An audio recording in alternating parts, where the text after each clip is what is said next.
played well lately with rejuvenated quarterback Gary Danielson. The Broncos, a team of today with playoff aspirations very much alive. The Lions 4-8 and looking to the future. And at halftime, we'll have a look at one of the greatest Lion players of all time, middle linebacker Joe Schmidt, in one of his greatest games. Also, we'll have a special timeout for kids. A look at the NFL's participation in a very worthwhile project. And we'll have an in-depth look at how they win the Heisman. It's not so much how you perform on the field, but rather what kind of publicity campaign you conduct off of it. All today on NFL 78.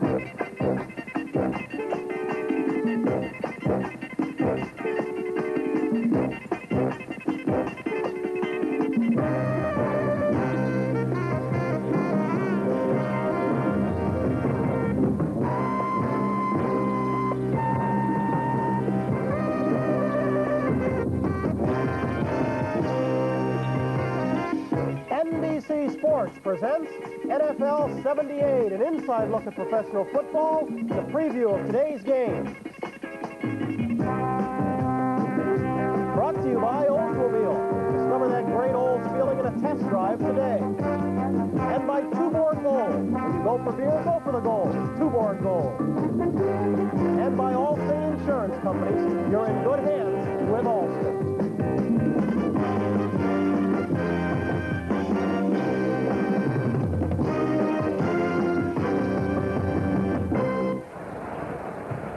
Happy Thanksgiving Day, everyone. I'm Mike Adamle inside the Silverdome in Pontiac, Michigan.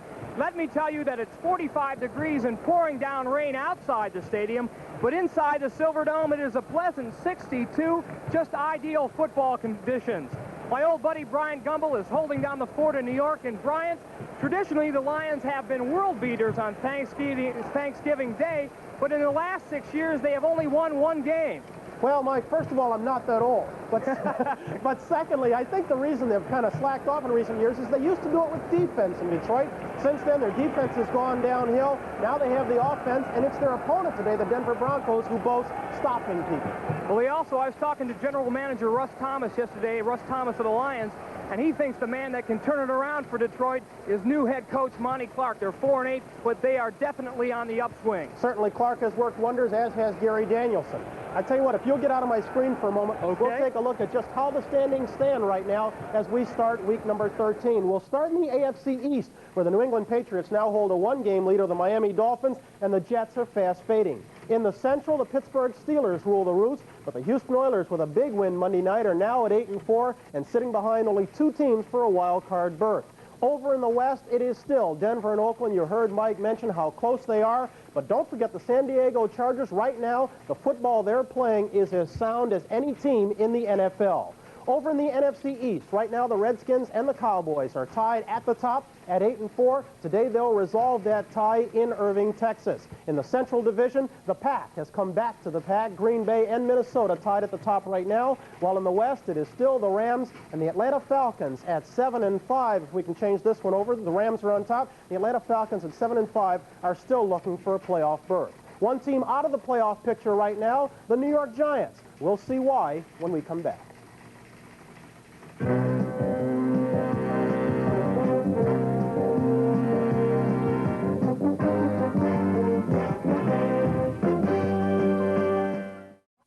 Watched a number of football games, and Mike Adamle, you played in a number of games, but have you ever seen a team lose a game as the Giants did last week to the Eagles? I don't think so, Brian. I think what the play did, though, was point up the strained relationship that seems to have always existed between the Giant coaching staff and the Giant management. Until they gain a measure of stability in that relationship, I don't think the Giants will ever become consistent winners. Well, to look at that loss, let's turn back the clock. 1 week, Giants and the Eagles, a game that cost offensive coordinator Bob Gibson his job. Larry Sagnoff reports.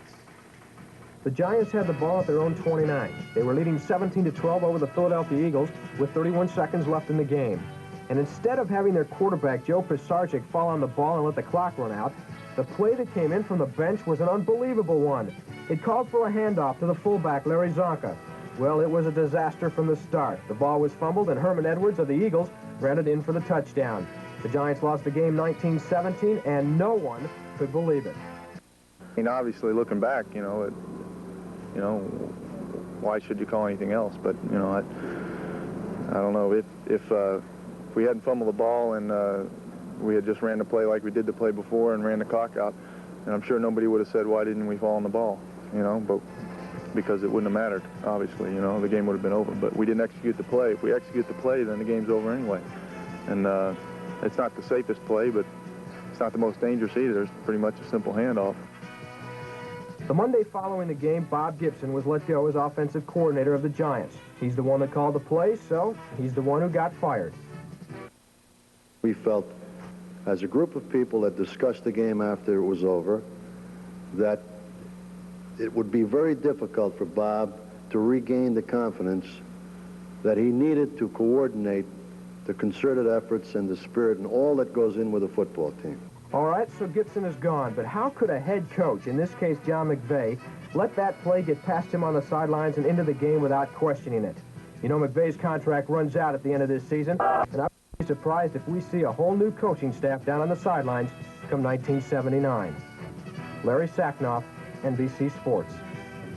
Well, the Giants didn't succeed in executing the play, but they did, in fact, execute the coach. When we come back, we'll take a look at the Heisman Trophy and just how they win it. We'll do that after this.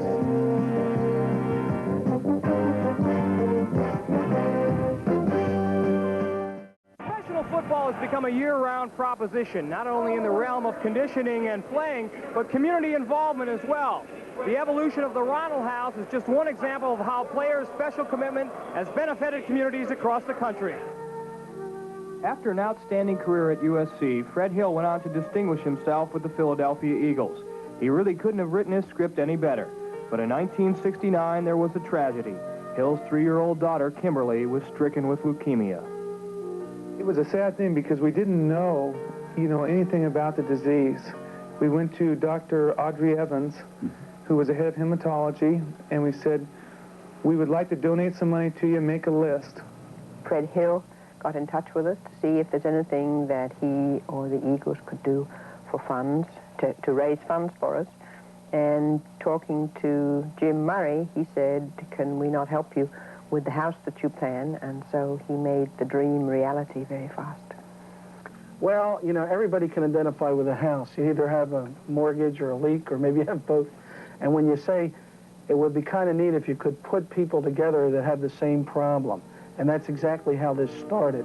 They need a place where they can stay, they being the family, not just the sick child. The sick child is no longer an inpatient.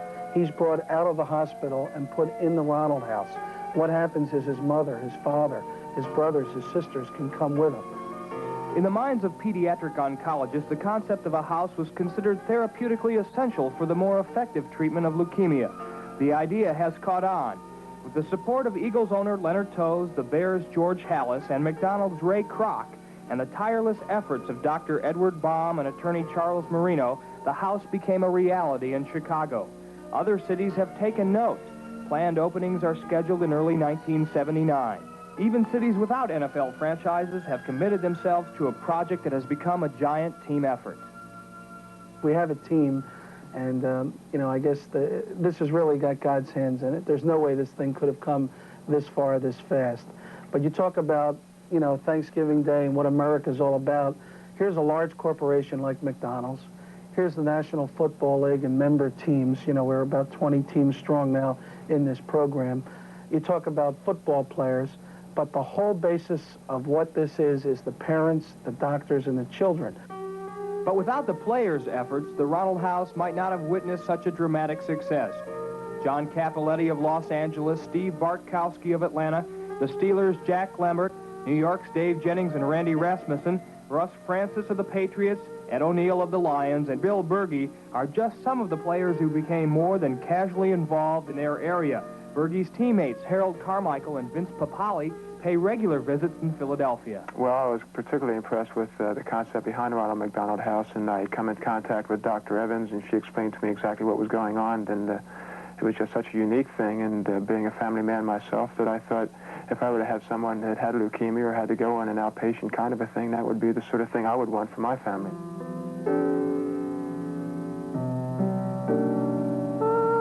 Child is born, her chin is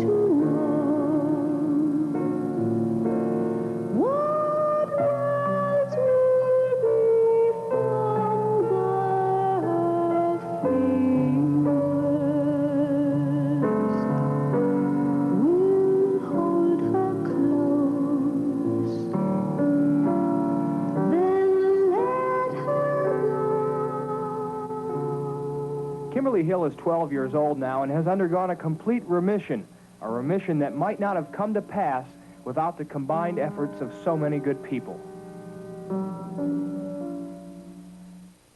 Nice touch. Gives us all a chance to consider the real meaning of Thanksgiving. Broncos and the Lions coming up. We'll go back down to the field right after this.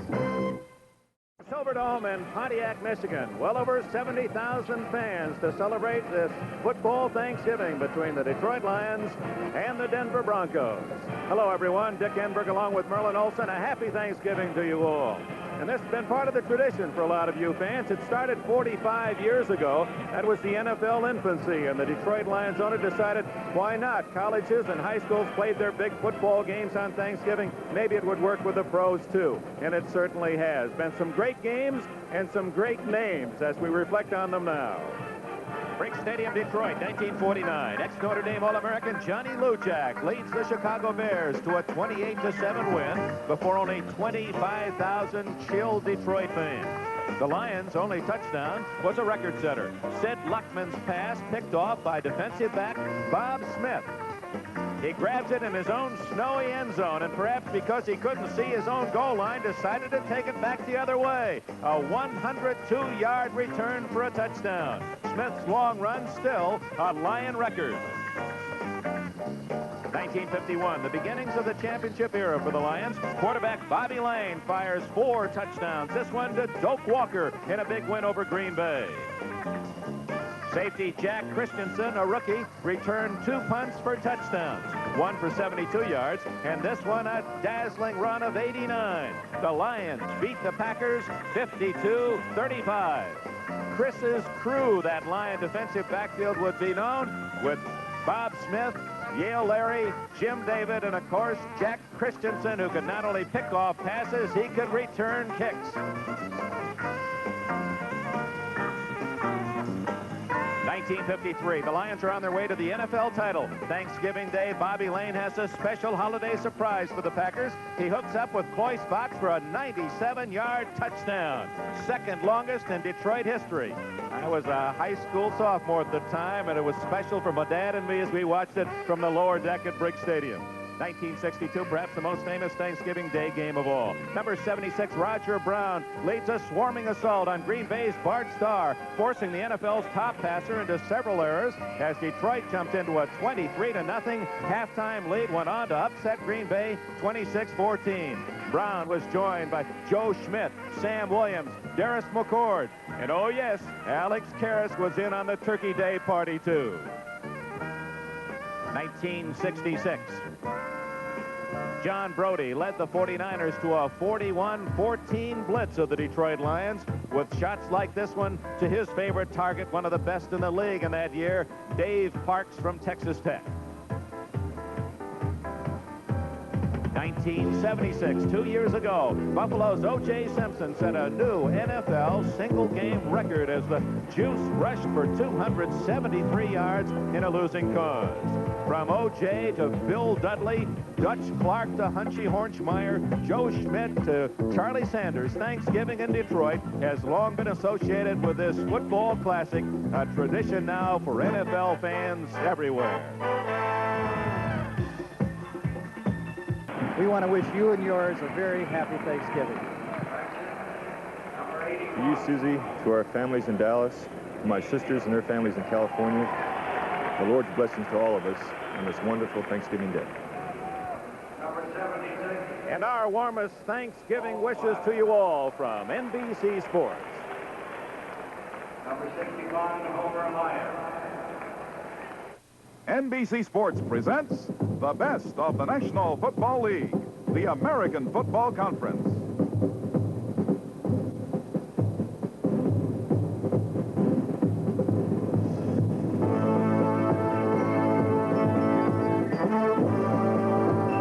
Brought to you by Schlitz. Beer makes it good. Schlitz makes it great.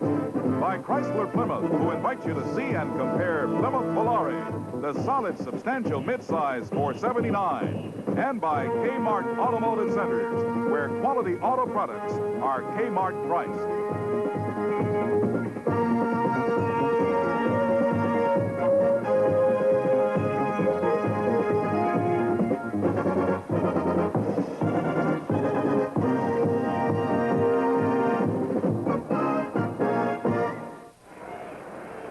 beautiful Silverdome in Pontiac, Michigan for this Thanksgiving Day game. Over 70,000 fans to see the Denver Broncos first place tie AFC West against the Detroit Lions. Upstart young bunch that are 4-8. Happy Thanksgiving again, everyone. Dick Enberg along with Merlin Olsen, who had the pleasure of playing in this game both outdoors at Tiger Stadium and here indoors.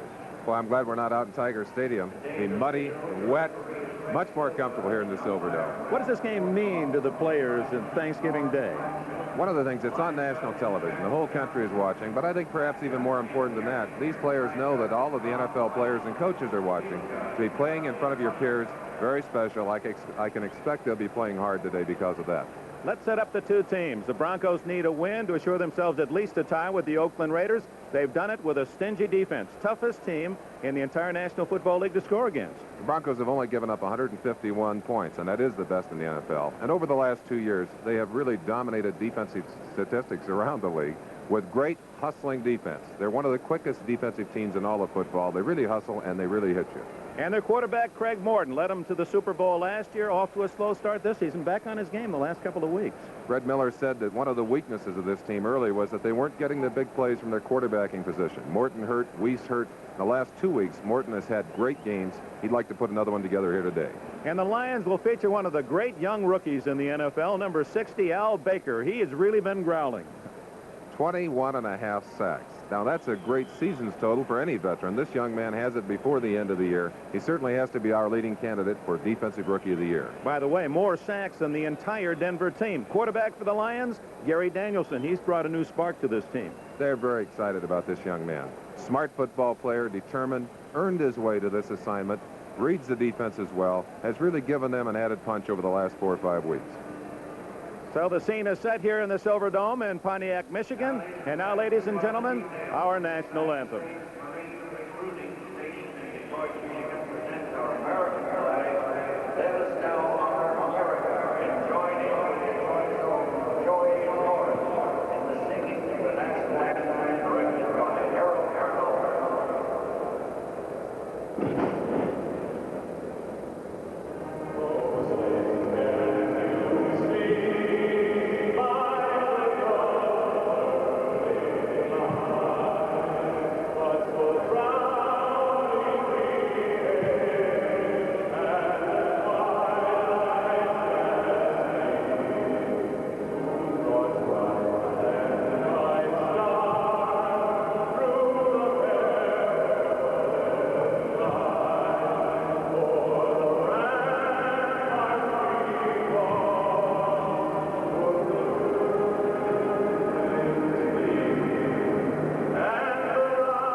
Joey Lauren with our national anthem and a fine rendition.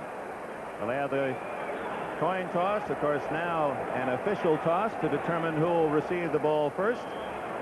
The Lions and the Broncos. The Lions are 4-8, but they've won 3 of their last 5, and they are the men who will hopefully not be using their hankies that much. I know that would be their own wish, that they don't like to call the penalties, but they're here to control the game. Referee is Fred Silva today.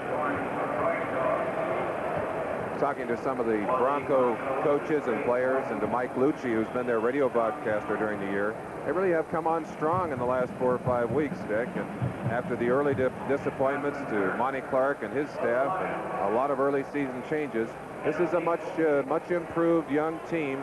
They've got a lot of growing left to do. They'll have to do some of it today against this Bronco team if they wish to perform well. Let's eavesdrop on Mr. Silva as he tosses the coin.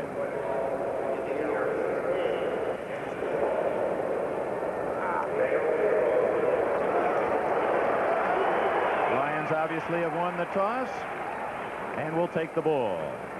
Well, if we were outdoors, it'd been a different factor. Maybe if you won the toss, you'd kick it off. Monty Clark, the new head mentor of the Detroit Lions, had a great season at San Francisco a couple of years ago and then wasn't around last season nor this. There are a lot of people who have to be wondering what would have happened in San Francisco had Monty been allowed to follow along and finish up with what he started out there. On the other side of the field, Red Miller. What an outstanding coach he's proved to be for these Denver Broncos, taking them last year to the AFC Championship, on to the Super Bowl, and he's got them in a tie for first place this year in spite of some pretty tough injuries to his offensive line and to his quarterbacks. Maryland, we could not have color coordinated this game in a more exciting manner. Those bright orange pants of the Broncos with their blue numerals, orange trim, and the Lions in their Honolulu blue and silver. It's a colorful sight. Another thing that's interesting, this is probably the most intimate stadium for a football player anywhere in the country. You really feel those 71,000 fans. They're close to the field. They rise up almost above you. The acoustics here are very heavy. And if this crowd gets going strongly for its Lions today, you're really going to feel them on the field. Lonnie Perrin will boot it off for the Denver Broncos. Rick Kane and Ken Calicut. Kane 32, Calicut 31 to return it for the Lions. We're pleased you're with us, and we hope it's a great day for you. Perrin, who not only kicks off but returns kicks, certainly a rare breed in that regard in the NFL. Young man from Illinois ready to root it to the other end. Line drive. Calicut having trouble and pays the price at the 9-yard line. Godwin Turk, number 55, makes the hit. Just a little pumped up, Dick. Couldn't get it in his hands, couldn't get it started. Lions go into the huddle with their quarterback, Gary Danielson. Dexter Bussey and Horace King both in the top 10 in the NFC rushing, and King an exceptional pass receiver with him in the backfield. Luther Blue, Leonard Thompson, who has caught only 2 passes for the injured Fred Scott, are wide with a fine tight end, number 81, David Hill. The 2 tight ends in this game are the team's leading receivers. Riley Odoms for the Broncos. On first down, big hole. Dexter Bussey rips up the middle for about 9 yards before Joe Rizzo can make the stop. We'll show you the names of those offensive linemen that opened that big hole for the Detroit Lions. Number 76, Carl Baldesweiler, Homer Elias, Larry Terry, 3 rookies, Lynn Bowden, and Brad Oates is over there on the right-hand side. Bodine is the only man left over from last year's offensive line as Monty Clark has totally rebuilt that Detroit front wall. On 2nd and 2, it's Horace King out across the 20 to the 22 and a first down. Reuben Carter finally made the tackle for Denver. On the defensive side of the line of scrimmage, defensive line for the Broncos, Barney Chavis, Reuben Carter, and Lyle Alzado. Alzado had a great game last week. Linebackers, they've got 4 of the best. Bob Swenson, Joe Rizzo, Randy Gradishar. We'll talk more about him later. And Tom Jackson, number 57 on the right side. Lawrence Gaines, 230-pounder, number 38 in the Lions backfield. That's Dexter Bussey. Gradishar made the tackle at the 29 after a 6-yard gain. Some excellent blocking down in there. You're watching Joe Rizzo, number 59. Of course, he's supposed to flow to the action. He's got no chance as they just cut off the flow. You see Dexter Bussey going through, getting airborne for a little extra yardage. They're going right at him, Dick, right up the middle. Bernard Jackson actually had to come up from free safety to submarine him down on the tackle. It is 2nd down and a short 4. Big hole as Rick Kane, 2nd year back from San Jose State, has another Lion first down, and they're going right at that Denver defense. They sure are. Let's look at the people who have to stop the passes on the Denver side of the line. Number 20, Louis Wright, with great speed at the left corner. Steve Foley's the right corner. Thompson, number 36, their captain back there, and Bernard Jackson, number 29, who you just saw in that last tackle. The Lions, 4 running plays, 2 first downs. Now they have good field position at their own 34. Luther Blue in motion. And the toss is to Dexter Bussey. Now the speed of that linebacking core of the Broncos as they try to go wide is in evidence. You might be able to run at them, but tough to get around them. One of the great marks of defensive teams is pursuit, and you'll see a great deal of it from this Orange Crush defense today. Randy Gradishar over very quickly from his linebacking position, getting in on that tackle. There's Gradishar from Ohio State. He's probably the top tackler in the entire National Football League. He's in on everything. Second down, more than 10.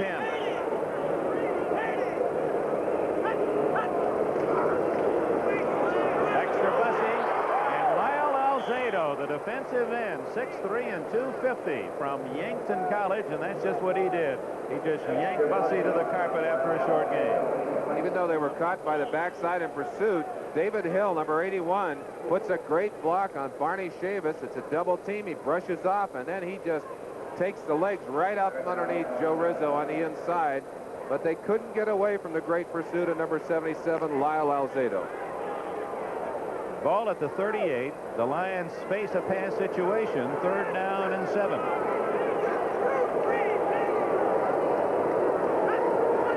Danielson to throw for the first time. Open is Hill, and he's very close to the first down. I believe he made it as he fell backwards out of the hold of Randy Gradishar. Linebackers really have dual responsibilities. Must be involved in the running attack, also have to drop back in coverage. Gradishar now has read a pass. You see him dropping in the middle of your picture. The ball now has been thrown. Watch him come up and get a piece of the tackle, trying to deny David Hill that first down. And we'll have to watch the measurement to see if he actually made it. Very close. First down for the Lions.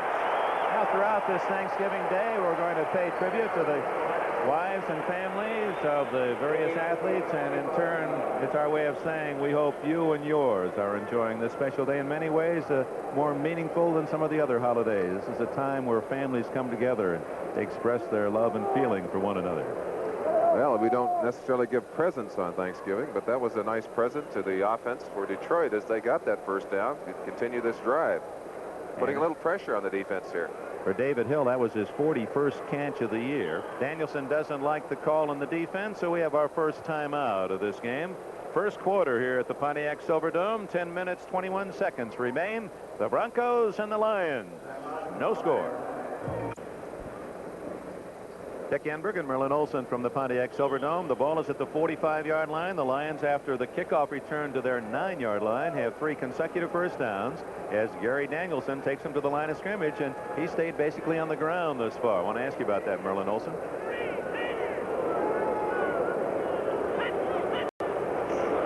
Inside handoff to Bussey, who breaks a tackle and gains 4 out to the 48-yard line.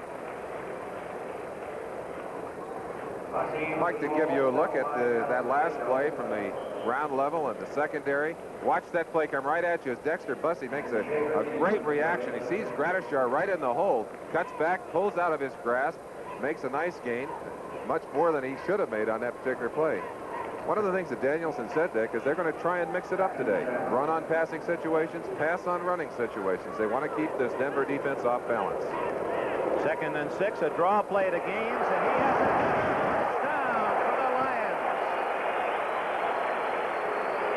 Someone doing a mighty fine job in the middle of that Detroit line. They're opening some big holes.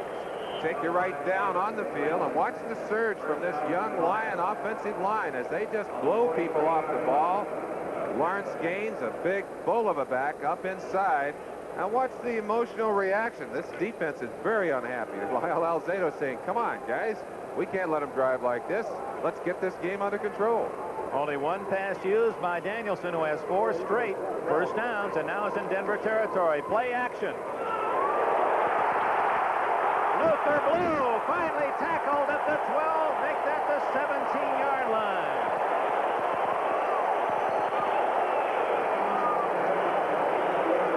Freddie Scott is on the sideline, but Danielson able to take advantage of Luther Blue with this nice pass, a timing pattern right over the middle.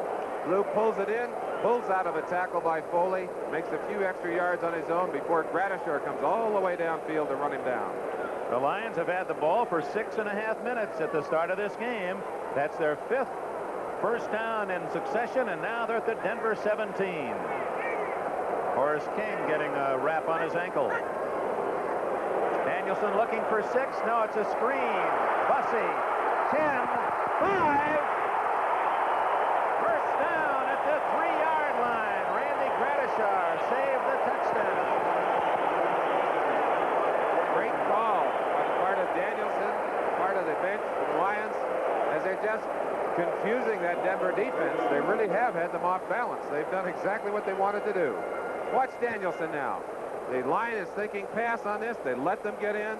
Danielson just dumps it off to Dexter Bussey, who knows what to do with that football. He's a great ball carrier. Again, Randy Gradishar down there making the saving tackle, but they're all the way down at the 3-yard line. First and goal for the Lions. What a drive. Nothing there. Bussey trying the left side of the Denver defense. Remember, this Bronco team, toughest in the entire league to score against. And the Lions most impressive in driving downfield. Not only with the drive, but the length of the drive. After they started so deep in their own territory, really an impressive drive, taking all the way from their own 9-yard line all the way up to the 2-yard line. You saw the graying veteran quarterback Greg Landry now in his 11th year. Gary Danielson has taken his job. This is the 13th play of this drive. 2nd and goal at the 2. And it's a touchdown for Rick Kane. The Lions score first.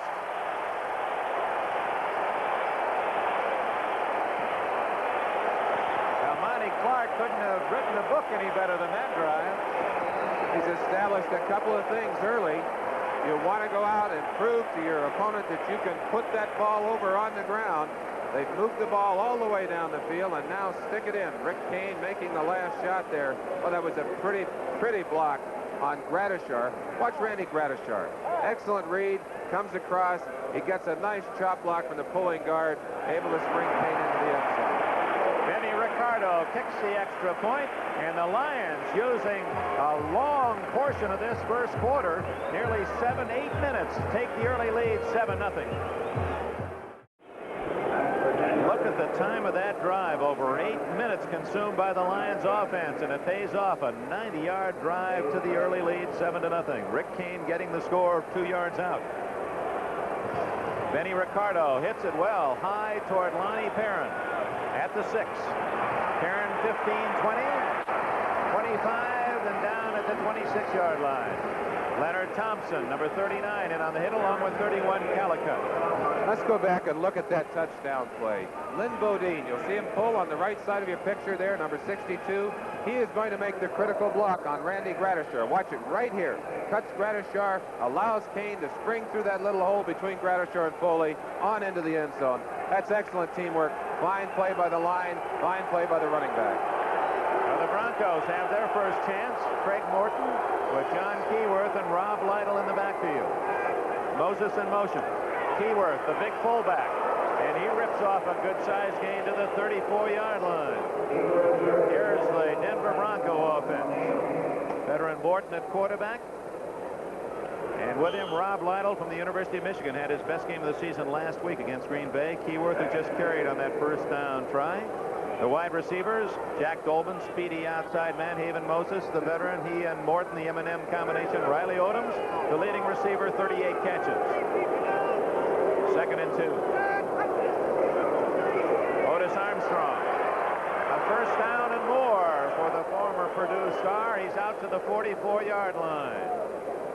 Over on the right side of that defensive line, number 60, Al Baker, is really going to be tested today by number 71, Claudie Miner. You see Miner standing him up. Little boost to the jaw there, another boost to the jaw. The young man's fighting, though. He's not going to give it up. Almost got it over in time to get a piece of that tackle on Otis Armstrong. That's some gutty line play down there. You're going to have trouble getting to the turkey if you keep bending that head back like that.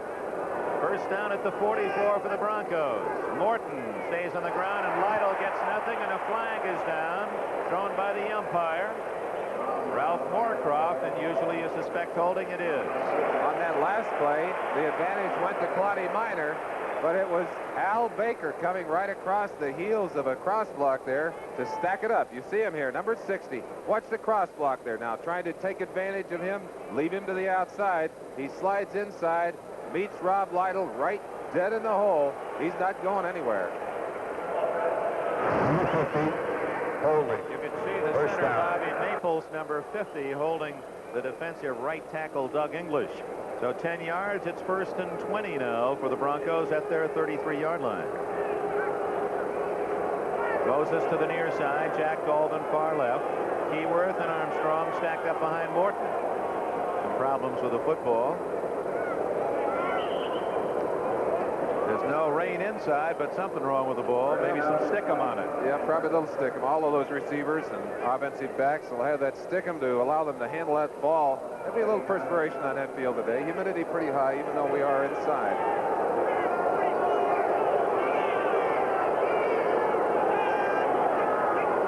Lions appeared to be offside. Bubba Baker coming around along with number 75 Purifoy and 78 English to make the tackle, but somebody jumped the gun as Morton used a long count. English was offside on that play, Dick, a little eager as he tried to anticipate the count. While we have a chance, let's introduce the offensive line for the Denver Broncos. They've had a lot of trouble keeping this unit together physically. A lot of injuries in their offensive line during the year. On the left side for them, Claudia Minor, number 71. You see him. Number 78, offside. As you listen to the call from the official. There's Doug English, who was called for being a little eager on that last play. Now we'll get back to the introduction of that offensive line after this play. 5:24 remaining in the first quarter. It's 1st and 15. Riley Odom's in motion. And out of a double wing, Morton gets it off to Keyworth to the 50 and all the way to the Lion 48 near a first down. So Morton, a little check-off pass to Keyworth as he was about to be swallowed by those blue jerseyed Lions. Purifoy had come all the way back around and got a hold of Morton's heels. Watch the pressure coming from the right side of your picture. Morton has got to step up to avoid Al Baker. You see number 77 Woodcock, and Purifoy crawling. Gets a hold of his ankles. He's able to get the ball off to number 32 Keyworth, and Keyworth knows what to do with that football once he gets his hands on it. A note on Morton, that's his 112th pass without an interception, longest in the NFL at this point. 2nd and 1. Lytle outside has the first down at the Lion 44. Rob Lytle of Michigan running behind this offensive line. We showed you a little earlier some of the play of number 71, Claudia Minor, the left tackle. The left guard in there right now. There you watch Lytle hobbling off the field. Boy, that would be bad news. He's had an ankle problem. Tom Glassick lost 15 pounds, spent part of the week in the hospital. Bobby Maples at center is in replacing Bill Bryan, who's been hurt with an ankle injury. Paul Howard has a broken sternum, and luckily Tom Neville is healthy. They've sure had their trouble in the offensive line. Broncos trailing 7-0, first down. Morton wide open as Odom, 35-30, all the way to the 28-yard line. And with that catch, Mr. Riley Odoms has now extended his consecutive streak to 29 straight games. Odoms from the University of Houston. You've got to have time to throw that football. As beat up as they are, the offensive line gives Morton time on this play. Morton finds the open receiver as someone had left Riley Odoms just uncovered. Ed O'Neill, the first guy there on the inside, but Odoms, of course, has the first down, and it's Denver driving for the touchdown. Now at the 27-yard line of the Lions.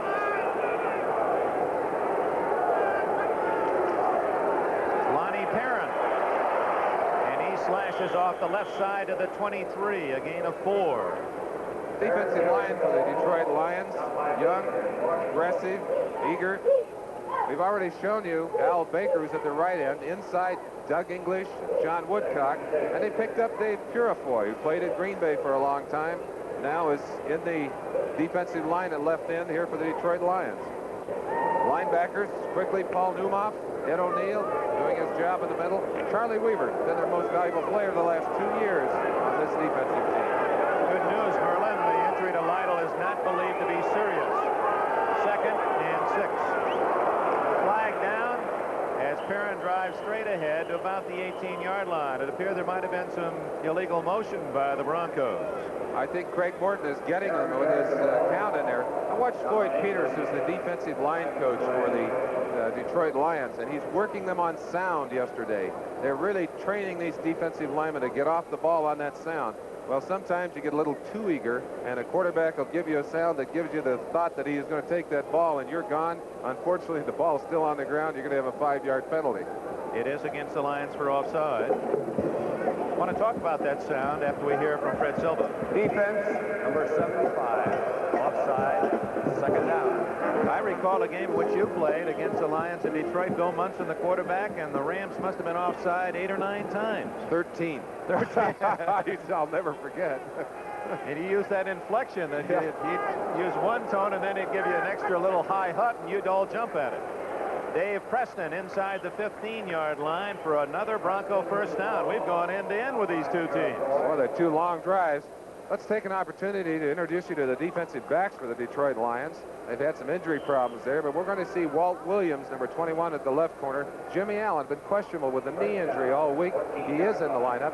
Mike Burns, number 29, and the number 1 draft pick from Notre Dame, Luther Bradley, at the free safety position. He's at the right corner. We got that a little confused there. Bradley's at the right corner rather than the safety position. Jimmy Allen is the safety man. First down at the 14-yard line. This is the 8th play since Denver took the ball. Lytle back in the game. No.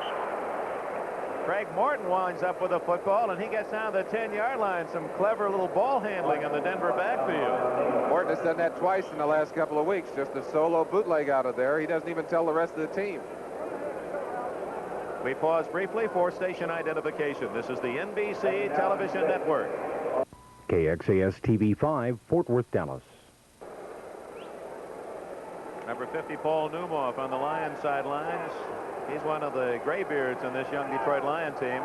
Dick Enberg, Merlin Olsen, Pontiac Silverdome. The Lions lead the Broncos 7-0. A minute remaining in the first quarter. Morton off to Riley Odoms for a touchdown. Odoms, his 3rd touchdown catch, left all alone. Same play we saw moments ago. You've got to believe that someone on that Denver staff did some scouting, found a weakness. They knew that if they dropped Riley Odoms, made it look like he was still in the line, that he could get lost and then come out of there. I believe Ed O'Neill is the man responsible for him, although it's hard to tell when a man is that open. And Odoms showing his great athletic ability, although he didn't have to run very far to take it in for the touchdown. Jim Turner will attempt to tack on the extra point out of Norris Weiss's hold.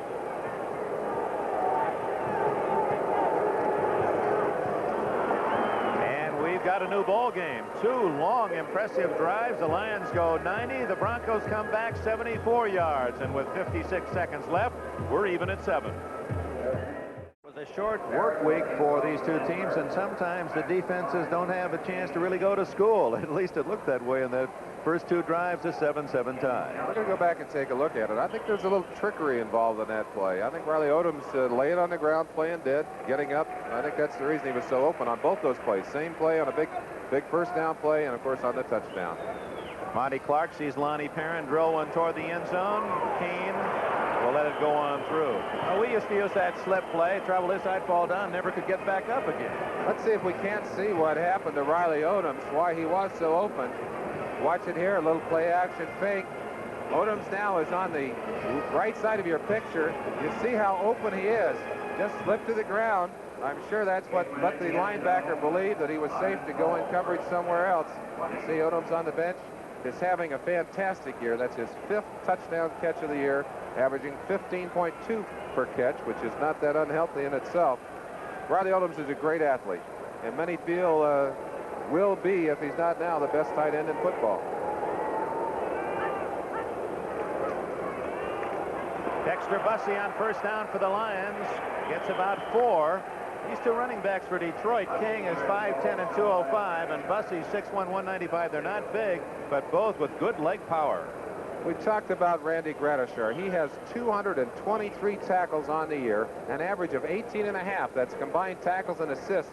You see him getting off the block right there. Homer Elias trying to get him down, just could not do it. I think he probably avoids the blocking, better than any other linebacker in football. Look at that comparison between Gradishar and the leading tackler for the Lions, Weaver. Horace King to the line of scrimmage, and that's all. The man who ruined the play was Barney Chavis, 252 pounds of defensive end from South Carolina State. You heard the gun. First quarter in the book here at the Pontiac Silverdome, with the Lions and the Broncos tied at 7. We'll be back with the second quarter of today's game. Second quarter, the Broncos and the Lions tied at 7. Lions ball, 3rd down, 6 at their own 24.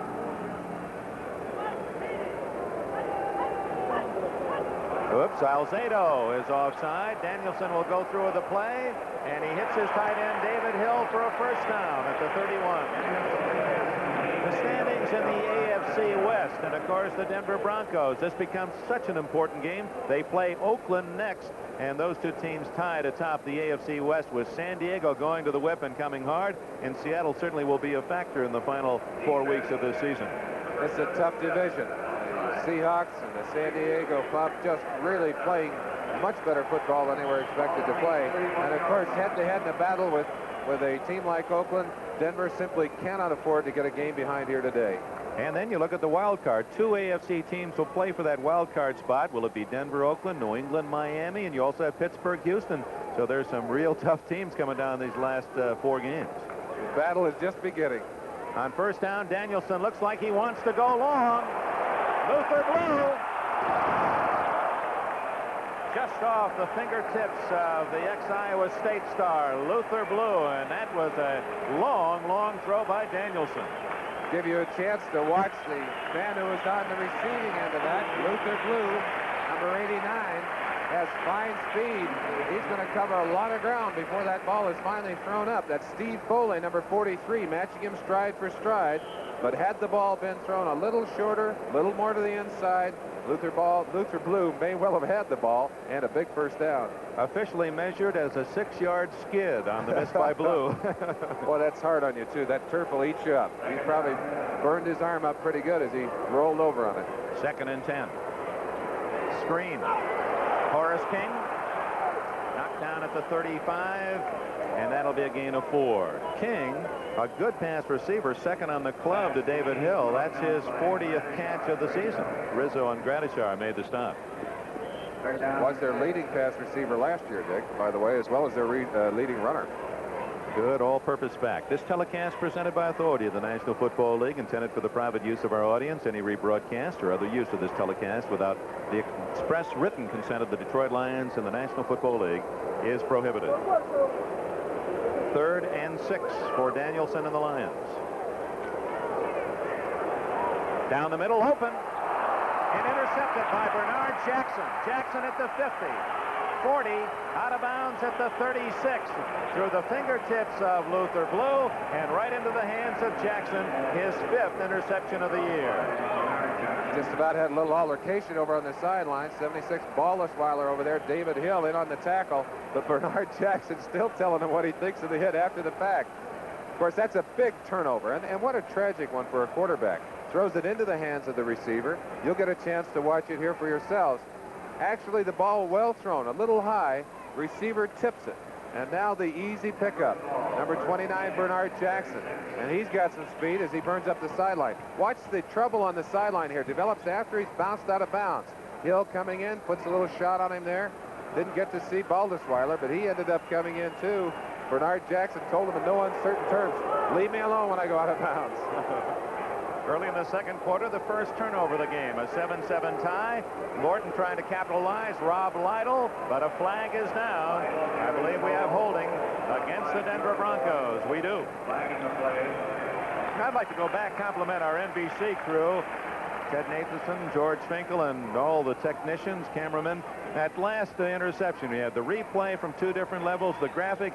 They had 5 interceptions this year. Before I could say it myself, all the coordination. Nice job, fellas, and kind of fun for us to be here. Number 62, holding.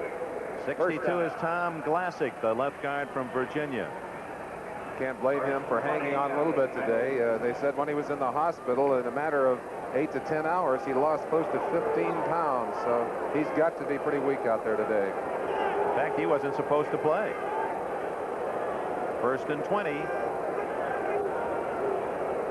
Otis Armstrong stopped at the line of scrimmage by Doug English, and then he twisted forward for a couple 3 yards. Ed O'Neill finished him off.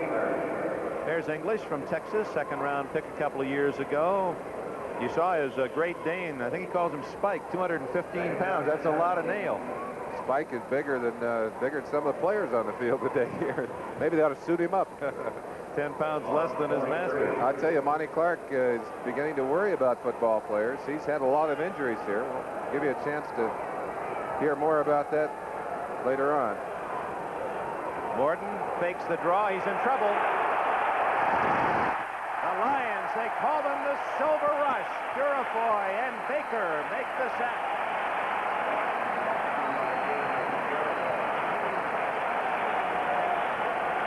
Let's go down to the line of scrimmage. Give you a chance to see the stunt there. 78 English drives to the outside. Baker goes all the way inside the second tackle. Actually a double stunt. Morton stepping up, avoids the first wave of rushers. Could not avoid the second rush. Quickly another angle. You see Morton. Now watch Morton step up. Avoids English here. Gets inside. Should have unloaded it. That's Purifoy and 60 Baker knocking him down. That's 43 sacks on the year. 3rd and 29. Baker almost got him again. That's Odom. Almost intercepted by Walt Williams and Mike Burns. Burns 29, Williams 21. And that's what pressure will do to a quarterback. Morton makes a bad pass here. Watch it as it comes right at you. You see him trying to avoid the pressure. Throws it up. Actually, 2 Lions have the best chance at taking that football. Had they not collided in midair, it would have been an interception. Mike Burns, number 29, and James Hunter, the 2 Lions who were there for that football. Okay, Bucky Dilts will have to kick it now for the Denver Broncos. Luther Blue standing at the 10. Dilts has not had a particularly good year, but had a great kick against the Jets a month ago, 73 yards, longest in the league. Tough snap. Beautiful high kick. Fair catch, or will they let it go? At the 10-yard line, incidental contact with Godwin Turk, 55 of the Broncos. The Lions have the ball. 2.5 minutes into the second quarter. A tie game at 7.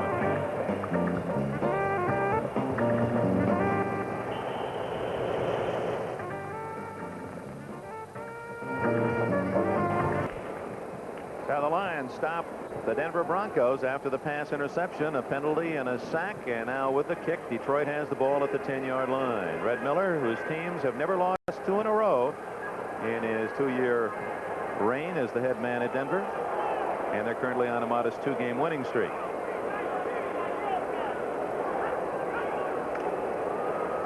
Inside goes Dexter Bussey for a few yards. A reminder that our NBC NFL coverage continues on Sunday with NFL 78 at 12:30 and some more important games. The Jets in Miami, San Diego, Kansas City, and the Houston Oilers, the talk of the National Football League currently, will host Cincinnati, a team with a good young defense. Saw them last week, nearly beat Pittsburgh 7-6. Patriots at Baltimore. That's a rematch. Seattle at Oakland. Remember, the Seahawks really handed the Raiders a rough loss up at the Kingdome earlier this year. That's some great football. Inside handoff to the 15-yard line goes Horace King, smothered in a sea of Bronco white, blue, and orange. And out of the pile comes 72 Don Latimer, the rookie from Miami, Florida, acting as though somebody might have grabbed him. One of the toughest jobs on the field is playing at that nose tackle position. Latimer just takes the center, Larry Terry, stands him up, reads the ball carrier, slips off Terry, and stacks it up in the middle. Boy, that man is strong. He's their #1 draft pick. He's going to be a great one. Latimer is 6'3", 265 with 4.8 speed. Big call for the Lions, 3rd and 5. And Danielson's going to throw for it from his own 3-yard line. Fortunately dropped by the Lions. It would have been a bigger loss had Horace King held on to the football. We're seeing a lot of different defensive linemen for the Broncos. They had a whole new unit in there. Bryson Manor and Latimer and John Grant, number 63. Actually, Red Miller will alternate frequently during the game. Believes that he needs to have fresh troops in there to rush the passer. Tom Skladany, no family, so he said he brought his pet accordion along for the picture. You're a pretty good musician. He said he'd been playing since he was 7 years old, Dick. Dangerous Rick Upchurch into the lineup for the Broncos is deep. He hasn't seen duty as a kick returner for several weeks. And he's out in a hurry at the Lion 45-yard line. A 37-yard kick by Skladany. Leonard Thompson made the tackle for Detroit. 11 minutes remaining in the first half at the Silverdome. We're tied at 7. Some fans like to sit right there in the end zone, see those holes open. A lot of the scouts will sit there. It's especially good in this stadium because you're so close to the field. Denver's ball at the line 46, a 7-7 time. Morton sacked again. Pressure from Baker outside, and Doug English got him inside. Oh, some bad news on the field. Number 50, Maples, very slow getting up on that one. Watch it from ground level. You see the struggle going on in the pits. Baker breaking loose on the inside, would not be blocked, just drives Morton to the turf. Another angle. Watch the pressure they generate. Boy, they're just coming from every possible angle. Baker on the backside. English actually knocked to the ground. Would not be denied that sack. Bounced up and knocked Morton down. 44 sacks to lead the league. New England was the leader with 58. Baltimore second with 47. So that's a big total for these young Lions. Otis Armstrong, not much of a hole. Stopped near midfield. The Broncos using 6 different running backs. And again, the Red Miller influence of using all of his players. And look at the continuity there. Perrin leads them all with 403, and Preston, the 6th back, the rookie, 227. So there won't be any one running star, but when you have that kind of availability, 6 men who can all do the job, that makes it tough on the defense. Is there any question of who he'd send the plays in with? With that kind of balance at the running back positions, they're shuttling plays in from the sideline. Currently, it's Perrin and Lytle behind Morton. 5th defensive back is in for the Lions. Oops. Blown play. Morton didn't have anyone to toss the ball to. Lytle had gone out of the backfield into a pass pattern. English and Turafoy with a tackle. Technically behind the line of scrimmage, that could conceivably be called a sack, although it appeared to be definitely a running play. English, by the way, has 11.5 sacks on the year. That's certainly a fine total for a man playing in the defensive tackle position. A little tougher to get pressure from there. They call that a sack. Yep, 3 sacks on the day. That's James Big Game Hunter. And Larry Canada rudely knocked him to the carpet for the Denver Broncos. Lions ball at their 19 with a timeout. 9 minutes, 16 seconds left in the first half. They're still tied at 7. Position in all of sport, cornerback in the National Football League, and there's one of the best in the business, Lewis Wright. He's got great speed. He's one of the few cornerbacks that can stay with those 4-4, 4-5 receivers, and he's also not afraid to come up and kiss you on the line of scrimmage. We'll keep our NBC spotlight on Wright. First down, Lions at the 19. Inside, Dexter Bussey, barely a yard gain, if that. Joe Rizzo, Barney Chavis leading the defensive charge of the Broncos, with Reuben Carter getting a piece of the action as well. That early vulnerability of the middle of that defensive line for the Broncos suddenly shut off here in the second quarter. Of course, they'd like to stop the Lions deep in their own territory, have another shot at a touchdown here in this second quarter, Dick. We'll see if Danielson goes to the air. 7-7 the score. Lions scored on an opening drive 90 yards. First time Broncos had the ball, they went 74 yards to score. Gary Danielson. Oh, beautifully broken up by Randy Gradishar. Oh, what a middle linebacker he is. Along with all those tackles, he has 4 interceptions. He was making the tackle and also knocked the ball away with a free hand. Dexter Bussey coming out of the backfield has it looks like a little opening, but Randy Gradishar step for step with him. Watch as he reaches in, gets an arm on Bussey as Bussey is trying to control that football, absolutely knocks it away. Hill on the outside, you watch him give him a little chuck there, and there's Louis Wright. Watch the back pedal, stays with Hill until he sees the pattern up front, then circles over in behind, controlling his area. Third down 10 for Danielson and the Lions. Gets out of pressure. Incomplete. 39-yard line. A diving try by David Hill, the tight end.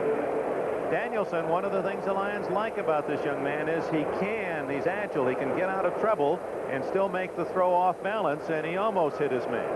We talked about Louis Wright, the back pedal. You see it there, stays in it until he sees that there's nothing coming his way, then goes all the way across the field and literally is almost to the other sideline by the time that pass is caught. That's great range. Skladany to kick it. Rick Upchurch stands at the Denver 41. Beauty. A beautiful kick. 33, 35, 40, 43. Reggie Pinckney made the stop for the Lions. Now the Broncos have it again. They're losing ground, however, on the exchange of punts. 8:09 left in the half. Denver 7, the Lions 7. Denver's ball, 43-yard line, with 8 minutes remaining in the first half, a 7-7 tie. Greg Morton sends Haven Moses to the left, Jack Dolbin to the right.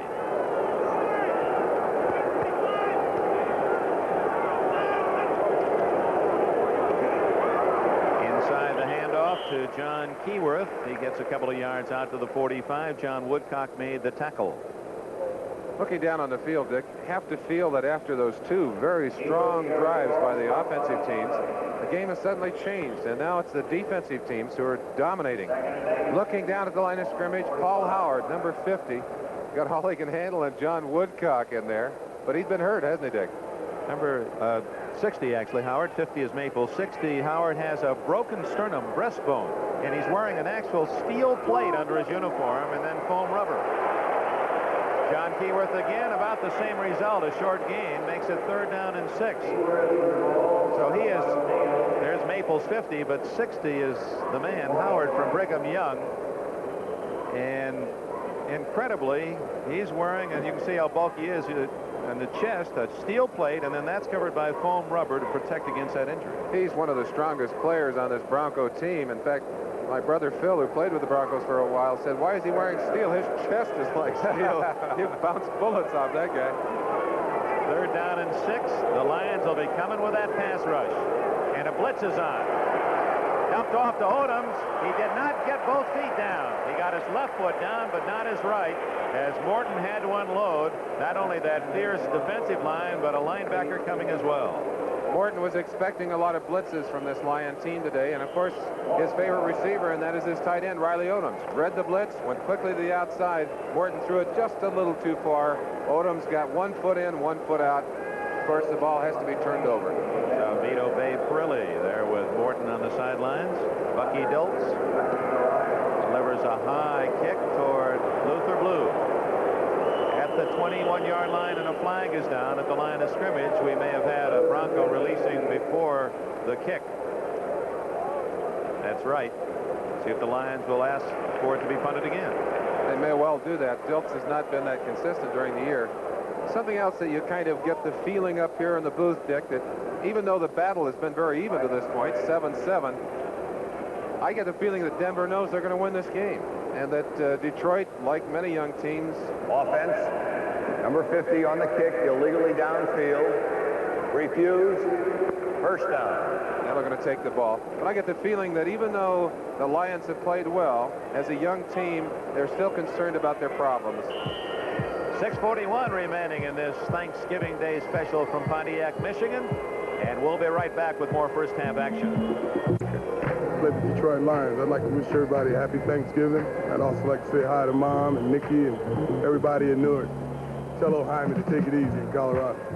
The Lions and the Broncos 7-7. Defensive coach Floyd Peters of Detroit along the near sidelines.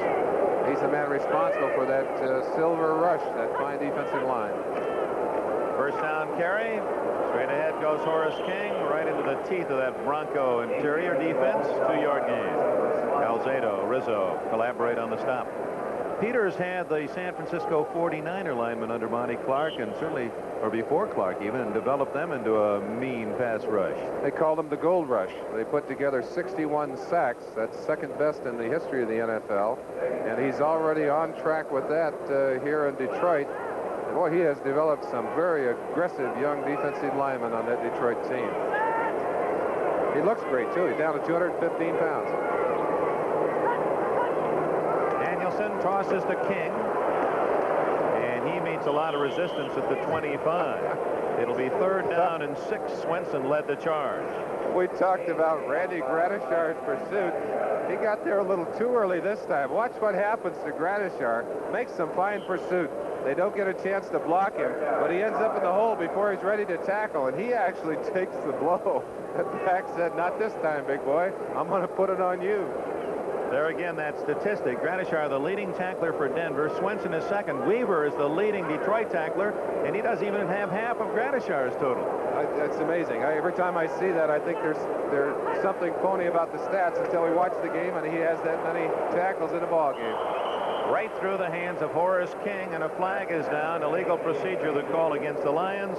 Broncos undoubtedly will decline that one. They want the football. Yeah, they'll force the turnover here of the football on 4th down. You see the punting team headed into the ball game right Number here. 62, illegal procedure, refused. Well, Merlin, you've been there many times. Now, the fans look at this game, they say they started, both teams drove quickly to touchdowns. It appeared we have a wide open offensive game, then suddenly it's been totally shut down. Well, part of that, certainly adjustments being made on both sides, getting a feel for the game plan of the other team and saying, okay, you're going to do that, we're going to change our plan and go a little bit differently on defense. But also the tempo appears to have shifted a little bit. Skladany, dying spiral to Upchurch. 45, he's at the 50, and almost squirted through. Finally down at the 44 of Detroit, and we have a flag down, and I believe a clip against Denver back at the 41-yard line. So the Broncos, like the Lions, one of the top penalized teams in the league, and it stopped them here in the 2nd quarter. Well, 39, Leonard Thompson down there, and I don't think he'd want to get kicked out of this game. They're already so short of wide receivers that could be a real problem. Louis Wright, another guy involved in the fisticuffs down there. Talking about the return game of the Denver Broncos, Upchurch such an important part of that, and he's been absent from this lineup for quite a while. The officials down there telling some of the players to get away so they can explain the options among themselves. But Upchurch, one of the most exciting players in football. You look over on the sideline, Monty Clark saying, hey, come on, keep your cool in there, Leonard. We can't afford to lose you. And there's Upchurch, number 80. He's had a bruise, a very deep bruise of his calf. The same kind of injury. Unsportsmanlike conduct. 39, Detroit. 23, Denver. On the dead ball. 1st down. So that serves as negating penalties, but the kick return counts, and Denver has it at the 44-yard line. And importantly, neither player is going to be kicked out of the game. Halftime, one of the greats in line history, pro football history, linebackers. Joe Schmidt will be featured. Mike and Brian have another exceptional halftime show for you. Right into nothing but blue shirts goes Lonnie Perrin, maybe a yard gain. Al Baker, Bubba, his nickname from Colorado State. That's where Denver trains their summer training camp. So Baker watched the Broncos work out while he was a collegiate. Floyd Peters told me that Bubba Baker is most known for his play against the pass, but he plays the run just about as well. You see him there stuffing the offensive lineman, getting a big chance to grab a hold of that back. He pulled him about 10 yards back before he turned him loose. He's going to be a great one. He is a great one right today. He is 6'6" and 260. Oh, the umpire broke up the pass. How do you do? One of life's embarrassing moments. Umpire Ralph Moorcroft broke up the play. And Ralph said, I had it right here, but it went right through my fingers and went to the ground. Right. No question about it. Moorcroft trying to get out of the road. Ball hits him right in his stomach, and I swear if he'd have just reached down, he could have caught it. I wonder if he catches that ball. Do they give Denver the reception on it? I don't know. Maybe the officials will run off with it. He didn't think it was funny. 3rd down and 9, and watch the Lion pass rush. Might have been offside.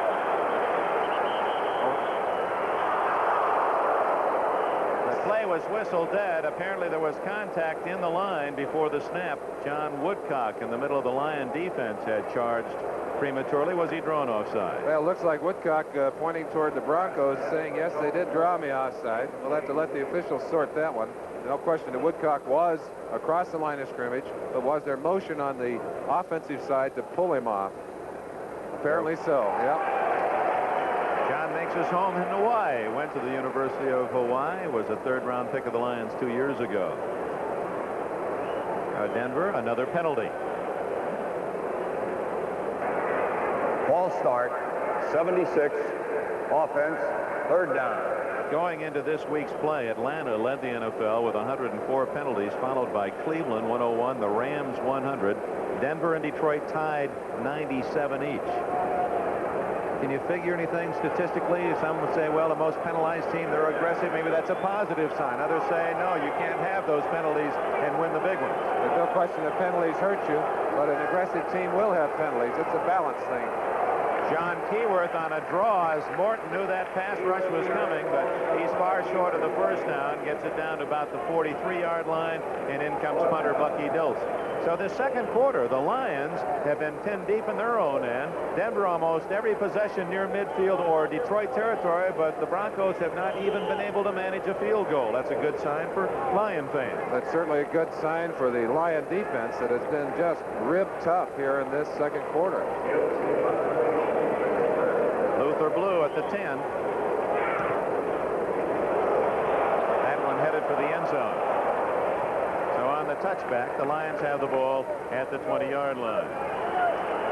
Yeah, coming up on NBC Sports World, a special edition a week from this Saturday at 5:30 Eastern Time and 5:30 on the West Coast. You'll see the WBC Light Heavyweight Championship from Marsala, Italy. Manny Harlow versus Marvin Johnson.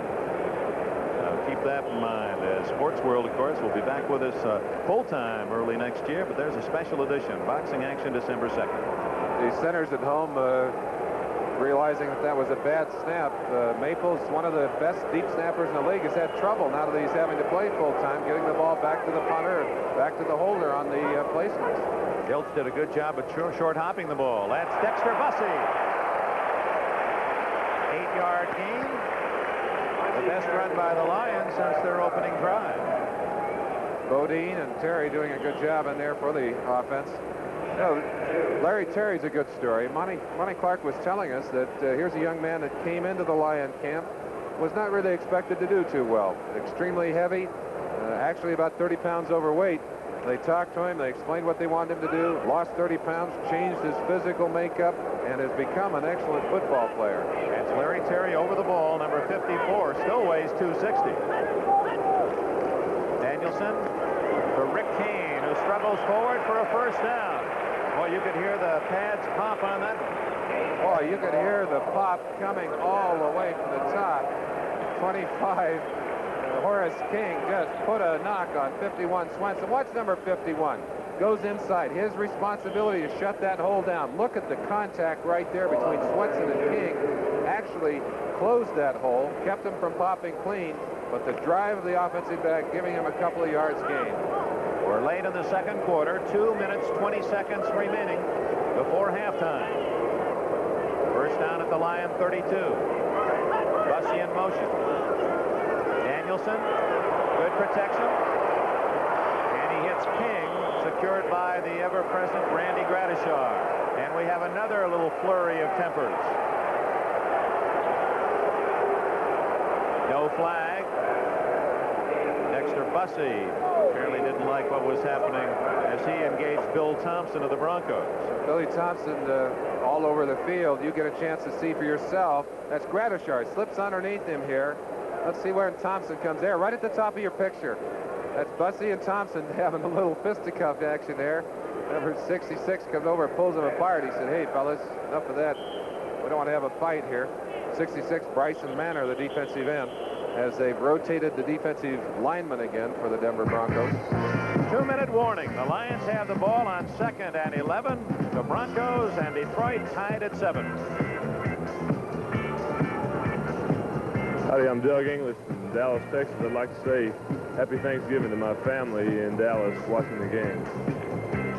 41-year-old Monty Clark. He went to Kingsburg, California High School. If that sounds familiar, it's because you followed the great decathlon exploits of Rayford Johnson. Rayford Johnson was a senior in high school when in the same school Monty Clark was a junior, and Jimmy Johnson, a great defensive back with the 49ers so many years, was a freshman. Boy, that was some high school. Must have had some fine sports teams there, I'll tell you that. Danielson with time running out in the first half, 7-7 tie. He had to unload that one. David Hill was the closest line to the ball, but Danielson just got rid of it. Bob Swenson coming in on a blitz. You wonder why that ball's thrown away. Watch the play at number 51, Swenson. Chucks the receiver on the line of scrimmage. Hill stays with him step for step, anticipating the break up the field. Of course, the quarterback had no choice but to throw it away. Interesting observation at this point in the game, Dick. After those two impressive drives, 74 yards by Denver and 90 yards for a TD in each case, only 2 first downs by Detroit, none by Denver since that first opening drive. It remains tied at 7 as Rick Keene on third down. They try to cross up the Broncos with a run, but it doesn't work. 1:48 left, and see if Denver calls a time. They have not as yet as they hustle their punt return team, and if the Lions now, the Broncos will call time. No, the official is. Danielson said prior to the game that they hope to keep Denver off balance with that kind of plays. It's kind of a throwaway perhaps, but they've got to show Denver that they're not afraid to run in passing situations and pass in running situations, or they really can't match up against that Denver defense. Skladany, if he's smart, will let that clock tick away. There's still 15 seconds on the clock. Why not use it up? Denver didn't call time, and Denver, well, they don't. And does he ever hit one? Oh, my. All the way to the 5-yard line. Upchurch looking for blockers. Now he has a wall. 25, 30, 35, 40. And Rick Upchurch all the way to the 49-yard line. Reggie Pinckney saved the touchdown, but what a piece of ad-libbing in the open field by Upchurch. So often happens when a kicker hits one that well, he simply out-kicks his own rushers as they come down the field, and Upchurch able to get everybody set up and then break outside the containment and almost got away. He gets away from Skladany right there, and boy, that's a great effort by Pinckney, running him down from behind. Hard man to catch in the open field. Broncos, 1 minute, 2 seconds left in the half.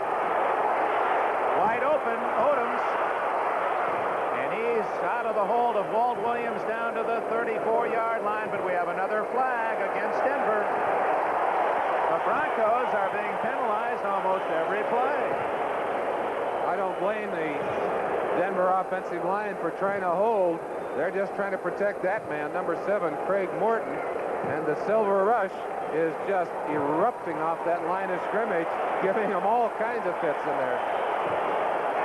Offense, number 71, holding, first down. The hold is against Claudie Minor trying to stop Bubba Baker. Last week, Baker was against Art Shell of the Oakland Raiders. Shell was called 3 times for holding in that game, trying to keep this young man off the quarterback. And Baker said after the game he didn't even have to take his uniform off. Shell had already done it for him. Shell had scripted for him.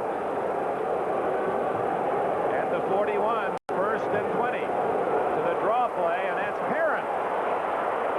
And another flag is down as Perrin gets to the 45-yard line, and a late flag was thrown back at the 40-yard line of Denver. NFL 78 at halftime. Another hold against the Broncos, and Red Miller can't believe it. That was a very late call by the official following the play. It was after the play had gone by. You have to wonder at the intelligence of holding someone that far behind the play, if indeed that's what was happening, but a very costly error for Denver. Offense, number 76, holding. Tom Neville gets the call. That's the 4th holding penalty on the Broncos, who started after the brilliant 49-yard punt return of Upchurch to the 49 of Detroit. Now it's first down back at the Bronco 36, and now Denver best beware of a possible turnover. And 1st and 30.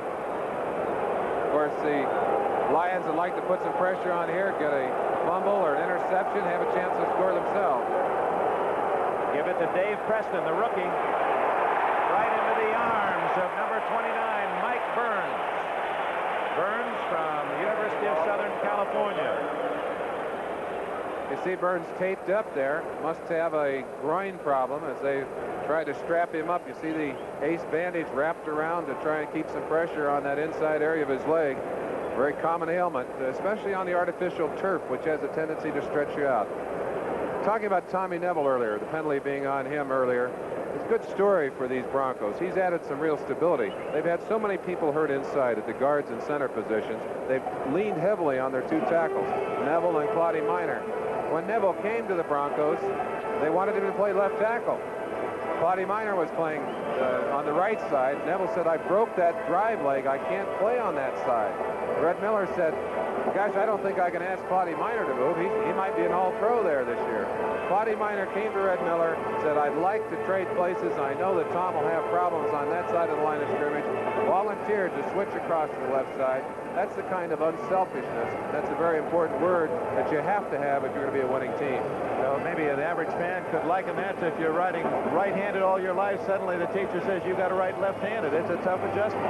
You wouldn't think it would be that tough, but for an offensive lineman, everything changes. The strength positions, the steps, the importance of opening to the outside, and really it's a difficult transition. Miner now has made it 2 different times. Played on one side in college, shifted over to the left side, played right side in college, shifted to the left, shifted to the right, now back to the left. He's really moved around. 38 seconds left in the half. 7-7 tie. The draw to Armstrong. And he gets out to the 44-yard line with 31 seconds, 30, and the Broncos are not going to call time. Apparently Denver just going to run out the clock as we look at 3rd down and still about 17. Craig Morton buying back part of that yardage, but with 1st and 30, you don't have that many options. Well, Denver is going to be content with a 7-7 tie. They had possession all of the second quarter, 4 different possessions, could not get a point. It's 7-7 against the Denver Broncos. Mike Adamle, you've been watching that ball game. Surprising thing not only has been Detroit's super defense, but also the players on both sides are a little bit chippy, a lot of hot tempers. There's been a lot of penalties on the part of the Broncos, primarily because they cannot hold out the Lions' impressive front four. It looked like it was going to be an offensive shootout at first when both teams scored on their first 2 possessions, but as we will see in these highlights, it was all defense in the second quarter, primarily the play of Randy Gradishire and the Lions' front four. Gary Danielson got the Lions on the board first. Here he hits Luther Blue across the middle. Blue escapes the tackle of Steve Foley, and 2 plays later, Rick Kane, number 32, scores to make it 7-0, capping a 90-yard drive. Morton got the Broncos right back with this tight end delay to Riley Odoms to make it 7-7. That was the 114th pass in a row that Morton's thrown without an interception.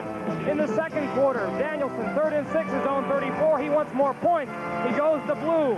Blue deflects the pass into the hands of number 29, Bernard Jackson, his second year with the Broncos since being acquired from the Cincinnati Bengals. But the Broncos could not capitalize on the turnover because of that ferocious pass rush by the Lions. 78, English misses, but Dave Purifoy, 75, and number 60, Al Baker, sacked Morton. The Detroit defense got a little bit of help even from the referee here. Ralph Moorcroft almost picks off his first career interception, but it wasn't enough. The Broncos had a chance to score one more time. Here, Skladany gets off a big punt. Rick Upchurch fields it on his 2-yard line, and watch him go.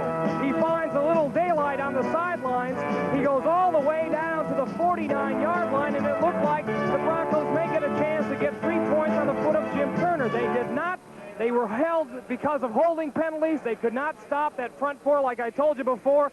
Look for more defense in the second half. Mike, real quickly before you go away, if Denver's offensive line can't stop Detroit's front four, are they in upset trouble? You bet. I bet you the Lions, if they can't stop Baker and can't stop English and can't stop Purifoy, it's going to be a long second half for the Denver Broncos. Thank you, good buddy. You mentioned Baker, English, and Purifoy. Just in the interest of giving everybody equal billing, let's mention John Woodcock. He's the 4th member of that front four. So it's Denver 7 and Detroit 7 at halftime. We've got a second half to come. We'll get to it after this. So Schmidt was there, and Joe was something of a laugher. Nothing I know is easy in pro football, but if anything is, that afternoon was for the Lions. Well, you never have an easy ball game, but that turned out to be relatively easy. Barry, we won the ball game 59-14, and we had it pretty well in hand by halftime. Joe, everybody in pro football talks about momentum, and the momentum for the Lions in that football game might have come from the week before in San Francisco. Well, yeah, we had a playoff game with San Francisco in Kezar Stadium. They had us down at halftime 27-3, as I recall, and we come back to win the game 31-27. A very exciting ball game, which really put us into the championship game and gave us that momentum that we needed to win the championship game. There were 55,000 people on hand at Briggs Stadium that day. 55,000 cold people. The Lions had everything against them. Quarterback Bobby Lane was on the sidelines with a broken leg. All-pro tackle Charlie Arney was out with an ankle injury. And first-year coach George Wilson was on as a replacement for Buddy Parker, who walked out on the team in training camp, but not before he publicly denounced them. But Tobin Rote made the folks forget Lane. A quarterback sneak for the first touchdown of the game, and the Lions led 10-0. At the end of one period, it was 17-0 Detroit. And back came the Browns. Jim Brown, a routine 29-yard touchdown run. And just like that, it was 17-7 Detroit. If there was any one play that broke the back of Cleveland on that December day, it had to be this one. Jim Martin on to kick a field goal. But Tobin Rote had another idea, a fake, and a touchdown pass to Steve Junker. 24-7, the Lions led. It didn't end there. Terry Barr scored on an interception for 31-7. And then, just into the final period, Joe Schmidt gets a helping hand from Yale Larry and gets an interception off a Milk Plum pass. First down upcoming for Detroit. You can see the down markers. You thought play action was something new? Tobin Rote. Play fake, 78 yards to Jim Doran, and the Lions never looked back after that. Doran into the end zone. Detroit. When the dust finally cleared, the scoreboard showed 59-14 Lions. It was the second biggest pasting in a championship game ever. Captain Joe Schmidt and the Detroit Lions were world champions. Joe, I guess it's a sign of the times. The winner's share of that game, $4,200, and now we hear figures of $25,000, $30,000. Well, $4,200 at that time, Barry, was the largest purse ever paid an NFL team in a championship. But as you say, compared to the amounts they get today in the Super Bowl, it was kind of slim. But we all enjoyed the $4,200, believe me. You went on to coach the Detroit Lions. Was it easier telling people how to do it rather than doing it yourself, or vice versa? Well, coaching in the NFL is very difficult. There's no question about that. I enjoyed playing very, very much. In Detroit, I played for 13 years. I coached for 6. And if I had to choose, between the two, I'd take playing over coaching. What about now? What's Joe Schmidt doing now? Well, I have my own business in Detroit. I'm a manufacturer's rep. I represent about 8 manufacturers to the automotive people, original equipment that go on into the cars. Joe, thanks very much for taking the time to be with us. Thank you very much. Joe Schmidt, the greatest of the great. And I'm Barry Tompkins. And a great man both on and off the field. And I like that part of the tradition. Some franchises honor their former stars more than others. Detroit historically has done that. And I like it, don't you, Merlin? Handsome man and worthy of every bit of honor that he's received today. And I heard someone talk about young David Hill, gave him an excellent comment, said he's starting to look a little bit like Charlie Sanders. And Charlie made the big plays for this franchise over the years. Looking back at that first half, we've got to wonder at what happened to the two offenses. And you look right there as Norris Weiss warming up on the sideline. Perhaps some thought in the mind of Red Miller, who will be my quarterback? He has rotated quarterbacks, has not been afraid to do that. Weiss is healthy now after breaking a kneecap earlier in the year. But certainly the one thing that we have to know is that whoever's going to win this game better get some offense on track. Only 2 first downs after those opening drives, both of those on the Detroit side. As you look at the statistics, not terribly impressive offensively for either team. Yeah, one of the numbers that is important that is not on that list, penalties. 46 yards against Denver and 10 against the Lions. And it was more than 46 because the Broncos several times had big games called back.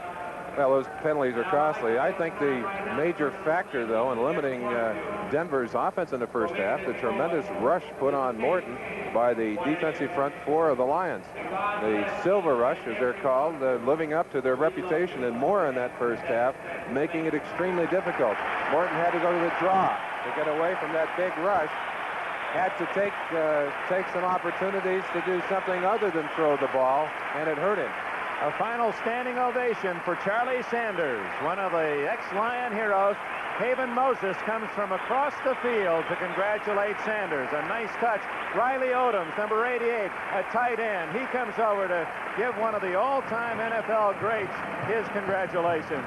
Happy Thanksgiving. That's a nice touch. Well, I'm sure that over the years, Riley Odoms, who was trying to upgrade his own performance, studied the moves of Charlie Sanders, copied a few of the tricks, and has put them to work in his bag of tricks over the years.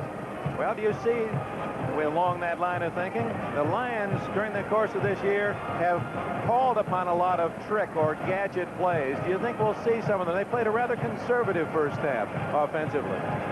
Well, they wanted to slug it out if they could. Ideally, they'd run the ball, and if they could run the ball convincingly, and statistically, they're safest when they're doing that down the field. You look at the total offense for both the teams in the first and second half, and you see those big numbers reflected by those opening drives, and then almost nothing for the Broncos after that, and very little for the Lions. And again, Detroit had to be most encouraged by the fact that they had to play deep in their own end in that second period, while the Broncos always had good field position but couldn't score. And Al Baker, oh, he's going to be tough to vote against him for NFL Rookie of the Year. Well, all those NFL players that we talked about watching this game around the league, more than impressed with the performance of that young man and this fine defensive line. Were you impressed at all with Earl Campbell Monday night? Oh, was I ever? Listen, I'm glad I don't have to put on a helmet and go and try and tackle him. Another hand for Sanders as he leaves the field of play. Denver will receive the kickoff to start the second half. Denny Ricardo teeing it up. Young man from San Diego State, born in Paraguay. Moved here with his family to the United States at the age of 10. At the other end of Ricardo's kick will be Lonnie Perrin. He has Preston and Jackson on the wings. 7-7 tie. We open the second half. Most important game for the Broncos if they're to stay with Oakland in the AFC West. The Lions looking for another morale-building victory. Perrin, 10, 15, 20. Out to the 25. A flag goes down. So just as the first half ended, so does the second half begin with a yellow handkerchief. And that's Charlie West. Flag thrown on him. An ex-Detroit Lion clipping on that play. And again, the yellow flags on the field, very costly to Denver. The defensive lineman out for the Lions. Let's see if Detroit's defense can pick it up where they left it off. Run back, number 56, clipping. First down. Well, we blamed that on Charlie West. It was thrown in his vicinity. It was Larry not, Evans, however, on him. Morton at quarterback to open the second half. Lytle and Keyworth, but we'll see all the running backs. Dolvin and Moses, the wide men. Riley Odoms, 88. He was the man Morton went to most often in the first half. Deep in his own end, almost a fumble. Keyworth barely got the handoff. No gain.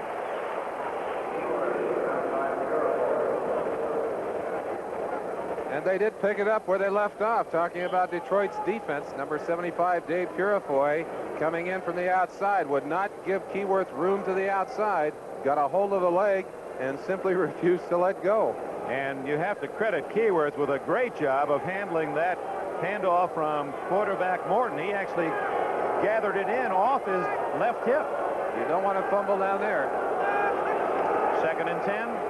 Otis Armstrong ducks through a hole on the left side of the 16-yard line. It'll be 3rd and 4. Well, the day hasn't been all a bed of roses for number 60, Bubba Baker. You watch him here on the outside shoulder of Riley Odoms, and then he takes a block right there from number 32, Keyworth, who's one of the toughest dudes around. Keyworth about 230 pounds. He'll take it on with those defensive ends. Mike Burns made the stop. 3rd and 4. There's the front four of the Lions. They had 3 sacks in the first half. In motion is Odoms. Morton. They got him again. A fumble.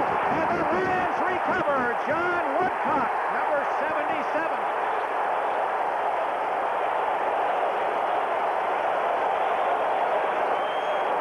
Dave Purifoy made the hit. Woodcock recovered. Let's go back and look at the pressure that was put on Craig Morton. Pressure from number 60, Baker, coming around the outside, although Claudia Miner does a good job of keeping him behind the quarterback. Purifoy coming in, gets a hold of the arm. The ball is loose right there. There it is, number 77, John Woodcock, just simply out-scrambling Claudia Miner for that football. Credit Purifoy, number 75, with a tackle, first and goal from the 10. Handed off to 24, Bussey. Saving the touchdown, Joe Rizzo, number 59, caught him around the shoelaces. Oh, they pinned the Denver defense in, and had it not been for the great reaction and quickness of Rizzo, as you see him there, very angry, they would have had a touchdown off the run by Bussey. Here it is again. There looks to be all kinds of room to the outside. Louis Wright, the corner, is ducked inside, and Rizzo, that's just a great reaction to get to the outside, make that shoestring tackle, save what looked to be an easy touchdown. Bussey with 38 yards in the first half, the leading rusher on both sides, second and goal at the 3. Bussey down at the 1-yard line. Randy Gradishar led the Denver defensive charge. Third and goal. You don't think there's a little pressure on that Denver defense. You see Randy Gradishar. Here's another shot at Gradishar, reacting to the play, sorting up through the middle. The initial hit right there on Dexter Busby, and he gets that secondary support from Bernard Jackson. And he needed it. Danielson needs quiet. Right into the eyes of the quarterback. Rick Kane did not get in. Randy Gradishar, that sounded like a rifle going off. You could feel that one all the way up there in the booth. And what a performance by Denver's defense. Watch Gradishar. Watch him read the play, penetrate, and just destroy Kane before he can have a chance to get to that line of scrimmage. That's as pretty a hit as you'll ever see from a defensive linebacker. The reaction in the background, the boos from the fans, obviously those are the Coaches Association here in Detroit and Pontiac area that want Clark to go for the touchdown, not the field goal, but Clark apparently will go for 3. Ricardo out of Danielson's hole. He wants the sure points. He's got him.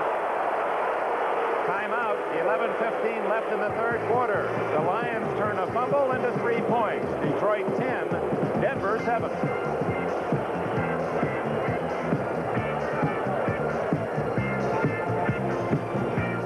How thankful he must be for being here today. He went to the World Football League, Canada for a while, went back, coached at his alma mater, Purdue. No one really thought he would be a first stringer in the NFL, but he is now. And there's the man who stopped the touchdown, 53. Randy Gradishar, he's putting on a clinic. He really is. I think important to say, too, it wasn't bad plays on Detroit's part, but great plays on the Denver defense that kept them away from that touchdown. Ricardo's kick to Perrin at the 11. He's at the 20, and oh, is he hit? 58, Tony Dakin made the stop. Look at him. He's fired up. The second-year man from Georgia Tech. Well, I think the whole Denver Bronco team is fired up as we watch Dakin from start to finish. So important to get good performance on the special teams from people who are not in the ball game. Number 58, Dakin, getting away from Bob Moore. Number 87, all alone on Lonnie Perrin, makes an excellent open field tackle, forces Denver to start deep in their own territory. Denver, a critical game for the Broncos, trailing by 3, early third quarter. Rob Lytle to the 24-yard line, but Washington 52 and Burns 29. 2 former 49ers under Monty Clark made the tackle. 9 Detroit Lions either in on that tackle or right around it. And right now you can bet there are a few nervous flutters over on the other side of the line of scrimmage as Red Miller and his crew concerned about that even head-to-head contest with the Oakland Raiders and the fact that they don't want to go in there looking at an 8-5 record. And also that wild card spot should Oakland win the division. There are other 8-4 teams around, Miami and Houston, and it might be tough in that direction. It's a very important game for the Broncos. Morton. Did he catch it? A great shoe-top catch by Riley Odoms. He took that one right off the green. Morton throwing that one a little bit short, Dick, and Odoms showing you that his arms are long enough to go right to the carpet for it as he scooped it up just like a cleaner. Here you see Morton rolling out, buys a little extra time. Now watch Odoms go down. Right there, he took that right off his shoe tops. That's a beautiful catch. It's tougher once it gets below the waist. The difficulty of catch has to increase the farther down toward the feet it happens to be. Extremely hard to hang on to a football thrown that way. First down, Broncos at their 45. Quick pop by Perrin. And Lonnie Perrin gets 9 yards before Jimmy Allen. They call him the Spider-Man out of UCLA, number 40, made the tackle. How'd he get there, Merlin? Well, the defensive line is rather young. You see Woodcock being opened up to this side. They've got a good shot inside on English. He reacted to the ball carrier. And I'll tell you, Lonnie Perrin did a good job of just setting him up and zipping outside. Al Baker not reacting quick enough to the inside to seal it off. He's got a few things to learn, as does English in there. But they got room for that. When they can rush the way they do, they're going to learn the other part of it. Second down and a foot. Perrin again. Former star at Illinois. Doesn't get much, but it's enough for the first down. Perrin with 4.6 speed and 222 pounds. Hometown, Washington, D.C. Well, and you got to wonder a little bit. Of course, talking to Red Miller, you know that his philosophy is that when his defense is playing very well, he'll take the risks. They had a 2nd and 1 there. That's a throwaway down. But apparently he's concerned. He's playing all the short numbers. He wants the conservative game call, and he went with it on 2nd and 1, just got himself a first down. First down at the Lion 38. Denver trailing by 3. Perrin again. Become the workhorse. It took 4 Lions to bring him down at the 38-yard line. English and Purifoy with help from the secondary. Burns and Washington. Second down and 5. Lytle in, Armstrong out. There's Benny Ricardo, owns a boutique, women's boutique out on the West Coast around the San Diego area.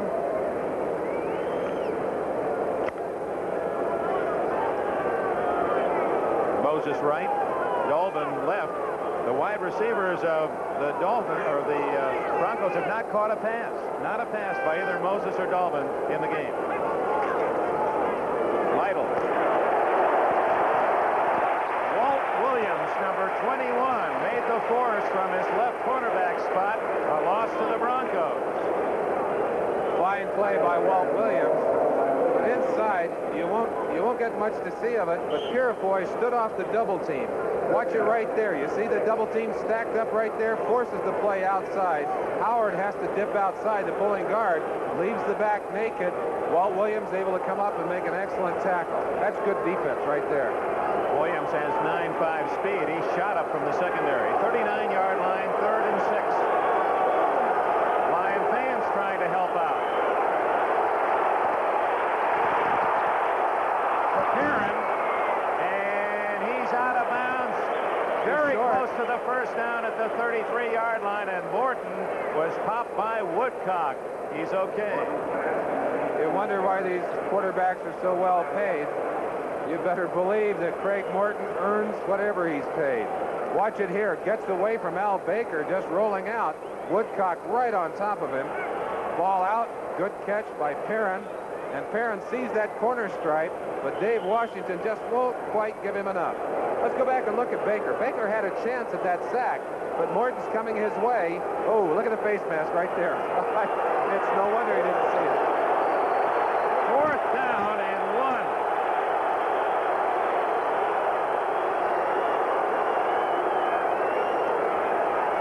Lytle. First down. He's returned home. Former Wolverine star Jimmy Allen made the stop at the 31-yard line. So the Broncos buy 4 more downs. 6.5 minutes remaining in the 3rd quarter. Rod Lytle did a good job of setting up that play as he started to the outside, spread the defense a little bit, and then quickly ducked back up, using his power to get that first down. I think Red Miller made a smart call there. Didn't figure it was in range for Turner. didn't want to punt it. There was nothing to gain. Simply went for it. 10-7, Detroit. 6 minutes left, third quarter. Morton to Moses. Out of bounds. No catch. Walt Williams was beaten on the play, but Moses ran out of playing room.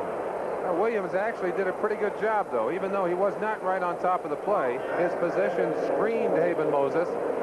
Morton had to throw the ball behind him rather than in front, as he would like to have thrown it, and that made it very difficult for Moses to do anything but what he did, and of course that carried him out of bounds, incomplete. And it also carries Morton into the huddle saying, uh-oh, they're going to be playing pass now. 2nd and 10 at the 31. 10th play of this drive after the field goal by Detroit.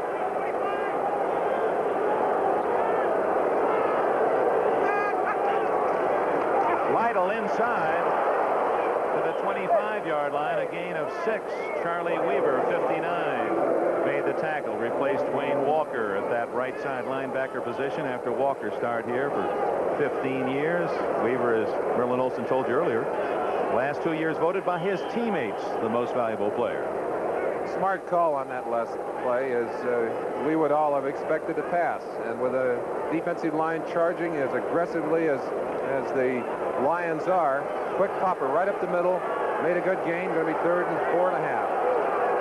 Luther Blue refueling along the sidelines. Morton, Lytle stumbling forward. I don't think he did not make it. He'll be short by a yard. Weaver and Woodcock teamed up on the tackle.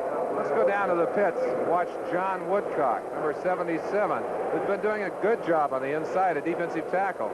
You see him getting some penetration there. That's Paul Howard trying to seal him off to the inside. Woodcock spinning back. He's going to get a piece of the tackle right there on the heels of Rob Lytle. Lytle trying to steal enough for that first down. Looks like they're going to measure it. Now, good call.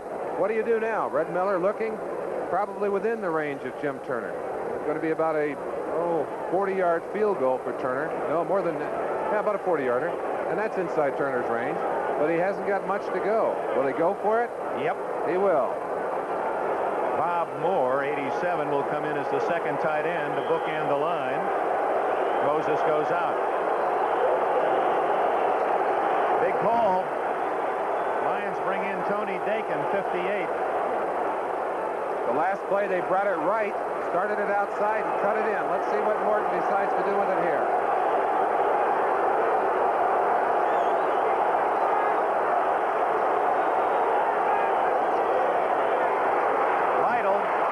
Down at the 20, and had he not been hit on that last Lion defender, he had a touchdown. You have to appreciate the talents of number 41, Rob Lytle, as he just attacked in there, went right after the defense, jumped over the top. Inside, we're looking at the charge of number 78, English, linebacker over the top right there, but it's Lytle who makes the big play as he just goes airborne for the first down. Riley Odoms makes a great block here, too. 88 sealing off. Oh, yes. Well, that's great. You see the penetration of the defense, some excellent plays on the offensive side. The Silver Rush has their 5th sack. Doug English gets another. Hard to believe that they can put that much pressure, but down in the pits, the action is getting fierce, and they are after Morton's scalp today. You see number 60, Al Baker, working on Claudie Minor. Claudie's a super tackle. Baker ducking in. He looks like Deacon Jones there. Gets a piece of Morton. And then good reaction on English's part. Slips across from behind and nails Morton for the sack. 2nd down and 13. Broncos. They trail the Lions 10-7. 3:45 left, third quarter. Dave Preston in motion. Morton had to hurry, and Jack Dolben, well covered by Luther Bradley. Now that rush does 2 things. It gets you, and then when it doesn't, you are inclined to hurry your throw. Well, anytime you got that kind of pressure coming, it really makes it difficult, not only for a quarterback, but receivers have a tendency at times to shorten up on their patterns, too, knowing a quarterback is under pressure. And if they do that, they destroy a timing pattern very often, making it difficult for the quarterback to connect. You saw Floyd Peters with Monty Clark. He gave that move with his hand as if to say to maybe put on a stunt. Try to go inside with the rush. Well, he signals the defense is in. He may well have done that. is down. Haven Moses would have a first down, but let's see what the penalty. It appeared that the Broncos jumped too soon. Well, we had two people offside. Let's see, like Al Baker stepped offside initially. Haven Moses then stepped offside. Let's see what the officials do on sorting it out. Yep, going to call it on Baker. Said he was across. In that case, they'll take the play, and Haven Moses has a first and goal for the Broncos. Let's go back and watch the play. You see Morton going back, and a lot of quarterbacks, knowing a flag is down, may not have completed the play. Morton, a smart veteran, gets it away, and as many times when a flag is down, you don't get good follow-through performance by a defense. Refuse. So the M&M connection.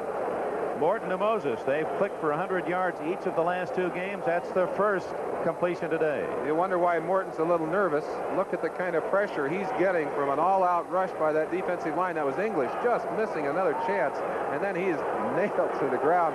Purifoy, I believe, the final shot there. First and goal at the 9. Lytle. Oh, was he hit? Lytle gets 4 and pays the price as he took a high shot from Mike Burns, 29. Dave Burns is not getting up. They were double teaming him on that play. They just leveled him. Watch the shot. You're going to see it from the end zone. You get many like these at home, you're going to be black and blue just like Rob Lytle. Ooh, look at that. That was Washington high and Burns low. That's a high-low tackle, and that'll send you home wondering what happened to you. And Burns still trying to recover from that contact. Here it is again. And Burns nailing him right up around the shoulder pad and helmet. And Burns slow and recovering. He's still down. Monty Clark has to be proud of what he's seen thus far. His Lions lead by 3, but the Broncos are knocking on the door. Number 15, Jim Turner, across the way. Number 4 score in NFL history. Second all-time to George Blanda in total field goals. He's hoping he kicks an extra point here in the third quarter as the Broncos are second and goal at the 5. Dick Enberg with Merlin Olsen. Beautiful Silverdome in Pontiac, Michigan. A crowd of around 70,000. 3 minutes, 19 seconds left. Third quarter, and it's been a good, hard-hitting game. Sure has, and a day for reminiscing, too. Jim Turner, as a sophomore, was my college quarterback at Utah State. So go back with him a long ways. That was right after the War of 1812, wasn't it? Back here? Yeah, matter of fact, not quite that far away. A lot of pressure down on the field right now. The Broncos, behind by 3 points, need to take advantage of this chance to score. You see Mike Burns obviously popped his neck to the side on that play, but good to see him coming off under his own power. Reggie Pinckney, 42, has replaced him. Second and goal. Now Otis Armstrong to the 2-yard line. Got an extra yard, keeping those knees pumping. And the man who made the tackle for the Lions is a little slow getting up. Walt Williams, he's okay. I think he's a little disappointed that he gave up that extra yard. Well, that was just a case of an offensive back who used his leg power, would not give it up. And even though he was almost out of balance, out of control, kept driving right to the end. Put it down on the 2-yard line. Let's see if the Denver Broncos can get it in. Third and goal.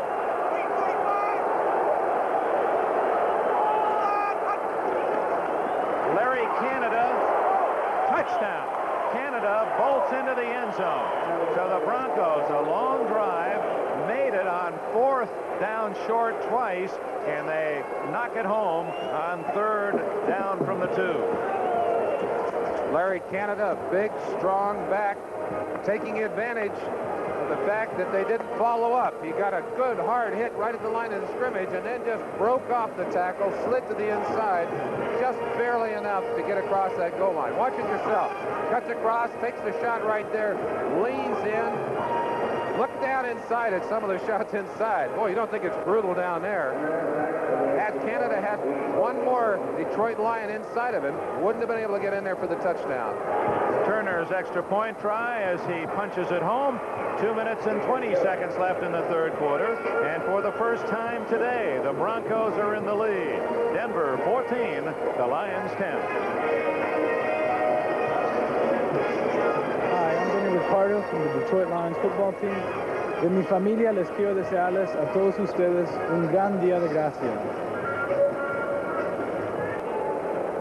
Lonnie Perrin tees it up. He'll kick it off to the Lions. 9-minute drive, 18 plays. You don't see many of those. And all of Denver's offense for the day tied up in 2 drives. A 74-yarder the first time they got the ball, and a 78-yarder here in the third quarter, both for touchdowns to put them into the lead. Saw Glenn Hyde come over and say, "We're out of drink here, coach." So Red Miller gave him his.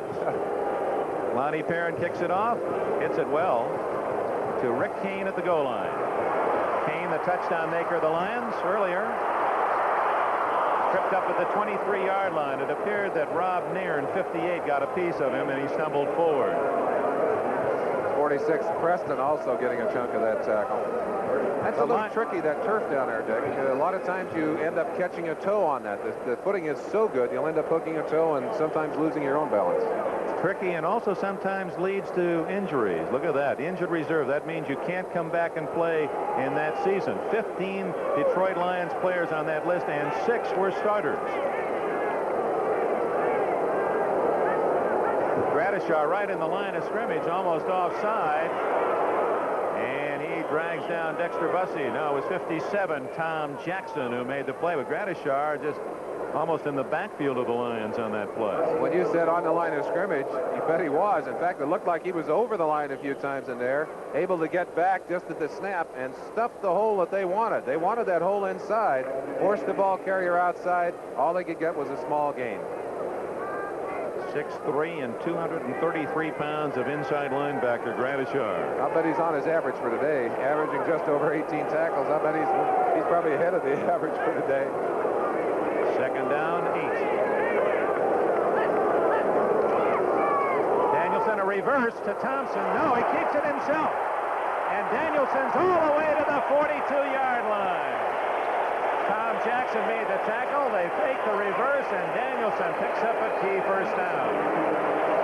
Gary Danielson has been the key to Detroit's success over the last 5 weeks. Watch Alzado going inside. Baldwin knocking him in there. They faked the little handoff right there. Froze number 57, Tom Jackson. He's the contained man. He gets there from behind. Made a sweep at the ball. You see him reach for that ball? Wanted to knock it free, but that's a great play. Big play by the young man, Danielson. 45 seconds left in the third quarter. Denver leads 14-10. Danielson to throw on first down. Has time. We talked about him earlier. Number 20, Lewis Wright, very nearly picking that one off. He waited off the receiver, hoping it was coming in that direction, and he was right there when the ball was thrown. Playing a zone defense as he was, Louis Wright had to stay in his zone until that ball was thrown, and then had such great reactions to the ball. He was able to get back and cover Dave Hill, knock that ball away, almost intercepted. Watch it for yourself. Louis Wright making the reaction at the last second, like a center fielder going up against the wall for that catch. He's sorry he dropped it, I'll tell you that. San Jose State, where he was a 25-foot, 7-inch long jumper. Down the middle, David Hill. First down at the Denver 41. Bernard Jackson made the tackle, and the Lions are on the move. Bob Snelker designs a lot of the Lion offense here. He loves those crossing patterns across the middle. And of course, you can't throw that kind of pattern unless you have time to throw the football. He gets the time from the offensive line. Little pressure from Chavis on the outside. In fact, he's hit after he throws the ball, but too late to stop the first down. At the end of the third quarter at the Silver Dome, we go to the final period with a score: Denver 14, the Detroit Lions 10. Quarterback Gary Danielson saw that completion through a maze of bodies. He seemed to like the results. Oh, boy. If you don't think that young man's a leader, pump him up. He said, let's go. Let's answer that scoring drive with one of our own. Fourth quarter begins. 14-10 Denver. Dexter Bussey hits the left side of the 40, a gain of maybe 2. We'll give you that address again for your Olympic contribution, tax deductible, U.S. Olympics, Post Office Box 1980, Cathedral Station, Boston, Mass. 02118. Of course, this is the network of the Olympics, and looking forward to a lot of exciting events that will lead up to the Olympic Games throughout 1979. You'll be seeing here on NBC. Bussey and King behind Danielson, 2nd and 8. Throwing for King. And Joe Rizzo, who played his football at the Merchant Marine Academy, a free agent pick by the Broncos, read it perfectly. Rizzo, like all of these linebackers, has great speed. And you saw him take advantage of also some of the football savvy that he's developed over the years to read the screen and stop it for a loss. Broncos now 112 yards rushing as they've taken the lead substantially in that department. 104 for the Lions, not substantially, 8 yards. I was looking at the 50. You're looking at the passing yardage down there, Dick. What do these tackles know about statistics? That's anyway? right. Just put them down the pits and let them go. I won't tell them you were an all-A student at Utah State. They'd never believe me. The Lions early in this fourth quarter. A big play, 3rd and 13. Looking pass, and they won't be disappointed. Down the middle. David Hill. First down at the 19-yard line.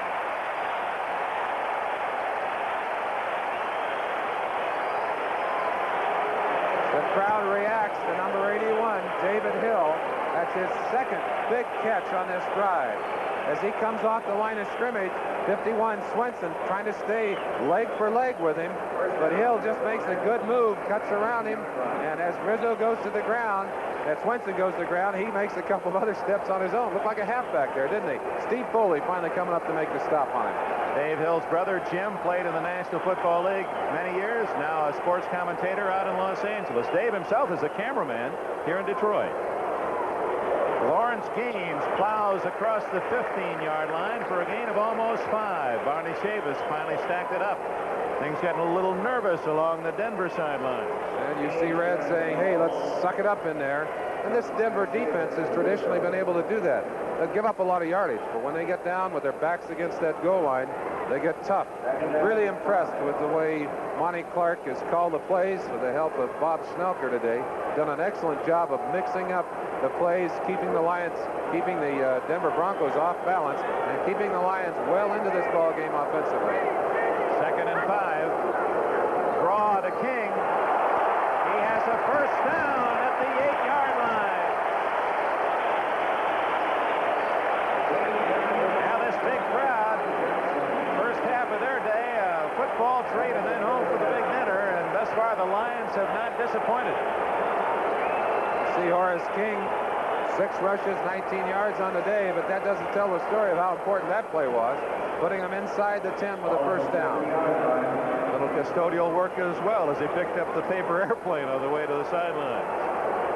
Luther Blue to the right, Leonard Thompson to the left, 1st and goal at the 7. Right into the eyes of Danielson.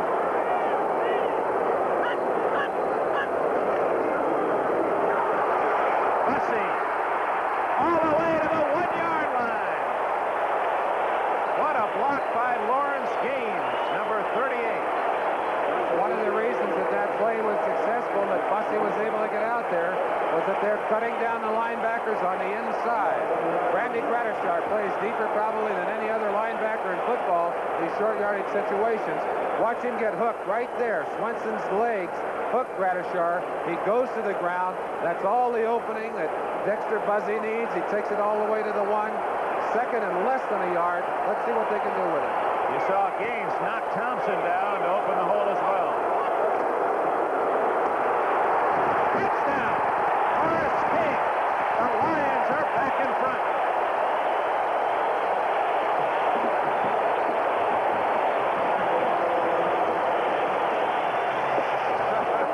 He has his own special spike, tosses the ball up, catches it behind his back, and then spikes it. He can do anything he wants after a touchdown like that, Dick. We've got a Denver Bronco down. Let's go down to game action. Gradishar coming over the top. And 2 linebackers, actually, that's Kane coming in. Gradishar able to take the block. Gets a little help there from Thompson. Boy, that's great defense, but they just could not stop them as they went into the end zone. And that's Thompson is still down there after that big hit. Another shot of the action. You don't think it's tough down on the line of scrimmage? Look at that right there. Hit him in midair. One more shot from the backside. You feel the roll of the defensive back and the linebacker. Watch Thompson go up. Oh, it's no wonder he's still on the ground down there. So each team has scored on two long touchdown drives. The difference in the game at the moment is the fumble recovery that led to the Lion field goal. While we wait for them to attend to Bill Thompson and the extra point try, a reminder, Sunday, you'll see starting at 12:30 our first game, the Jets at Miami. Miami needs to rebound after dropping out of the first place tie with New England. San Diego still with their hopes alive at Kansas City. The late games, 4 o'clock Eastern time, 3:30 for NFL 78, Cincinnati at Houston. That game's now a sellout, we understand, so you fans down in Houston will see your Oilers here on NBC. Those of you who are not at the Astrodome, and of course Earl Campbell, your sensational NFL leading rusher. The Patriots at Baltimore. Baltimore, tough team to figure. Just about time you figure you might have an easy one. They come up and knock you down. Ted Marchibroda's club will try to upset the Patriots, and Oakland in a revenge game will host Seattle. All on NBC this Sunday. Crowd today, 73,155 for a team that is 4-8. That's a great testimony to the fans here in Michigan. Well, that sure is. You see Red Miller applauding his defensive captain, Billy Thompson, number 36. He is one tough football player. He'll hit you. He'll give you everything he's got all day long. And that was a classic hit coming up over the goal line. Had there been any more than a half a yard to go, I don't think the back would have gone in. Thompson appears to be okay, and Benny Ricardo will try the extra point for the Lions out of Danielson's hole.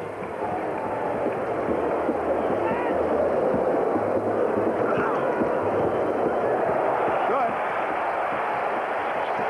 10:35 left in the game. The Lions have just gone 77 yards to take the lead, 17-14. After all the years I've been playing, it's still a pleasure playing on Thanksgiving. I'd like to take this opportunity to wish everyone a happy Thanksgiving. Thank you very much. Well, the Lions have gone 90 yards and 77 yards for their 2 touchdowns, while the Broncos 74 and 78 yards for their scores. Interesting how they've reacted. One team scoring. There, if you're a receiver at the other end of this kick, you can bring it back yourself all the way from your easy chair. Rick Upchurch at the goal line. The 10, 15, 20, and down at the 21. Boy, he wants to return it, doesn't he? He had a chance to go down 2 times before he finally went to the carpet. Bill Gay got him. He is very eager. He's been out of the lineup for a while. He wants desperately to get back in and make a contribution. Threw a shoe in the process. Oh, we have some games coming up a week from Sunday. Now, that's not this Sunday. We've already told you about those. How about a week from Sunday? Look at this lineup. Miami at Washington. Pittsburgh at Houston. Whoa. New England at Dallas, what a among shootout. the others. What a shootout. Those are 3 classic games.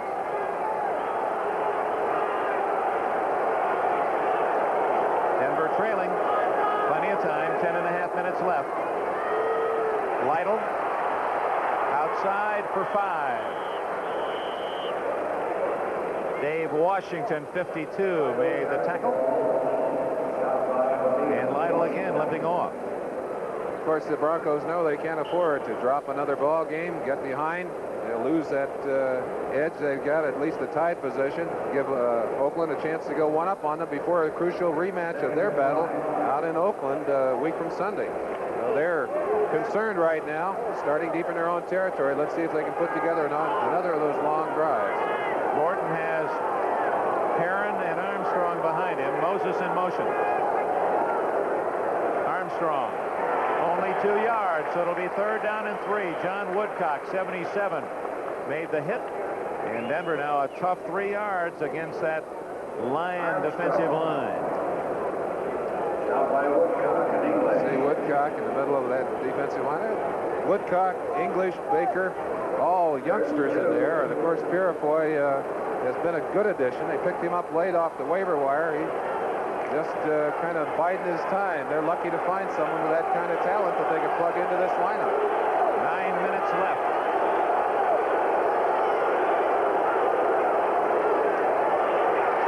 Morton. Oh! Almost picked off. Broken up by 29. Mike Burns. And Denver will have to kick.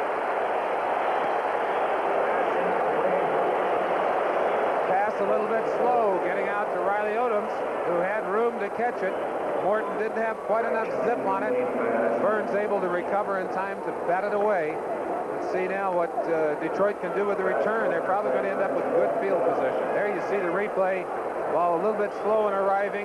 Riley Odom's unable to get his hands on it before Burns knocked it away. Dilts hits a beauty towards 89 Luther Blue. He's got it at the 22. 25, 27. Maybe the 28. Dave Preston, one of the men downfield, along with Len Hyde to make the tackle. We had a man releasing too soon in the interior line for Denver. That hurts because that's a great punt, 51 yards, and excellent coverage. And they'll take it all the way back and make them re-kick it from 5 yards further back.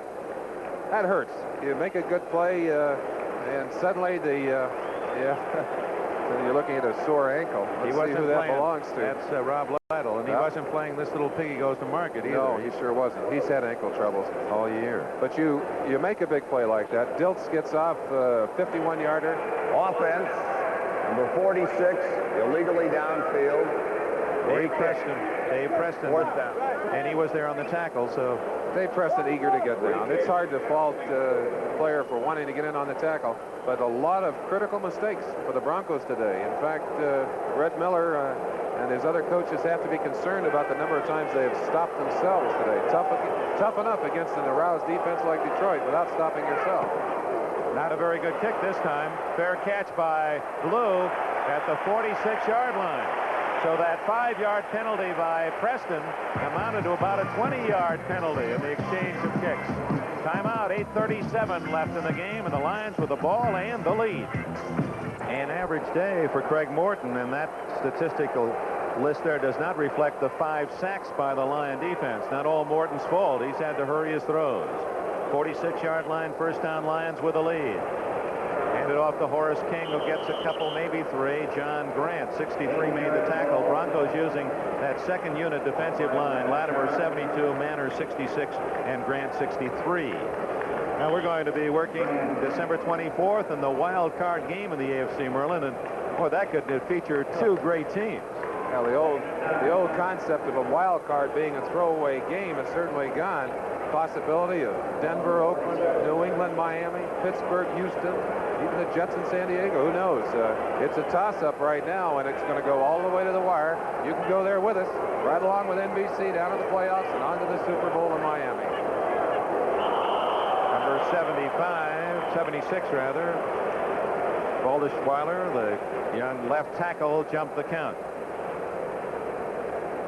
Bill Thompson, neck injury on that tackle and stiffening on him, so the Broncos feel he may not return to the lineup. Probably a pinched nerve, easy to get on that kind of an injury. Almost a 76 ball start. Almost a whiplash kind of injury when your head is snapped that hard to the side.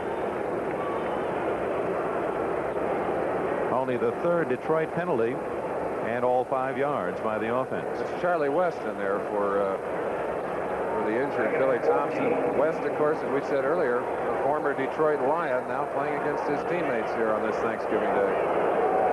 Second down and 13. Draw to Gaines. Big guy from Wyoming rumbles out to about the 47-yard line, where it'll be 3rd and 9. Gaines had a very good rookie year, 659 yards. Then all of last year was out. He had 3 different knee surgeries. Some say it's a miracle he's even playing this year. He had what they call a Slocum transplant, and all of the athletes who've been under knee surgery know, of course, the seriousness of that. Said it slowed him a couple of tenths, and he's just now getting over the effects of that operation. 3rd down and 8. Danielson trying to sustain the drive, hits Luther Blue, 40, out of bounds at the 35, first down. Boy, Danielson had that one right on the money. The Denver Broncos linebackers, known for their deep drops, and they were way back on that play. Luther Blue cutting across underneath the linebackers. You see Swenson and Rizzo right there. Outruns them to the outside. It's Louis Wright who puts him out of bounds. And Red Miller has put the 3 starting defensive linemen back in the game. Wants some pressure on Danielson and that Lion offense. You saw Danielson's eyes that time. He looked left and then threw back to the right as he looked off the defenders. Great job by the quarterback. King plowing forward for a yard as we pause briefly for station identification. From the Silverdome in Pontiac, Michigan, this is the NBC Television Network. KXAS TV 5, Fort Worth, Dallas. Happy Thanksgiving from NBC Sports. Dick Enberg and Merlin Olsen at the Silverdome. A crowd of 73,155. And the underdog Detroit Lions leading the Denver Broncos 17-14 with 6:45 remaining in the game. And the Lions driving deep enough for a possible field goal try by Ricardo, but they want more than that. You saw Bill Thompson there on the sideline, and that was a neck harness that he put on, a roll of foam that goes around his neck to keep his head from popping to one side. We may see him back in the ball game. Second down, 9.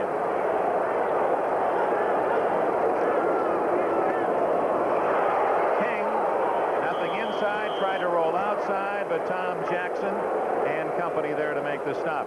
57, Jackson.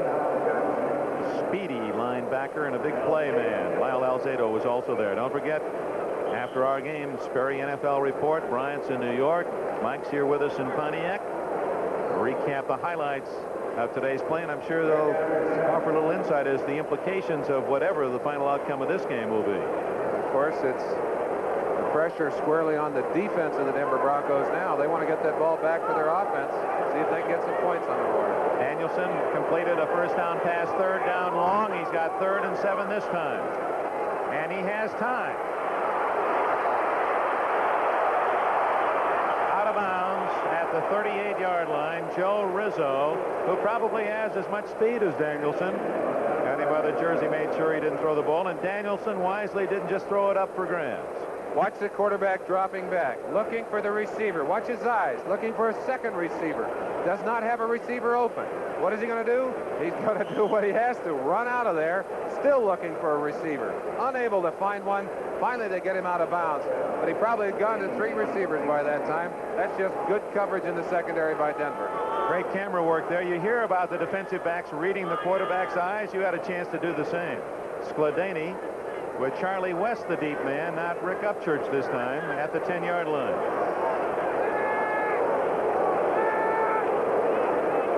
He'll try to aim it out of bounds. And does. It'll be out somewhere around the 20, make that the 19-yard line. So Denver, 81 yards away. Skladany was not happy with that punt. Some of the fans thought it was a bad spot. They mark it at the 18-yard line. 5 minutes left for the Denver Broncos. Almost must win for them. They trail by 3. You can add to that a couple of victories in the playoffs last year and 1 loss, of course, in the Super Bowl.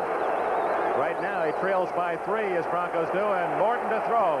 One of the few times he's had time, and he hits John Keyworth, who struggles out near the 30-yard line. And the hold of Big Dave Washington, one of the biggest linebackers, probably the tallest in the NFL at 6'6". Tom Glassick, number 62, came up limping down there. And Denver can ill afford to have any more of their offensive linemen banged up.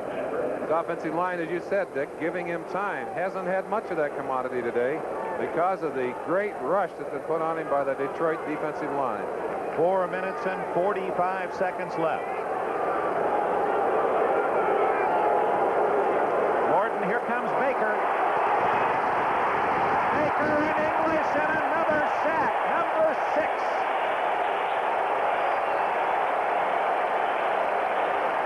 We saw Tom Glassick come up limping on the last play. He probably should have taken himself out of the lineup because they went right over the top of him on that last play to sack Morton deep in his own territory. 62, right in the middle of your picture. Watch it now. 78, English, just dipping by him very quickly. Wide open. Baker on the outside. No place for Morton to step. He'd like to have stepped up to get away from Baker, but English and Baker just take him to the ground roughly. Going to be long yardage. 2nd and almost 25 yards to go. Well, that's reminiscent of that 1962 game that we showed you at the start of our show. When Alex Karras and those fellas applied the pressure. Looking for Moses, incomplete. 46-yard line, and Red Miller's brow has pretty good crevices in it. Craig Morton running for the sideline, trying to buy a little time, waits until the last possible second, and that's English that knocks him out. Doug English knocks him out of bounds, lays on him. Craig Morton's body got to be a little sore by now. He's taken some real pops today, Dick. How do you say English in Detroit? Sack him. He's had a lot of them, too. 11 and a half, 12 and a half on the season. Gary Danielson hopes he doesn't have to get the ball again if the Lions can pin Denver back in there. 4:09 left.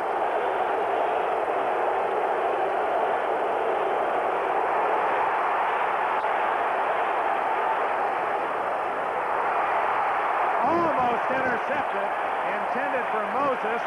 Walt Williams, the Lions broke it up. Look at this Detroit Lion crowd.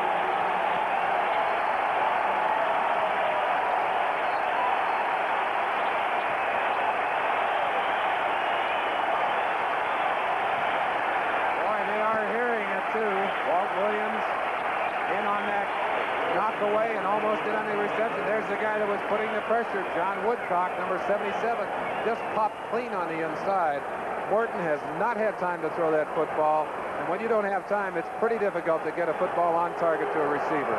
Bucky Dilts. Oh, short kick. Luther Blue, fair catch, and then lets it bounce. That'll be a break for the Broncos. That's a 15, 18, 19, 20-yard roll. A 20-yard roll for Dilts. And it'll be first down Lions at their own 30. They'll try to kill the clock. 3:44 left. And the Silver Rush has produced 6 sacks, and that's been a key factor in the game. Don't forget, next Sunday, NFL 78, and they'll feature the fellas in the striped shirts. Who are they? It'll be a most interesting in-depth report on NFL 78. Whoa. Lions trying to use the clock with 3:38, 3:37 left. Lawrence Skeens straight ahead, and Denver will spend a timeout. They have 2 remaining. There's the man they call Bubba. You think he isn't tough? Just to get his identity, he took a coat hanger and worked it into the form of a letter B, put it in the fire, and branded his right arm a B on there. He just wanted everyone to know, I'm Bubba Baker. And they're starting to love him plenty here in Michigan. On the other side of the line of scrimmage, I'm sure Randy Gradishar has gathered his troops, and he said, hey, I'm tired of hearing all that roar from this Detroit crowd for that Detroit defense.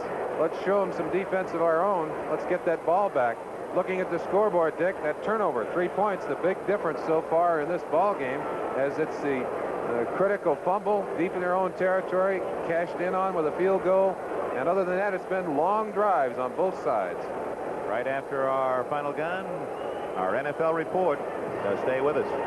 An interesting call by the Broncos to take their timeout at the 3:35 mark. Now, many teams will save those 3 timeouts till they get down inside the 2-minute warning or around the 2-minute warning.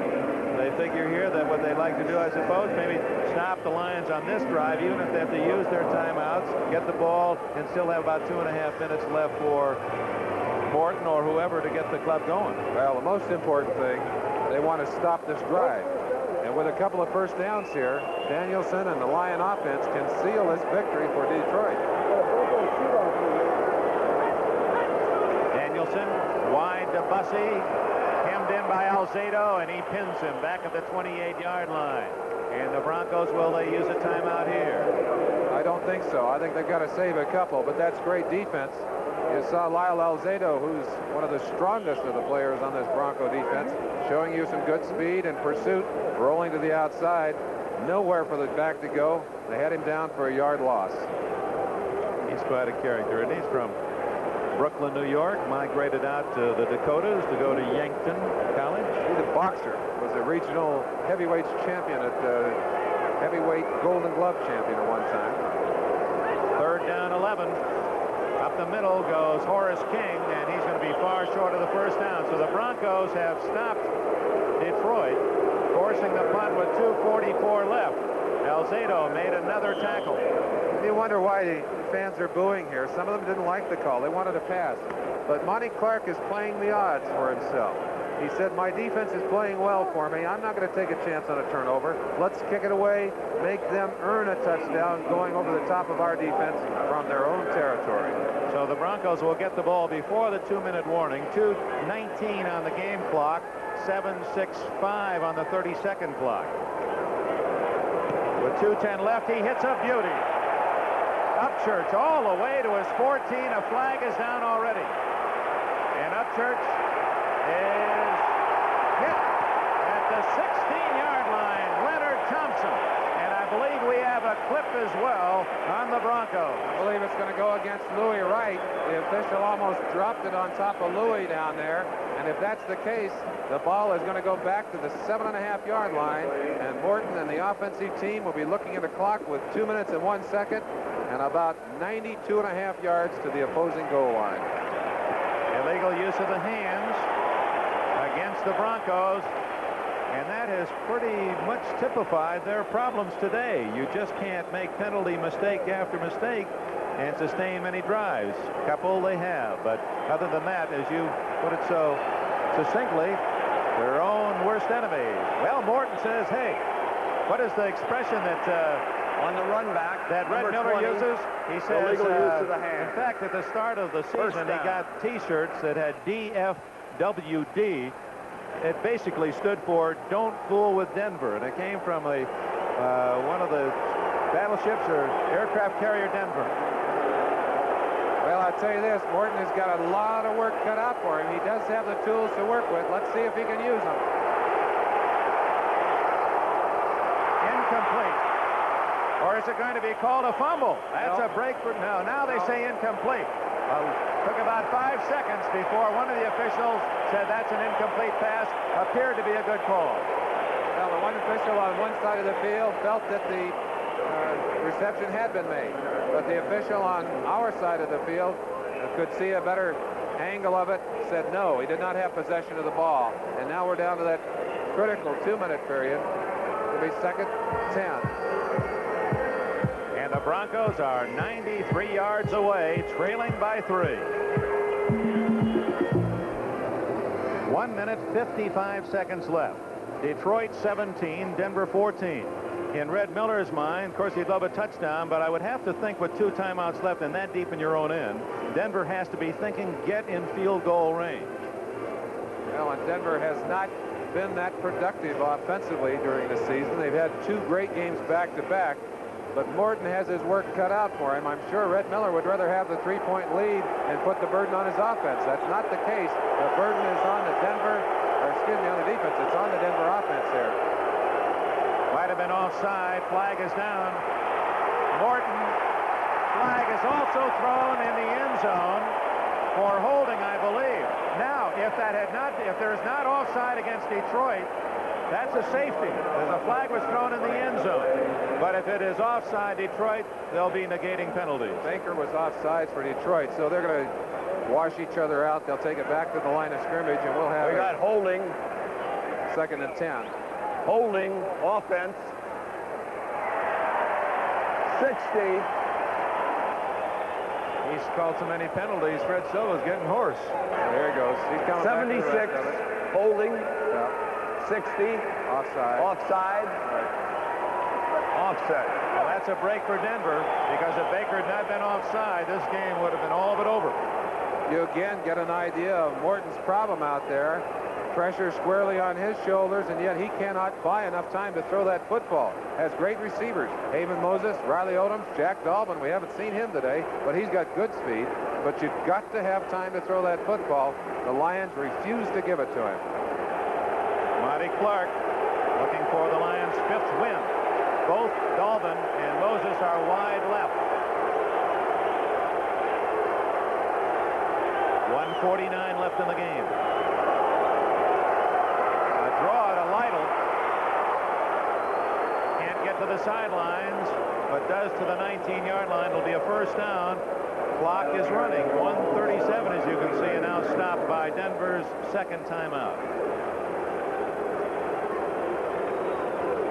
Well, the Broncos have one timeout left and that much time to get into field goal range for a possible tying field goal try. And Morton goes to the sideline to confer with Red Miller. And certainly the clock here becomes the enemy, just as the Detroit Lion defense becomes the enemy. 1:37, and it'll click off a piece at a time. We'll be right back at the Silver Dome. Stay tuned for the NFL report that will follow. Broncos have a first down, 1:37 left at their own 19-yard line. One timeout remaining.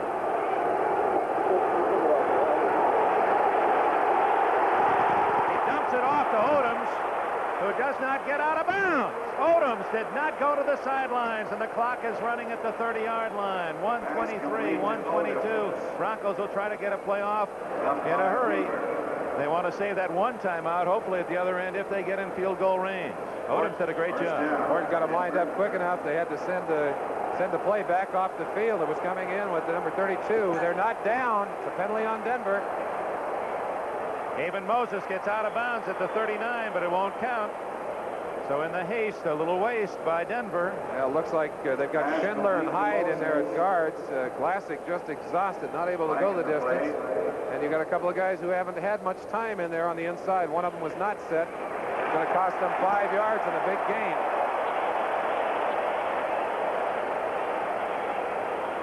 One minute and a second left for Denver. And they continue to be in that tough, difficult spot because of the penalties. 9 penalties, 78 yards unofficially. Offense, 76, illegal motion. Tom Neville unable to get himself set. Ball at the 25-yard line. One timeout left. I apologize to both the guards. It looked like one of the guards was late. I think there were more than one guilty, and they had to pick out one. Well, it's still a tragic mistake, and they've hurt themselves all day long, as you said, Dick.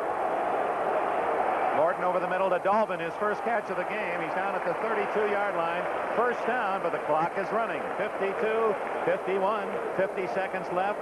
Detroit will give them those inside patterns, Dick. They'll give them those inside patterns because they know they're burning the clock out with them. Morton's got to go outside or deep. Down to 40 seconds. Morton needs a big gainer. Sidelines, Moses, pretty throw, and Moses doing that little dance step before going out of bounds at the 43. First down and 34 seconds remain. Well, that's what he has to do. He's got to save that clock. 34 seconds. He goes to Moses. Moses has the first down. But again, Detroit will give the short pass. They want that clock running out. You see it right there. Moses making it dead on the sideline, pulling it in, stopping the clock with 34 seconds left to go. And the out-of-bounds play does two things, stops the clock, and gives Morton time to go into the huddle. And they've gone to a change in the defensive line, putting in the linebacker in there. Ooh, Baker almost offside.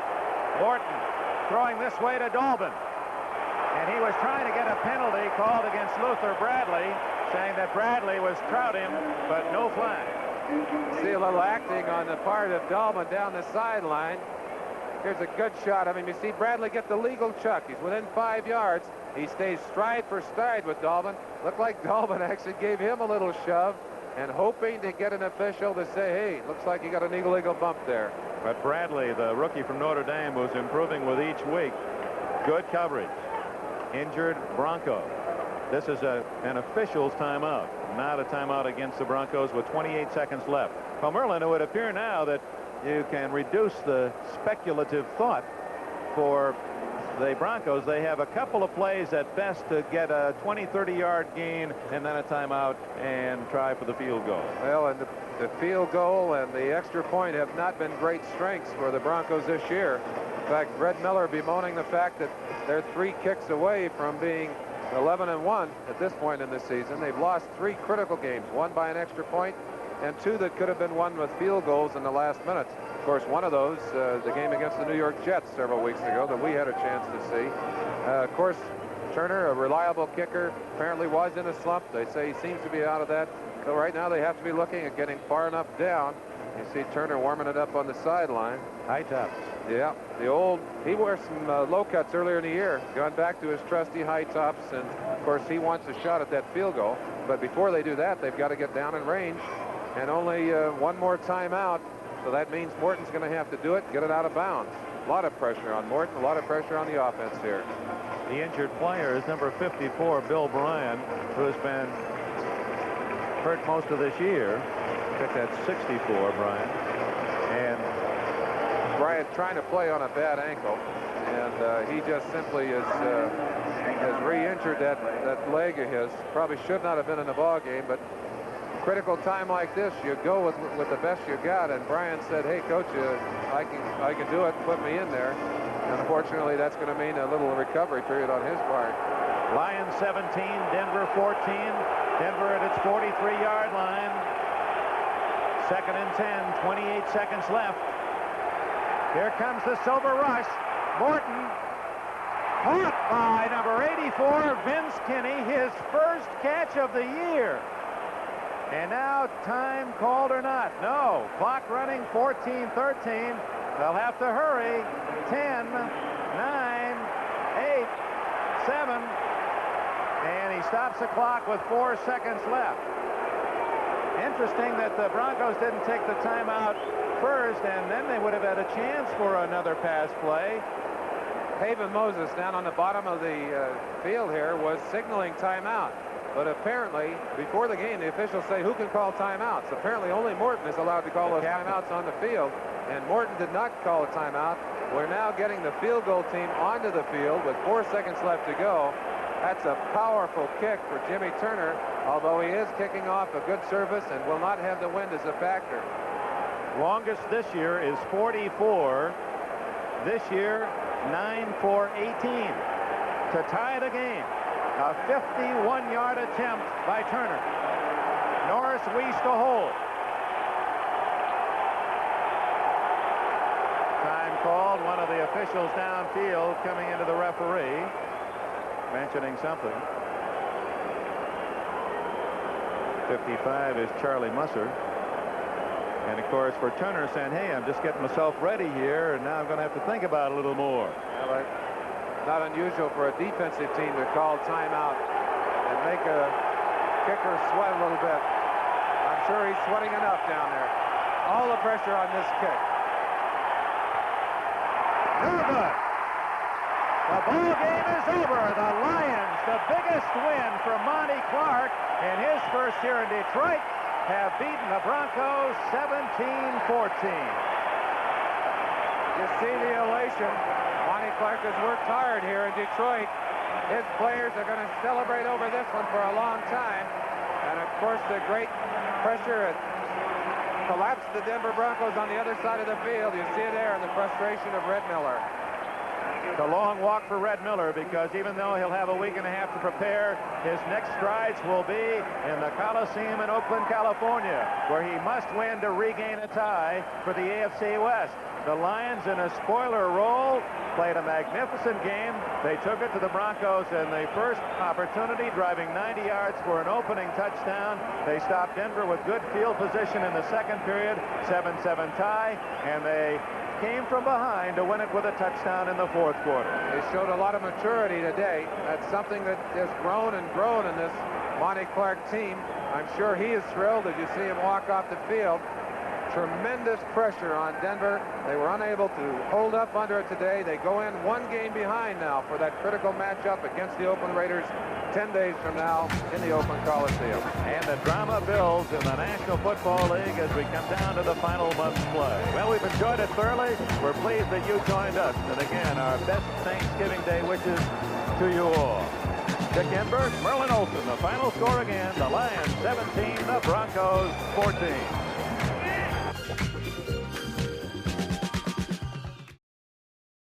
We really worked hard, you know, defensively and offensively, but we really hurt ourselves with mistakes, you know, holding penalties, quarterback getting sacked. You can't be second down and 20 or third down and 20 and expect to win.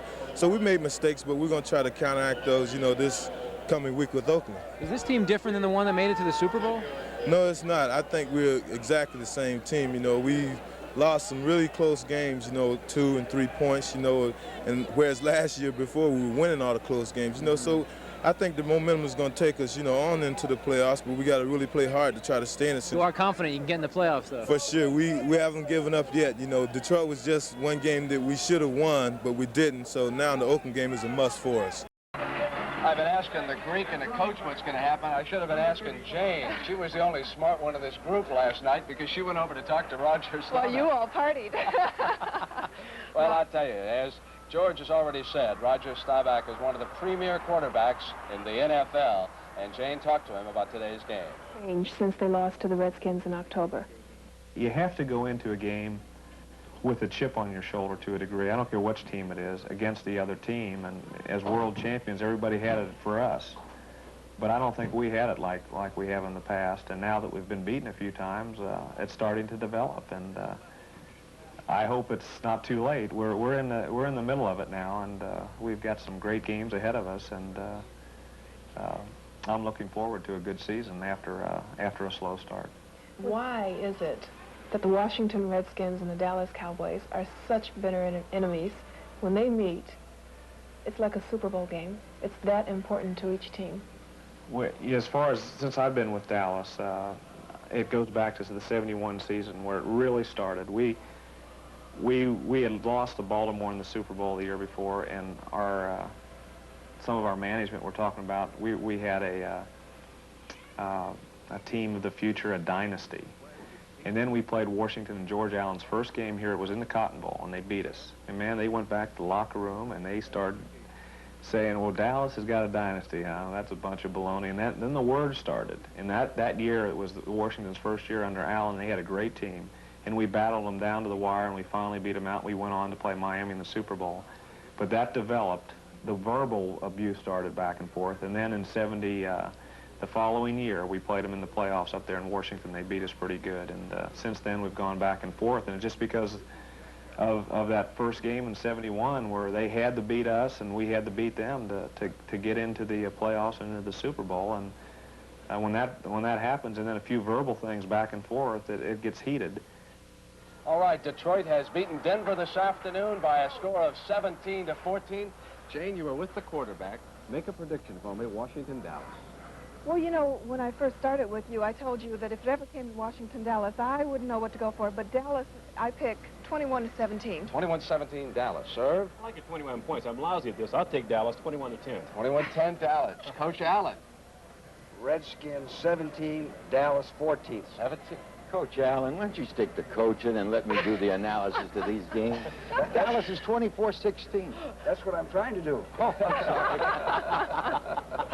Well, we've run out of time, folks. Sorry I can't make a prediction again with you. No, you're not going to get away with that. For the Greek and Irv and Jane. Wait a minute.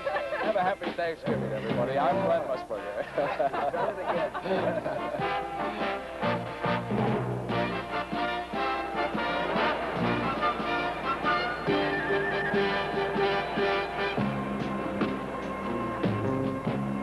The Thanksgiving Day matchup between the Washington Redskins and those Dallas Cowboys. Joe Theismann will be the Washington quarterback. He has reclaimed that job from Billy Kilmer, and Roger Staubach will lead the Cowboys. Absolutely perfect weather on this Thanksgiving Day. You look at the Cowboys. The NFL on CBS. Today's game is sponsored by Schlitz. Beer makes it good. Schlitz makes it great. Firestone, makers of the new steel-belted Radio 721. Ask a friend about Firestone. And by Polaroid, inventors of instant pictures, and now instant movies.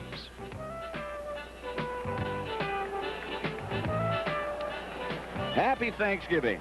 As you look at the Dallas Cowboy cheerleaders, as we said, happy Thanksgiving. I'm Pat Summerall with Tom Brookshire. What do you think? The atmosphere is electric. You can tell that. I'm sorry about the whole nation, but if everybody doesn't have butterflies right now, they should have. This is a great rivalry, and I'm thinking about the line of scrimmage, and I think Dallas will own the line of scrimmage both offensively and defensively, and Theismann's got to get John Riggins running some, or he can't even throw it every play, which we've said he may have to do. He may have to, indeed. When these two teams play, there is no atmosphere like it. Not How anywhere. about Newhouse being hurt? Do you think Laidlaw can fill in there on offense for Dallas? I think actually they don't suffer too much. That's not to say anything disparaging about Newhouse, but Laidlaw, I think, is perhaps a better pass receiver. Let's get out of the action. The Dallas Cowboys have won the toss. They'll receive Mark Mosley's kickoff. Detroit beat Denver, as I'm sure you know, 17-14. This match between the Cowboys 8-4 and the Redskins 8-4. And Butch Johnson receives the kickoff back close to his own end zone. Slips at about the 18. Terry Anderson made the tackle. Let's look at the offense for Dallas. The offensive line is playing extremely well. Donovan Scott, Fitzgerald forever at center. Rafferty and Rayfield Wright, big cats, playing right tackle pretty well. Those are the receivers, Tony Hill and Drew Pearson, rather, the wide receivers. Look out for Tony Hill today. He may break out. He's been sort of stopped occasionally the last couple of games. Billy Joe Dupree is the tight end. Those are the backs. Staubach, the trigger man. First down, Dallas at their own 19-yard line. Scott Laidlaw and Tony Dorsett, the running back. And this is Dorsett. Dave Butts will set the rest of that Washington defense for you.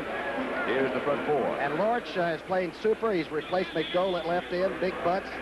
Brooks is really in his first start there as Dyron Talbot's back in the hospital. And Coy Bacon, he's leveled off and playing right end a little bit. The Redskin linebackers are active. Brad Dusek and Chris Handberger on the outside. Harold McClinton, number 53, in the middle. And there's their secondary. And that secondary's hitting in that first Monday night game probably beat the Cowboys. They really can hit. Dorsett got about a yard on first down, so we'll make it 2nd and 9.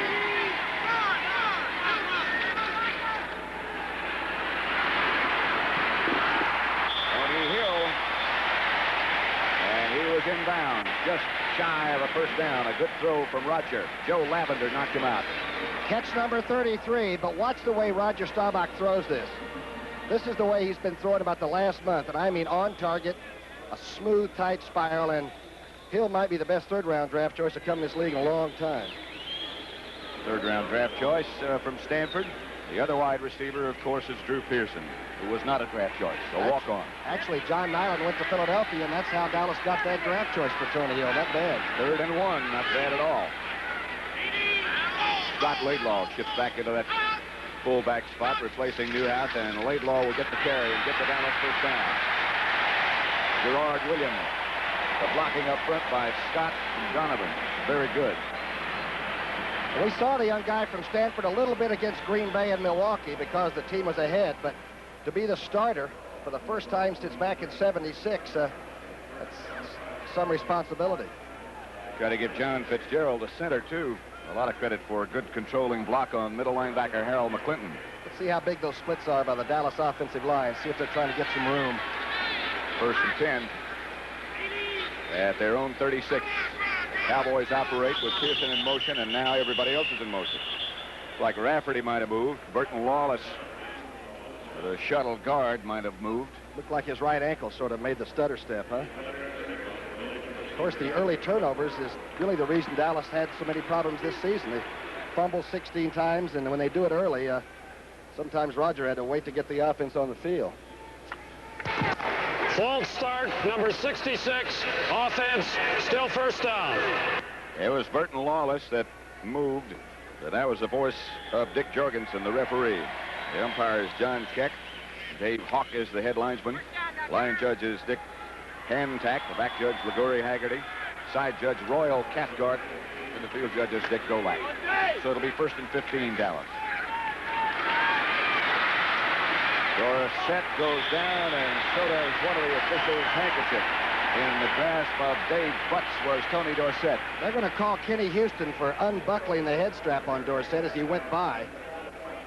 Again, it's not an intentional foul. It's just one that the official feels they must call to protect people. Watch to the left of your screen. You'll see 27 show early. He's an all-pro, and he's super at playing off people and tried to make an equipment change on Dorsett. Didn't mean to. All fair in love and war, right? That really doesn't matter. 27, defense, first down. It is an automatic first down, Dallas, as you look at Tom Landry. Jackie Smith and Billy Joe Dupree both in the Cowboy offense at the moment. First down, Cowboys, line of scrimmage their own 39. No score. Dallas and Washington at Texas Stadium. Dorsett. 2 or 3, not much more than that. Like Perry Brooks is playing a sliding defensive tackle in there a little bit. Obviously, with Dyron, they can do more stunning. But I'll tell you, this secondary and the linebackers on the Redskins will make you pay. They are very tough and they're aggressive. They attack on defense. The score in the first game between these two teams this year was 9-5. There is Brooks, of whom Tom Brookshire was just speaking. First big start for him. 2nd and 7 situation right here.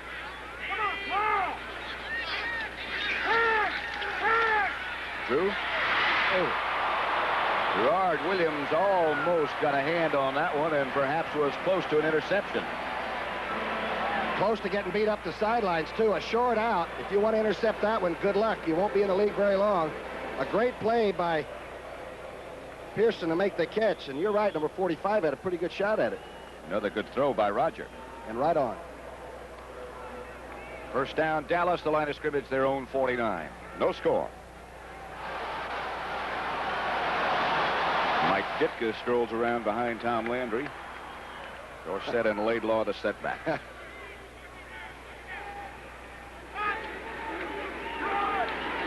Tony B with no place to go. Finally ran into one of his own men before the Washington defense converged. Pretty good play by Coy Bacon on the outside. Some people have thought you could run inside the defensive right end, but you try to get outside. He makes the quick move. Came over from Cincinnati, and I tell you, for about 7 or 8 games, played about as well as you can play defensive end, but he sort of leveled off a little bit. They all have. Intensity's hard to keep over 16 rough ones, you know? Yeah. Those 2 extra regular season games make a big difference, not only injury-wise, but mentally. We're tired, too. Yeah. Roger Staubach. Pitch back to Dorsett. This time some room. Ken Houston made the tackle on Tony Dorsett. And the ball showed up late, but the ball came loose. From the overhead camera, watch that play develop. This is from the eye. Nothing fancy about this. You've been seeing this if you've been watching football for about 45 years. But watch the ball almost be fumbled by Dorsett. He's got 9 coming in. Hello there. It'll be 3rd down now for the Cowboys. Preston Pearson and Tony Dorsett as Roger Staubach operates this time from the shotgun formation. Comes out of it and out of it and has the Dallas first down.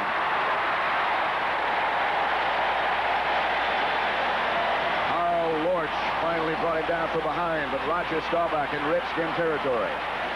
Roger has over a 5-yard rushing average, but I don't think this is the way you expect your quarterback to make a 3rd down conversion. Everybody covered. This time I think he really decoys it. He's not going to throw it now. Now he just fakes it one more time to get Houston off his neck. Good run. Good athlete. Still, the age of 36. Makes us feel good, doesn't he? Sure does. Laidlaw back in place of Pearson now, and Jackie Smith goes in motion. Laidlaw. Close to another Dallas first down. Jake Scott had to make the tackle. Great block by Tony Dorsett on the outside, number 33. And Donovan has just been out of sight. Watch to the right of your screen now. And you'll watch 33 lead the fullback through. He gets on Houston, who is a rough customer. Watch this. Watch him stay with this block. And then Houston throws him out of the ballpark. It's a good effort by Dorsett and a heck of a one by Laidlaw. Good block by Herbert Scott as well. First down, Dallas at the Redskin 22. 9:45 left to play. First quarter.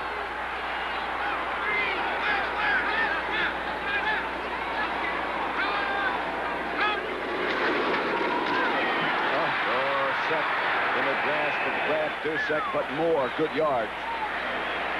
He does make that little wrinkle right in the line, doesn't he? Richie Pettibone, that's Jack Pardee in the white shirt. This telecast is presented by authority of the National Football League. It's intended for the private use of our audience. Any rebroadcast or other use of this telecast without the express written consent of the Dallas Cowboys and the National Football League is prohibited. Well, I'll tell you, number 33 made a little move right at the line of scrimmage, and Coy Bacon barely touched him. That little skip and change of direction he has is most deceiving. Dorsett is deep, and he will get the pitch. To about the 15 before Brad Dusek and Harold McClinton converge. Dusek is playing a lot of left linebacker, number 59. He's from Temple, Texas. I have a feeling he's got some people here with different feelings about how the game should turn out. Don Harris goes in place of Harold McClinton now on 3rd down. Burton Lawless brings into play from Tom Landry for Staubach. How do you play defense against this one? Loose and tight at the same time. Very carefully, you're right. Straight back.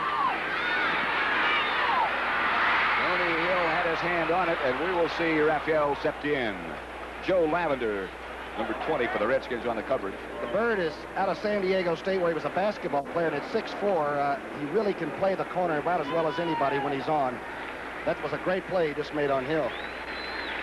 He wears no thigh pads, no hip pads. Helmet and shoulders, and that's it? Helmet, shoulders, and knee pads. The NFL rules should hear about it. Now they have.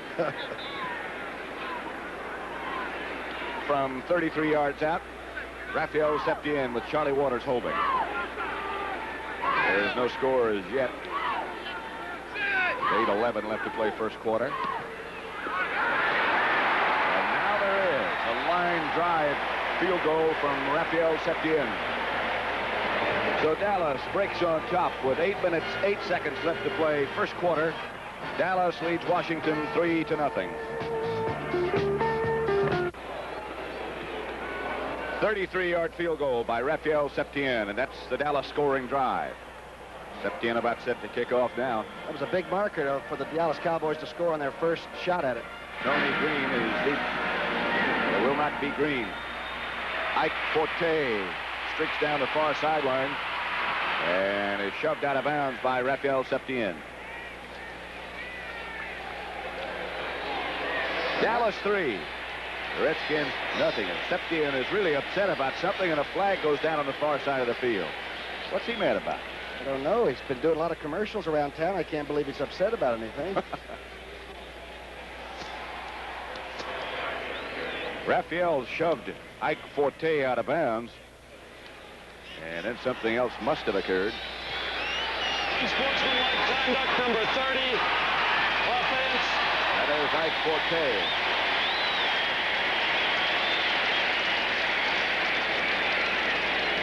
Is a stiff arm against the rules?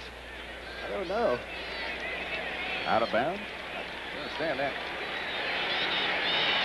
I figure a ball carrier's got to protect himself, and he was almost in the Dallas bench. All right, let's look at the Redskin offense. Hermeling, Saul, Kazeel, Nugent, and young Harlan's first start, and he will block Too Tall Jones. Those are the receivers, McDaniels and Bugs Wide and ex-Cowboy Gene Fugate, the tight end. Joe Theismann starts at quarterback. Mike Thomas and Big John Riggins, the running backs. This is a fake to Riggins, and the effort just barely overthrown, intended for John McDaniel. Theismann took a shot. McDaniels had 100 yards worth of catches last week against St. Louis, and I think he had Benny Barnes by about a step. Barnes, of course, coming off that bad ankle. Good call on the first play. It looks like number 7's going to air it out, huh? That was the information we had as you look at now the defense for Dallas. Jones, Pugh, White, and Harvey Martin, who is still working on a sort of a bad wheel. He's about 90%, which is all right. Hollywood Henderson, Bob Bruning at the middle, and D.D. Lewis, the other outside linebacker. Benny Barnes, Aaron Kyle in the corners, and the all-pro tandem of Charlie Waters and Cliff Harris, the safety men.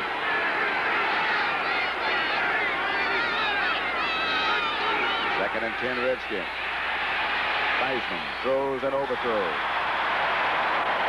They intended for Mike Thomas, so it'll be third down, and they still need 10. A very tentative toss that time to almost nobody in particular. Can't blame him. Looks like Too Tall's getting a lot of penetration already. Line of scrimmage for the Redskins, and Joe Theismann is their own 15. Dallas leads it 3-0. Theismann off to a great start. Had a little slump toward the middle of the year, was replaced by Billy Kilmer, but has come back to start. He's kept the interceptions down. He's got 13, but this is a tough team to throw against in your own territory. They got the extra defensive back in now, the person of Randy Hughes. Too Tall is after Theismann. He won't get him. Theismann is near a first down, but not quite. Wrapped up finally by Benny Barnes. If he'd had a rear view mirror that time, he might have quit the league, because you're right. 72 was bearing down.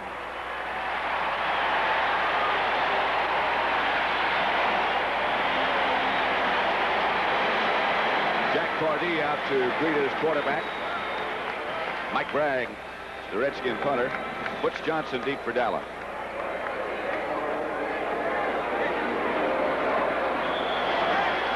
Last time this fellow had one blocked was against this Dallas ball club. That was 344 punts ago. That was by Charlie Waters. Dallas backing off now. They're going to try to set up a return. They're not trying to block it. A high kick from Mike Bragg, and Butch Johnson will not signal for a fair catch. And the Redskins are there in a hurry. But Dallas will take it over at their own 38-yard line.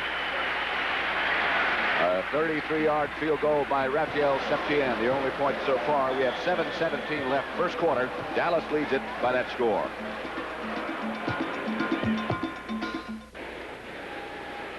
That well turned out, very astute looking gentleman, of course, is Dallas Cowboy head coach Tom Landry. Washington defense has really got a series right now. They must play well. Dallas can't go down and get on the board in this drive, or it could be really a long one. Tony Hill out wide to the right and Drew Pearson left.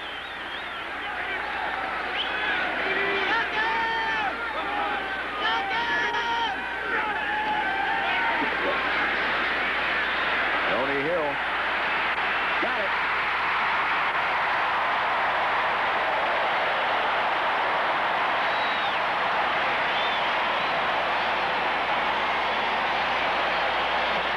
Roger Staubach brought Drew Pearson across under and got those safety men out so that Gerald Williams had man-to-man coverage. Now watch Hill.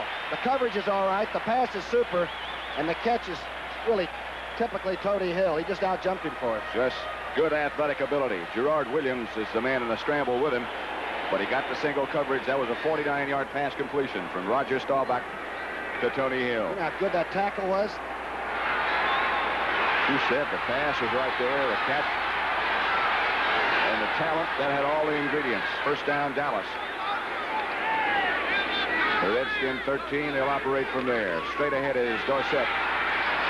2 or 3. Harold McClinton, the middle linebacker, led the Redskin defensive charge. There's a little altercation, or near altercation, after almost every play.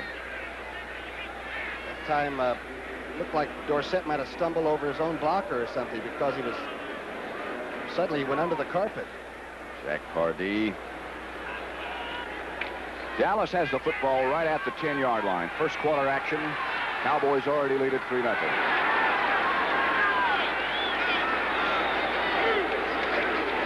Laidlaw near the 5.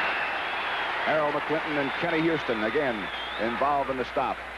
Sort of a misdirection play by the offensive line. They looked like they were going to the right side and ran off the skinny block down the weak side. Skinny block? Well, it's not as firm. Playing some pressure. That's a good defensive line, and Butts probably took the flow to his side, and Perry's all by himself. Dave Butts goes about 285 pounds. I thought we might see them in a 3 a little bit today, you know it? Considering that Dyron Talbot's not playing. With Butts in front of the center.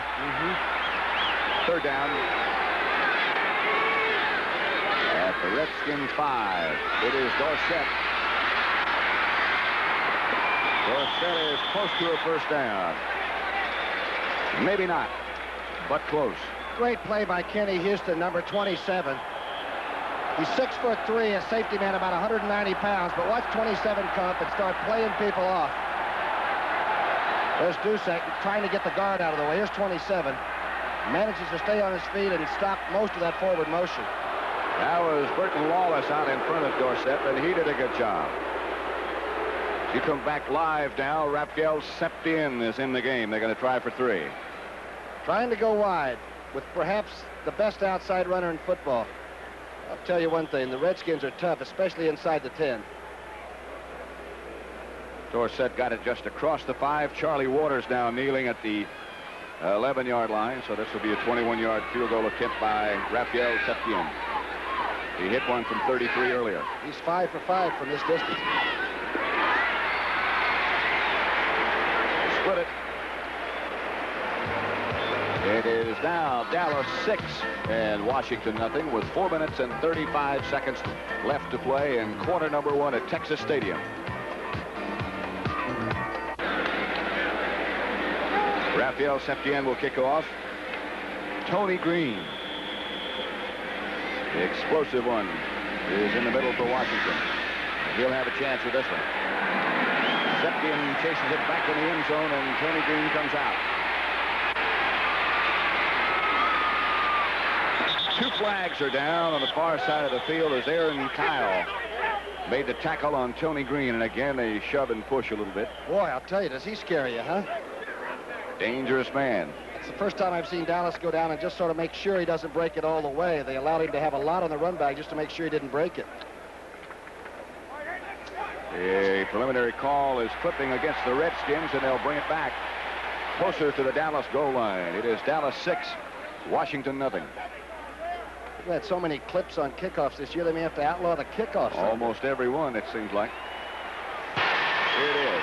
Personal foul, clipping number 50 on the return, first down. That is our friend Pete Wysocki. And he really didn't get a good shot at him. Larry Brinson, who does a whale of a job on special teams, was the clippee.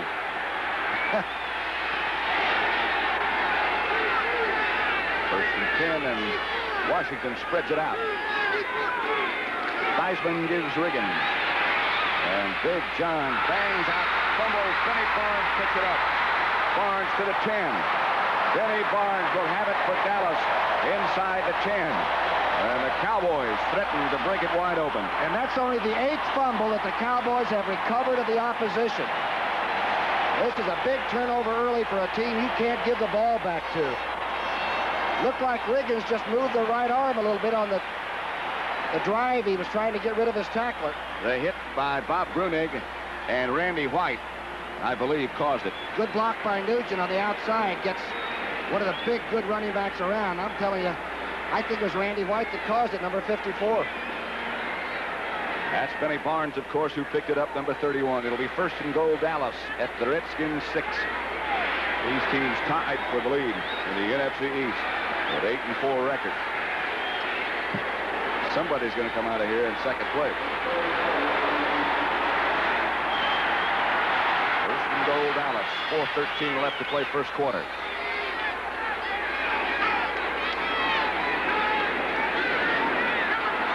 Start out to Laidlaw. Big hole on that left side. Jake Scott and Ken Houston made the tackle. Staubach is so cool, though. He waited and waited and waited for McClinton to get in and out of that hole and then ran right at him.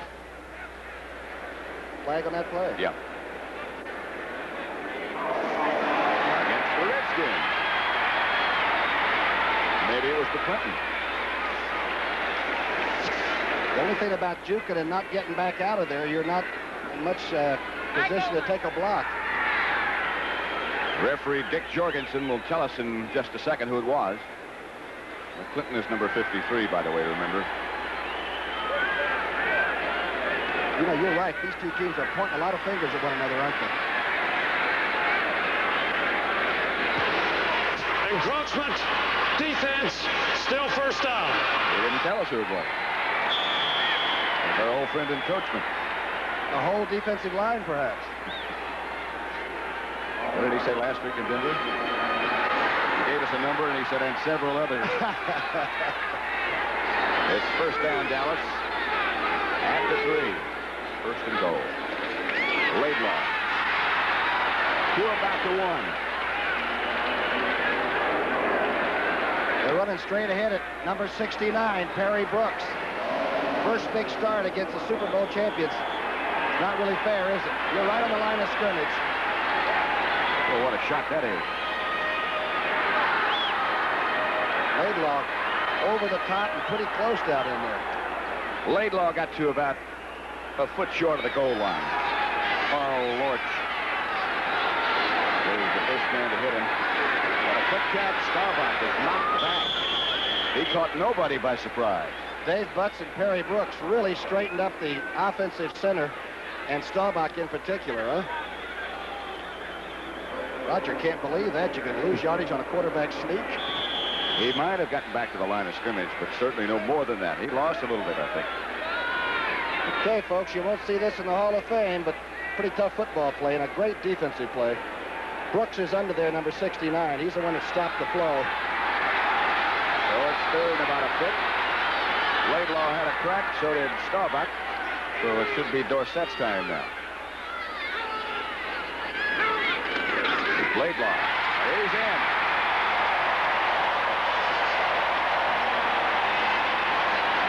First touchdown rushing for Scott Laidlaw this year. And he's only carried it about 28 times.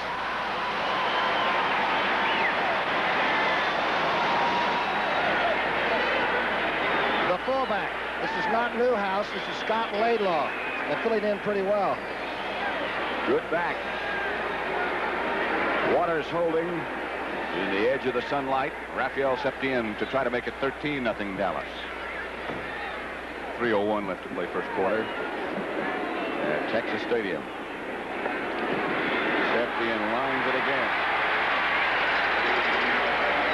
Cowboys, at least in the first quarter, pretty much have things their own way. They lead 13-0 with 3:01 left to play first quarter. No flags on this one. The Redskins will start this offensive series from their own 25. It's the best offensive quarter of the entire season for the Dallas Cowboys. CBS Sports Spectacular next Saturday at 4:30 p.m. Eastern Time, 3:30 Central and Pacific, presents the LA Times 500 and the world's strongest men competition. What are they doing? I think Cale Yarborough's in that LA 500, right? He is. And the strongest men event is the wrist roll. That's on the CBS Sports Spectacular next week. They were lifting cheerleaders last week. I watched that show. I didn't see who won. I didn't care. Brigham. They might have gotten back to the line of scrimmage. There is another official's handkerchief on the field. Bob Brunig and Charlie Waters on the tackle. Can you imagine that the Dallas Personnel Department under Gil Brandt got Hollywood Henderson, Randy White, and Brunig in the same draft? How about that story we were reading about when they began to scout Billy Joe Dupree? What was he, like a sophomore or a junior in high school? Junior in high school. And watched him all the way through. And then, of course, he was... Number 64, offense, still first down. Before on the offense is Ron Saul.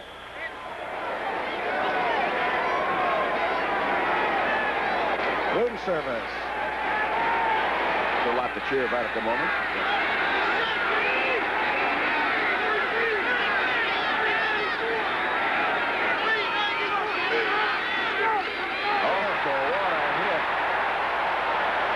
Ed Jones.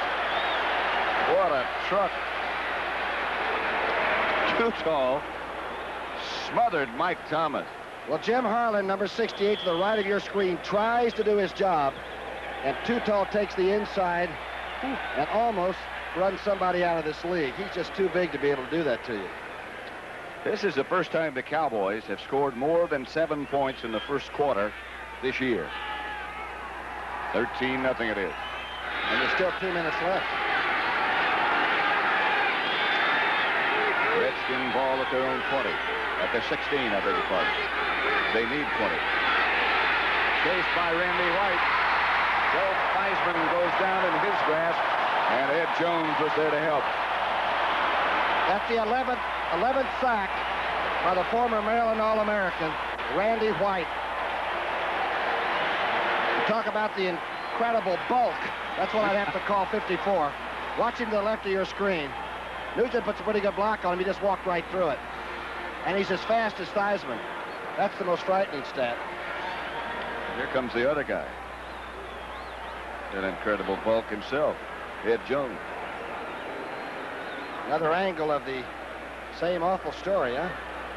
How can a quarterback throw under 575 pounds? Yeah.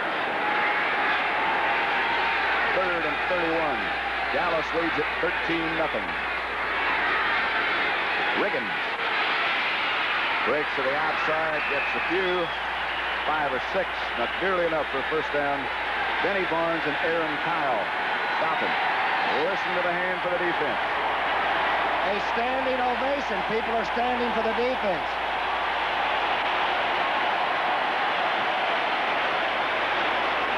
So far, knockout the Redskins has been applied mostly to Joe Theismann.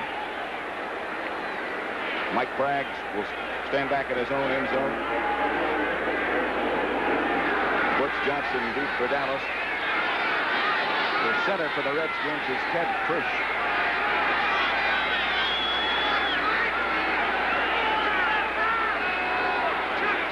Dallas defense backs away as the Redskins take a long time. They're going to try to set up a return. A fine kick by Bragg. Nice tight spiral. Butch cannot get back to midfield. Good coverage by Washington. That's been their trademark for years. Looks like Dallas may have gotten a penalty, too, trying to protect Butch Johnson. They could have clipped. Well, those Redskins can cover punch, can't they? Pete Wysocki was the man down. And that's got to be effort, you know it? That is just going down and getting it done. Dick Jorgensen says it is going to be clipping. And they'll move the Cowboys back. We have 27 seconds left to play in the first quarter now.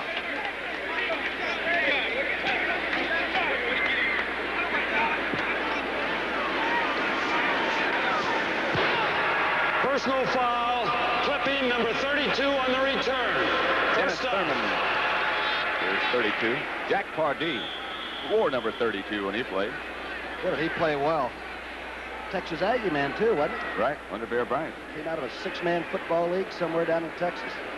Cotton Bowl game here in Dallas. At the Cotton Bowl will be Notre Dame against the winner of the Southwest Conference, which right now looks like it's going to be Houston. They have 2 games left yet. Here is Scott Laidlaw breaking into the Washington secondary and breaking.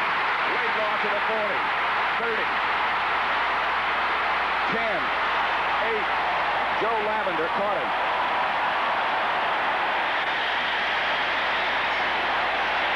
Not a bad way to start your first game in 2 years, is it? Out of Stanford. Out of his mind is what he is. And watch the block by B.J. Dupre. Watch the tight end's block now. To the left of the screen, watch 89's block. He takes Lurch all the way out of your picture. And the hole was about 5 backs wide. 57-yard run by Scott Laidlaw. By Here far. comes the bird.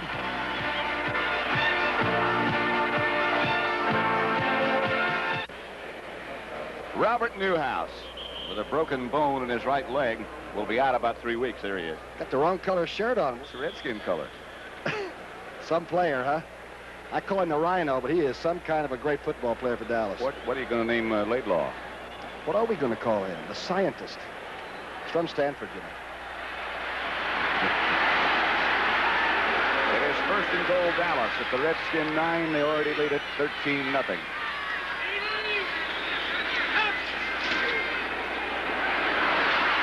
That's Dorsett. It almost wasn't Dorsett. Carl Lorch, number 71, cut it off. You don't think Kenny Houston measured him, do you? Watch to the right of your screen. Watch number 27 come up and look him right in the eye. Hello there. Show me what you've got. Play's over. No place to go. That run by Scott Laidlaw, by the way, is the longest of his career.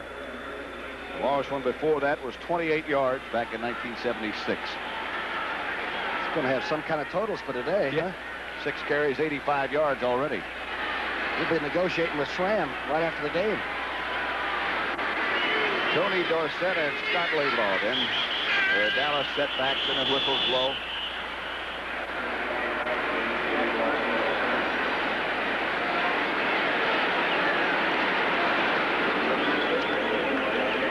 Second clock, I think, ran out on Dallas. Delay, offense, second down.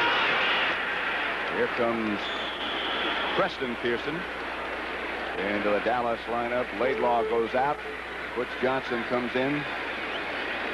Somebody told us that Preston Pearson has caught at least 2 passes the last 17 consecutive games. And he always comes in when you know they may give it to him. See what happens to him this time. Really, the only team that has defensed him correctly is Miami. Second down. 21 yards to go. The straight-ahead handoff is to Preston Pearson. Chris Hamburger tied him up immediately. This man can play fullback. That's if Laidlaw would go down today, we would have seen Preston Pearson. Not bad for a basketball player out of Illinois. He has been some kind of a football player. The only player on the roster who wasn't drafted by the Cowboys. You know who they cut to put him on the roster that time? Bring me back. Jim Zorn, the Seattle quarterback. I don't know where I got that data, but I'm glad you did. At the 20. It is third down, Dallas. The operation is shotgun, and Staubach fires down the middle, almost intercepted by number 26, Don Harris, the Redskins. And we will see Septien again. First bad throw we've seen in a couple of weeks. That one might have been forced in there a little. Forced right on through the jersey, and number 26 had trouble dropping that one. Raphael Septien. Look at that. In the first quarter, that was. Charlie Waters at the 27, so make this a 37-yard field goal. It's 3 for 4 from this distance. Raphael Septien. Redskins waving their arm. Septien disregards and pushes it right. No good. Maybe he didn't disregard. 13-0. Dallas leads with 13 minutes and 27 left in the first quarter. Happy Thanksgiving. The Redskins have yet to make a first down in this contest. Cowboys lead 13-0. That is Danny White loosening on the Dallas sideline. I didn't see anything happen to Roger Staubach, but we'll see. Joe Theismann quarterbacks these Redskins, takes to Riggins and has no place to go. Harvey Martin and Bob Brunig converge. This Dallas defense has been overpowering. I'm not sure what this play is supposed to be. Maybe he didn't get the handoff.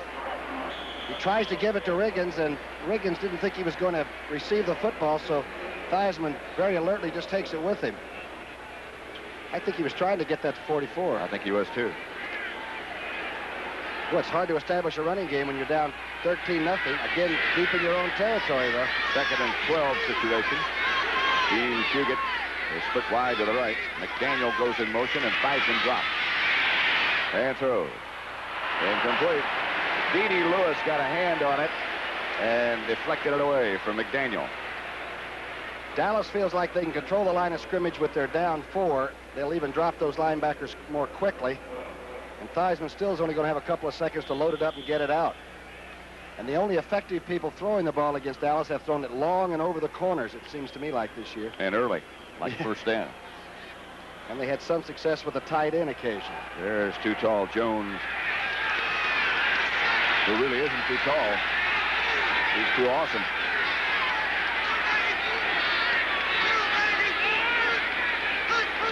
Here they come. Randy Hughes was right in the eyes of Joe Theismann, and he had to unload in the direction of Mike Thomas before he wanted to. They'll have to punt, and they still don't have a first down. Pressure, pressure, pressure. Nobody picked up Randy Hughes.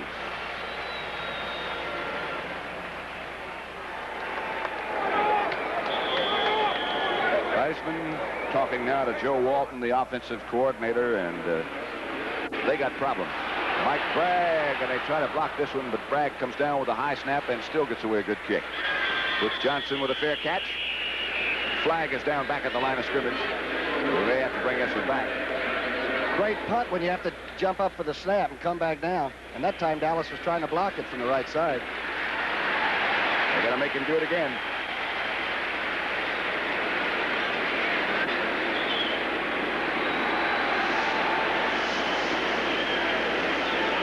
Dallas defense has kept the pressure on Washington and Theismann throughout the game so far. We have 12 minutes and 38 seconds left before the half. But Bragg's formation is about the most they've had the ball. Ineligible downfield on the punt, number 50. Offense, still fourth down. Pete Wysocki is number 50. Jack Pardee is that man in the middle of the picture. he could suit up and play and could be used today, I'll tell you. Looks like he could. Detroit beat Denver today. In Detroit, 17-14. The Lions have been playing much better football in recent weeks. This time the Cowboys do not appear to be trying to block it. No, they're trying to set up a return. This time Bragg hits another good punt. Butch Johnson will take it as his own 43-yard line and look for someplace to go. There is nothing. Those Redskins still on special teams are as good as there is. Don Hober made the tackle. We have 12 minutes and 29 seconds left before what always is a wonderful halftime show here at Texas Stadium. Texas Stadium. Pat Summerall with Tom Brookshire. So far, it's been a happy Thanksgiving for the Dallas Cowboys.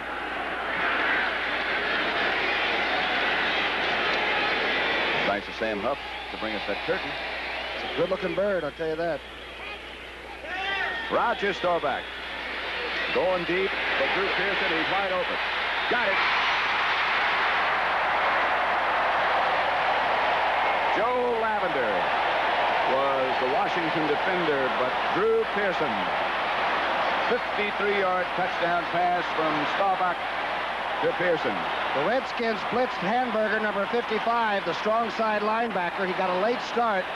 And as soon as Rodgers saw that there was going to be single coverage, the ball was on the way.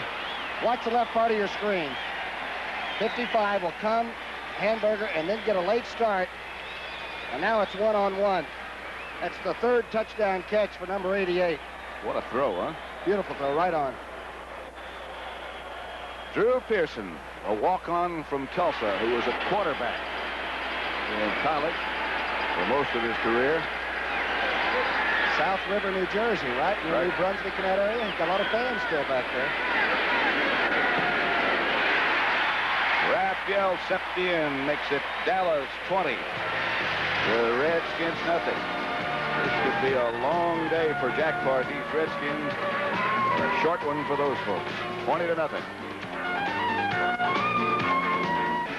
There's Drew Pearson.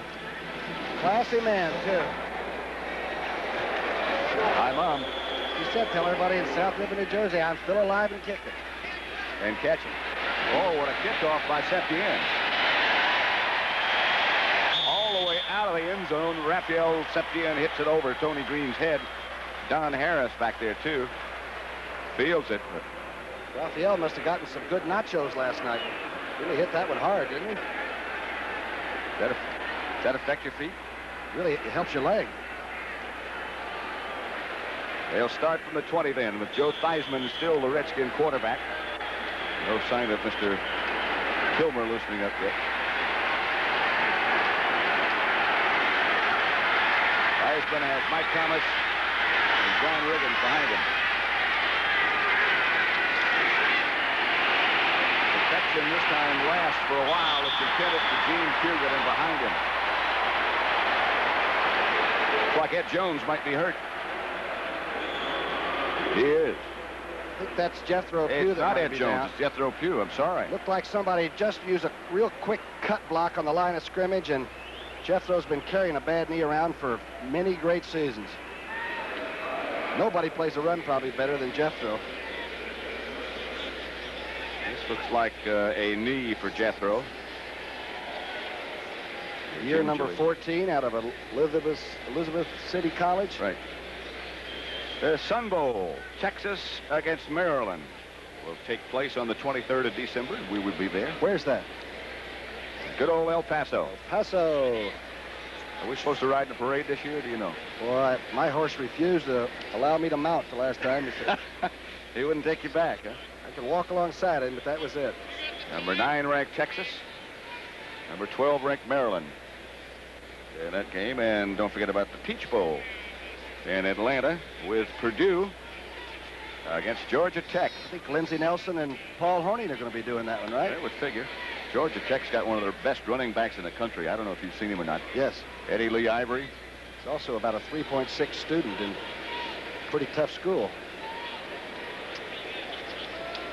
Purdue, of course, has great passing attack. Dallas bench right now very subdued because of the injury to the veteran Jethro Pugh. I don't know how the men on the line of scrimmage do it week after week after week. Jethro is up and much concern from Tom Landry. Jethro looks like he's walking pretty well. He's walking pretty well. What a horse, huh? Very quietly does his job. 14 seasons. Dallas Dr. Knight in the cowboy hat off to Jethro's left. We've always remarked, though, that at this stage of the season, the Cowboys are so healthy. You know, they must really take good care of themselves in the offseason. Larry Cole has taken the place of Jethro Pugh. What a workman he is. He could play anywhere. Outside. Ricky Thompson. He is taken out of bounds by Randy White. Randy White plays secondary and defensive tackle. Recall when Nat Moore had a big pass in the Miami game, and the person that was gaining on him down the stretch was a 254-pound defensive tackle named White.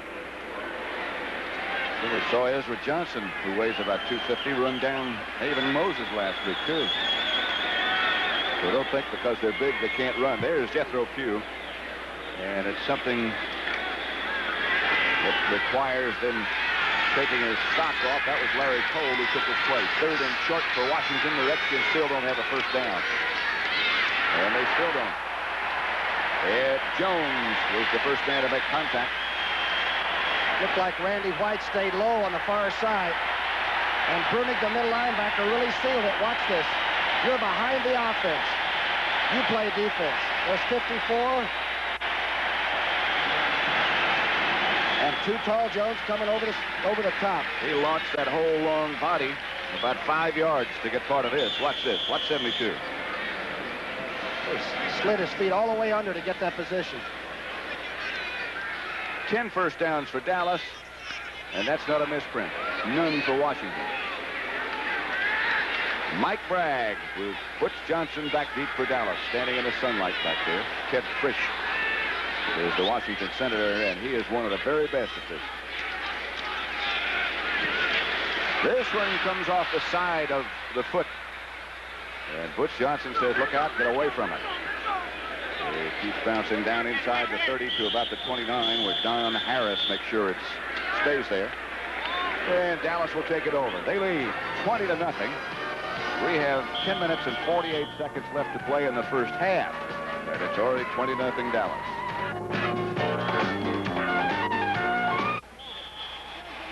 Lots of reason to cheer. It's great to be a winner, isn't it? Sure is. 20-0 Dallas. Pat Summerall with Tom Brookshire. Don't forget to stick around at the half. The NFL Today crew is here. Jackie Smith goes in motion. Roger Staubach gives to Laidlaw. He almost breaks away for another first down. He lost the football, but he was down. Tell you, Donovan blocked down so quickly. I think Coy Bacon's trying to help Brooks next to him, the young man. Bacon tried to slip inside, and watch the big hole that Donovan opens up. To the right center of your screen now. Watch the blocking from above now. Bacon was already going inside, and Donovan just kept him there, number 67, and there's that hole. Quarterbacks love to see that. Another good block by Dorsett. Well, that's an interesting shot, isn't it? Preston Pearson. Laidlaw got the first down. He should be, what, 95 yards now and 7 carries. Boy, but coaches like that shot that we have on that television. Oh, yeah. Maybe we can let them borrow it. They have so many cameras now that you can't hide any longer. 10.5 minutes left to play in the first half at Texas Stadium in Dallas, where the Cowboys lead the Redskins now 20-0. They have dominated thoroughly.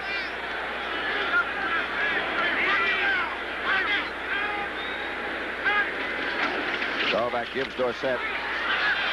He gets out of one grasp and goes out of bounds. And what a shot was taken by Kenny Houston. And Dorsett retaliated. And now there's a flag down. It looked like Houston threw the elbow. He gained about 4. It's against the Redskins. Houston is really upset. He's been all-pro more seasons than I played. Watch this. Watch number 27. He plays off the block. And should have had the flag dropped right on his head. Personal foul, blow to the head, 27, defense, first down. Personal foul, a blow to the head. Jethro Pugh, by the way, we have just been informed, has twisted his right knee. He will remain in the locker room for the rest of the first half. We don't know how serious it is. As soon as we do, we'll let you know. The big elbow shot has got to stop, though. You know it? Blatantly out in the open field that way. Cut it down. We don't want high school kids thinking that way. That's an overhead right. First down, Cowboys. They lead it already 20-0. 10:06 left first half. There's Staubach. Is going to try for more. In the direction of Drew Pearson, and he's got it. Billy Joe Dupree over blocking and knocking folks around. Jake Scott was the tackler, but a good catch again by Drew. If you want to see a soft set of hands, watch the catch of this very fine pass, but it's thrown high. Roger has to get it over because this is a 6 pattern, and that's the flanker coming under. Look at this catch. And now there's a little bit of rumble activity, and Billy Joe comes over to make sure his guy's all right.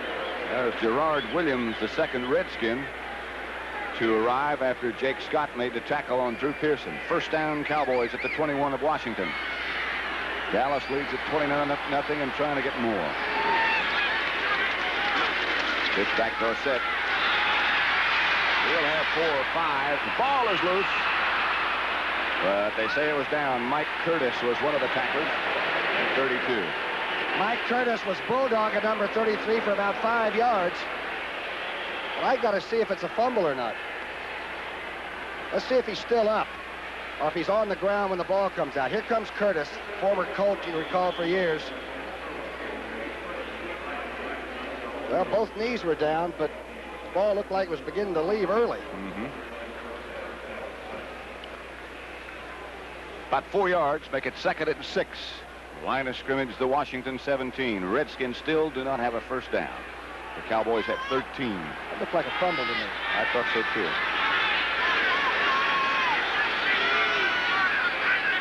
Staubach gives to Laidlaw. And Scott pulls down inside the 15 to about 12. Harold McClinton. And tempers continue to flare. Coy Bacon and Billy Joe Dupree. Nose to nose. Every play, and now the official must call people together and say, come on, are you going to play football on national television, or are you going to look foolish? Rafferty goes out. Lawless comes in with the play.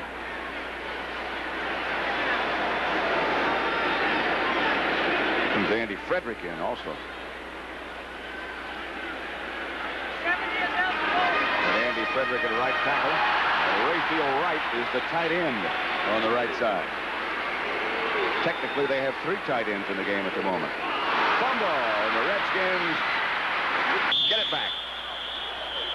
Just made the fumble recovery, did Joe Lavender, before he skidded out of bounds. And almost lost his shirt. The Redskins have been flirting with getting a turnover, and they finally got it. Bad handoff from almost the inception. Laidlaw's trying for it. Just in bounds. Never really had it. Look who's chasing that ball for Dallas. Lavender made the recovery, but Roger Staubach was over. Redskins will take it over at their own 14. First and 10, 8:19 left to play in the first half. Mike Thomas and John Riggins are the running backs behind Joe Theismann, and he drops the pass, and the referee drops the flag. Caught by McDaniel. Thomas left early. I think he was in motion. He was running a swing pattern and just beat it by about half a second. They'll bring it back. That would have been the Redskins' first down. When you're down 20-0, you start pressuring yourself. It's an individual thing. Now you've got to cool it and say, hey, we only play well if we're sort of relaxed and ready, not tense. Really, at this point in the season, obviously you have to start thinking about the playoff possibilities. If the Cowboys win, they would be 9-4 in the same. Illegal motion, number 22, offense, still first down. Of course, applies to the Redskins. Their record going in was 8-4. The Redskins are really hurt, and they were a little thin to start with. Patrick Pardee's got a real problem going down the stretch. They started off like champions. But the machine is sputtered as Theismann drops. Is chased, and it's overthrown, intended for Mike Thomas. Bob Brunig on the coverage.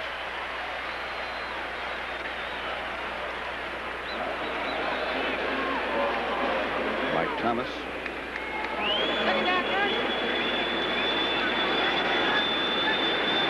Guess who's in the booth with us right now? Richard Petty. Hey, Rich. Is he getting the mic ready for us? Well, you can use part of this. All right, okay. I see the camera. Richard's here with us. What do you got coming up? Big thing coming up. Okay, it's great to have you here. You love this football, huh? Thomas slips down and is overpowered from the other side by Harvey Martin.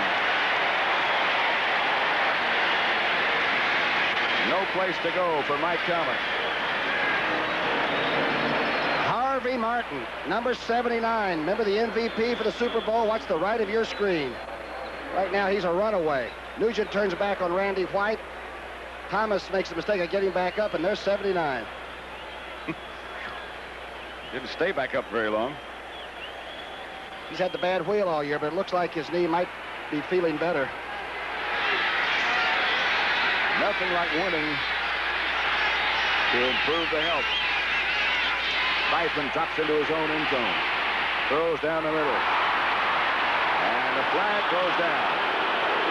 The early hit by Mike Thomas on Mike Thomas. Thomas didn't know the flag had been dropped, and he was arguing for the interference, and I think Harris went right through the numbers, and the flag should have been dropped.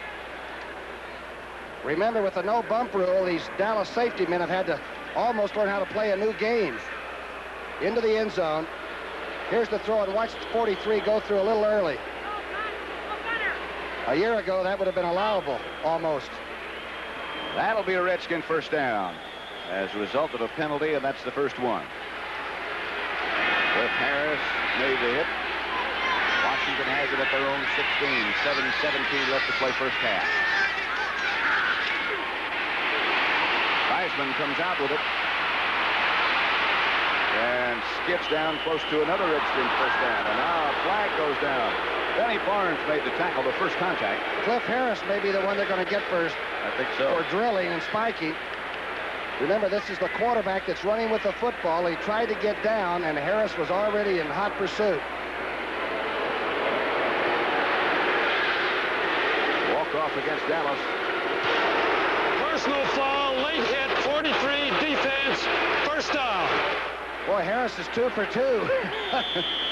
The semi-roll left, they double team on Harvey Martin, and now this is a running man. This is a running back. He tries to get down, and does. And Harris did drill him. Forget that, young people. Forget that. Redskins give the ball to Mike Thomas. He swings outside, and guess who made the tackle? Cliff Harris. 3 for 3 now. It's a contact game. There's no doubt about that.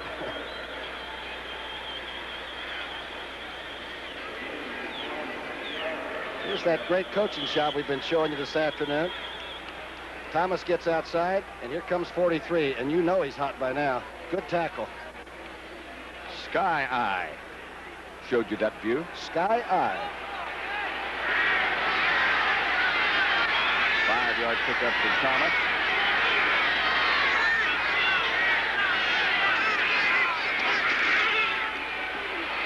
Mike Thomas was supposed to get the ball and eventually did, but he slipped down before he got started. Pat, he's had a bad ankle most of the season. And one of the worst teams that he rushed against was always the Dallas Cowboys. They always did a great job of tackling Thomas early. He's a great running back when he's healthy, and I really don't think he's 100% yet. Bob Brunig made that last tackle. And the Cowboys now on third down send in extra defensive backs. And in past weeks from this setup, they have blitzed somebody almost every time. See if they do it now. Doesn't look like it. Now it does. Theismann has to unload early. Randy Hughes, the blitzer, all over Theismann. And Hughes came late. As Pat says, they like to come with this on third down. Watch the right of your screen. And Benny Barnes and Hughes arrive at almost the same time, and there's a knuckleball coming out. From Fright. 20-0. Dallas leads Washington with 5:42 left first half. Mike Bragg comes in.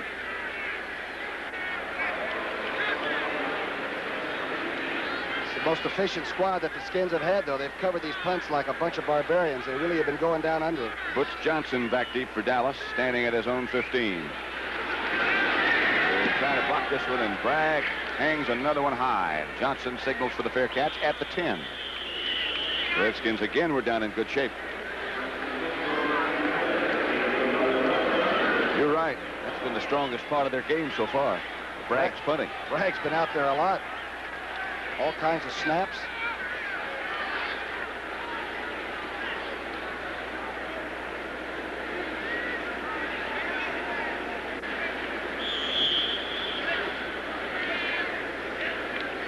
Richard Petty, you have that microphone there now? Okay, tell us a little bit about what's coming up now you were talking about. Phoenix this weekend, and, you know, our big race starting the next season will be Daytona Beach. That's going to be the thing that everybody's pointing toward right now. A lot of money, but it's still dangerous work for you, isn't it? Well, I don't think it's too dangerous. These boys here limp around a lot more than I do. Good to have you with us. Thank you for coming by. Okay, appreciate it. Richard Petty, one of the all-timers. Thank you, Richard. Scott Laidlaw, the ball carrier for Dallas. And Harold McClinton made the Washington tackle. Rick!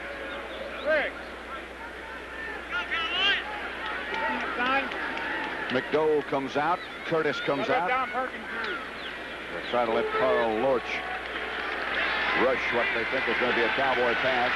He's been the best pass rusher for the Skins this year, number 71. Second down, Cowboys. This is Dorsett. He struggles for 4 or 5. McClinton and Gerard Williams make the tackle on Tony Dorsett, who hasn't been able to crack him yet. That time Dallas caught the Redskins moving into a defensive odd man line, and Butts was standing around when the ball was snapped that time. Looks like Harold McClinton is the injured Redskin who's down. Number 53 is on the far side of the field. Mike Curtis has already started to come in.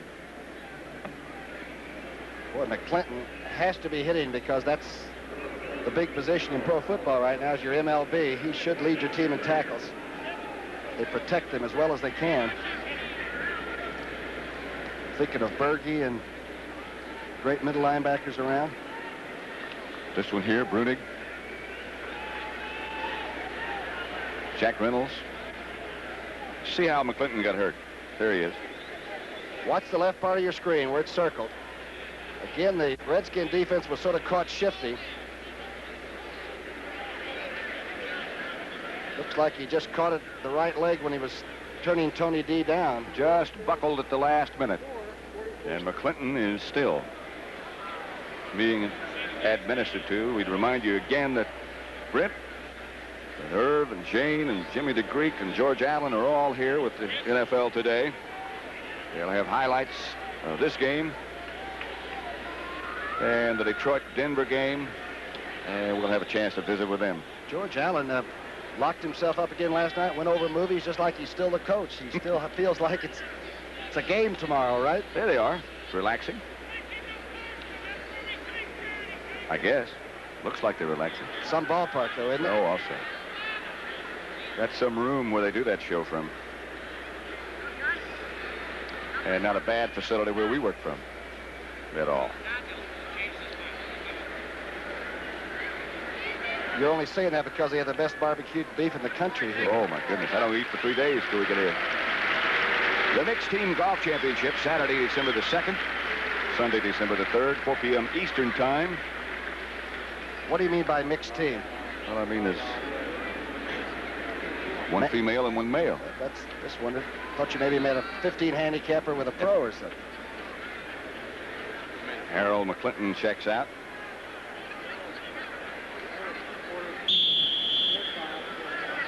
Mike Curtis will take his place. 20-0. The Dallas Cowboys over the Redskins. Dallas has the football, 3rd and 2. 4.5 minutes left to play in the first half. Butch Johnson in motion. The fake to Laidlaw. The throw is to Villaggio Dupree. It'll be a Dallas first down, and down he goes. Dave Butts, one of the tacklers. Along with Chris Hamburger. Roger really knows the offensive line is going to give him time, though. Watch him this time. Look first for Tony Hill deep, then Dorsett short, and finally decides I'll hit Dupree, who is hooking up. Now watch how long Roger studies his receivers. No. I still got a little time. I think I'll just squeeze off the round right there. And there's B.J. Offensive line's doing a great job for him. He had a lot of time, and when you give him that much time, he's going to beat you. Almost any NFL quarterback will. Washington now in a three-man front. They give us to Laidlaw. Mike Curtis wraps him up early.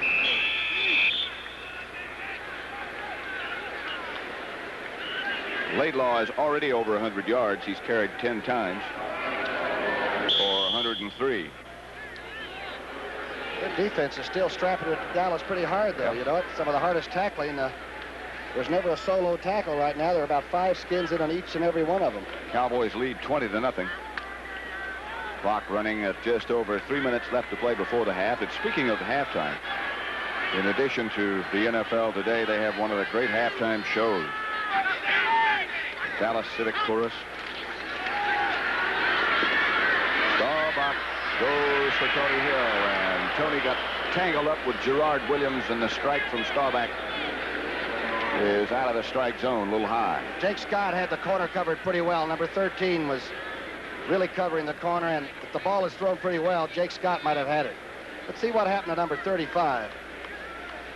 Going to set up and try to help out the quarterback. Low blocked help a little bit. Newhouse is one of the best at that, by the way, in the league. It's like Laidlaw is being administered to on the sidelines right now. It's like an equipment problem, though, not a physical one. Staubach is 6 of 10 for 144 yards and a TD. He operates from the shotgun now. Takes off. Has the first down. Outside the 35 to the 38. And look who caught him. Dave Butts at 280 pounds from behind. Scrambling Roger Staubach. From the shotgun. Fitzgerald comes back and sets up looking for anybody that might filter through. I think Roger had an idea when to run the entire... Now watch 65 from behind. Great effort by Butts. Roger pretty good move on. He was a heck of a defensive back, you know, back in high school in Ohio. Super athlete, yeah. Baseball player, basketball player. Gin rummy player. Good athlete. 2 minutes to go in the first half at Texas Stadium in Dallas. The Cowboys have dominated entirely, and they lead with 2 minutes to go, 20-0.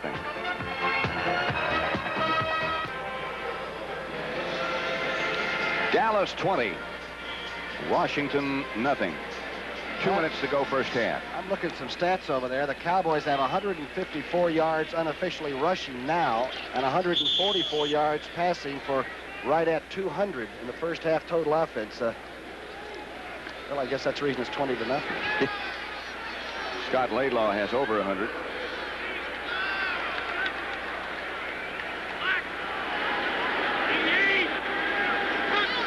On first down. The draw to Preston Pearson is not successful. By the way, Harold McClinton's back in the game. What's he doing in there on first down? I don't know. Said a minute ago that Laidlaw had some kind of a problem. I couldn't tell what it was. It looked like it was equipment problem, but maybe he was hurt. The throw is just over the fingertips of Drew Pearson, covered by Joe Lavender. Coy Bacon put a pretty good shot on number 12. Is up and healthy, but number 80 can do it to you if he knows you're going to pass. He'll tow it from the outside and come pretty hard.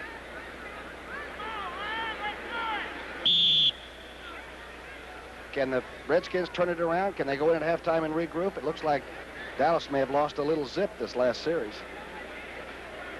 Pat Donovan, the regular left tackle for Dallas, is out of the lineup at the moment with a pulled groin muscle. Andy Frederick has taken his place. Shotgun underneath Coy Bacon. Still no place to go, and Coy Bacon still, he's underneath. Staubach is still on his feet. And finally throws. Almost picked off, and perhaps it was, by Gerard Williams. Roger Staubach did an amazing job to stay on his feet, and now it's called incomplete. He was out of bounds, I think. Was Coy Bacon after him or not, huh? Twice. Coy Bacon working against Frederick. It'll be to the left of your screen. Now watch how quick number 80 shows up. Here's the first time Coy and Roger get together. Now Butts gets a little bit. Lorch gets some, and here's Coy getting hit number 2. Back up again. Roger's still cool, isn't he? Just out of bounds. Out of bounds. And we'll see Danny White in the Dallas Cowboys' first punt.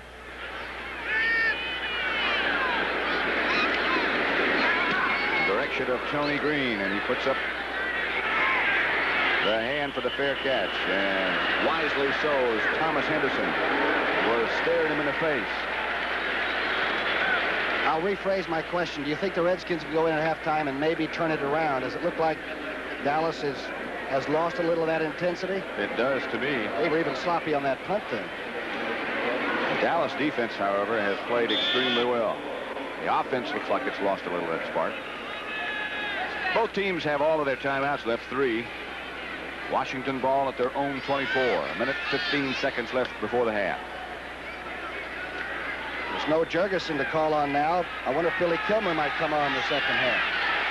That, I suppose, is a very definite possibility, as Theismann's been running for his life. And look out. Randy White chasing. Theismann throws high. Randy White had his hand around his collar, but still does. Danny Buggs had fallen down or something because he was like on his knees, and Theismann has no time to throw flutter balls. He's got to really zip it when he's on the move like that. Hasn't been a particularly good first half for one Joe Theismann. 1 completion, 9 yards. Guess if you're the second quarterback, maybe you don't want to come in. Billy Kilmer is standing down by the Redskin bench. Don't know exactly where she's standing.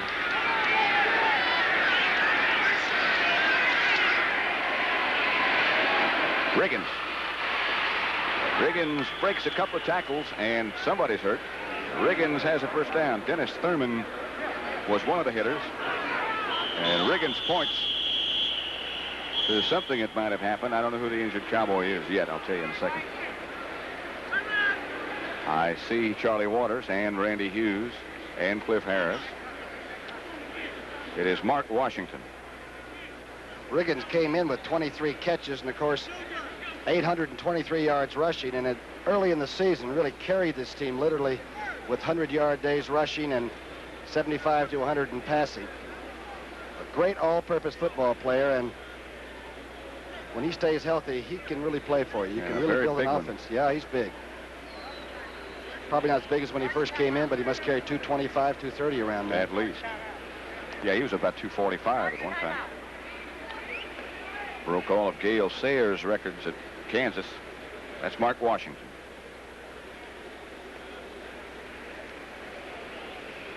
Jack Pardee has had his conversation with Joe Theismann. Riggins has 1 catch for 12 yards, the play you just saw. And Thompson has 1 for 4 yards. 2 for 10 for 21 yards for the aerial game. Mark Washington had a bad knee and had been playing with difficulty. Don't forget the CBS Sports Spectacular next Saturday at 4:30 p.m. Eastern Time, 3:30 Central and Pacific. The LA Times 500 and the world's strongest men. What are they doing this time, the strongest men again? The wrist roll. Is that some kind of a... They must be rolling something heavy up, but that's all I know. Those guys are mammoth. Mark Washington is up and walking and now trotting. Anytime you see that, that's, hey, that's your town. My hometown, and Roger Staubach went to NMMI. We got to do pretty good sign work. That's the military school. Oh. They used to get all the good dates around the big dance time, you know. I mean, the guys at the military school. They love those uniforms. Theismann under pressure is down in the grasp of Harvey Martin, who came inside and Randy White went out. 12th sack for Harvey Martin, number 79.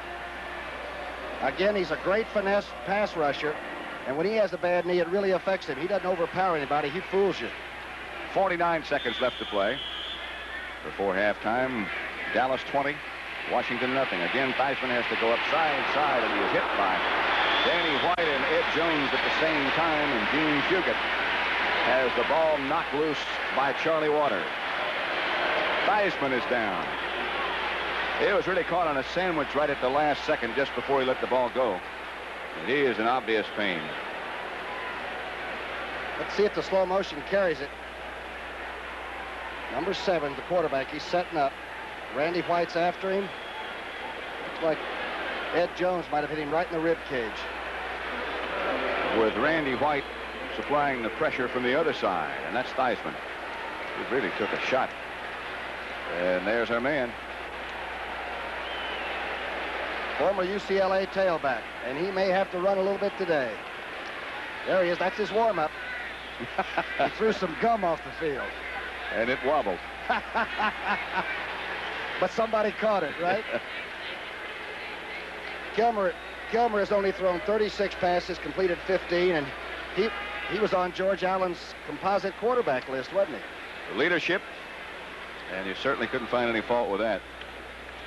And heart. I think that was one of the areas that Billy Kilmer was always strong in, huh? It still is. Coach Jack Pardee, who did such a good coaching job with the Chicago Bears and with the Orlando team in the WFL when nobody knew if they'd get paid or not, and didn't, I guess. And before that was the great player with the Rams and Redskins, and there is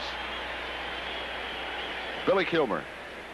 Kilmer's got 3 touchdowns, a couple of interceptions. He might have an idea because he's played some great football against Dallas over the years. Remember a couple of years ago, he had 3 TD passes and beat Dallas late in the year on a must situation. Mm-hmm. Theismann looks like it's not serious. And that was not a late hit or a cheap shot. That was just 2 linemen that made contact with the quarterback.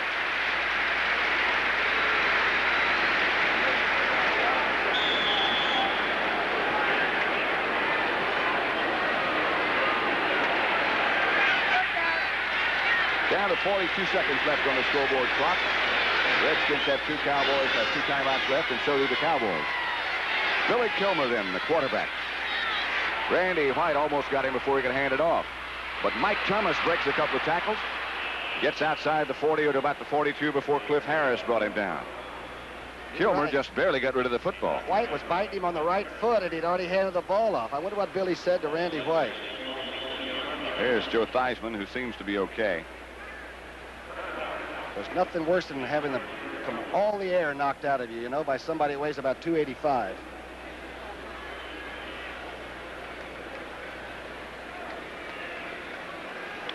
He does seem to be okay. It'll be 4th down Redskins. 25 seconds to go in the first half.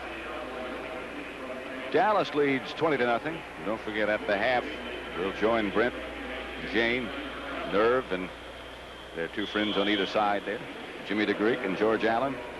Get their opinions of what's been an awesome show, really, by Dallas.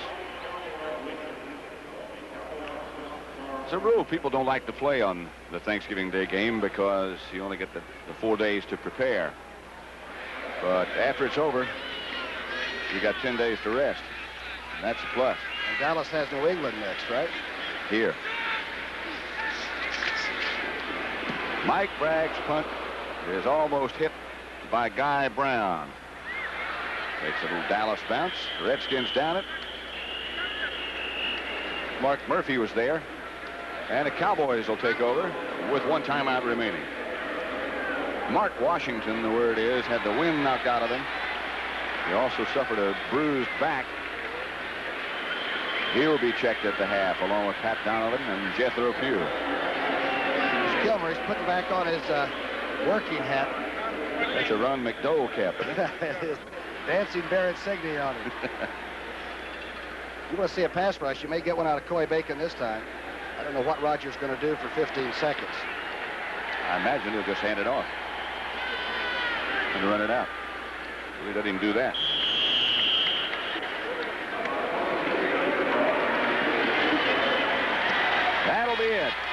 for the first half in Texas Stadium. And the score, the Dallas Cowboys 20, the Redskins nothing. And Tom, before we go to the halftime, and Brent, what were your impressions? In Milwaukee, I thought I'd seen the greatest professional football team together, and I think we have seen it again this afternoon. Dallas is really a super team. One more half to go, but right now let's join Brent Musburger. Thank you very much. Earlier today in the AFC, in the traditional game played in Detroit on Thanksgiving, there was a major upset.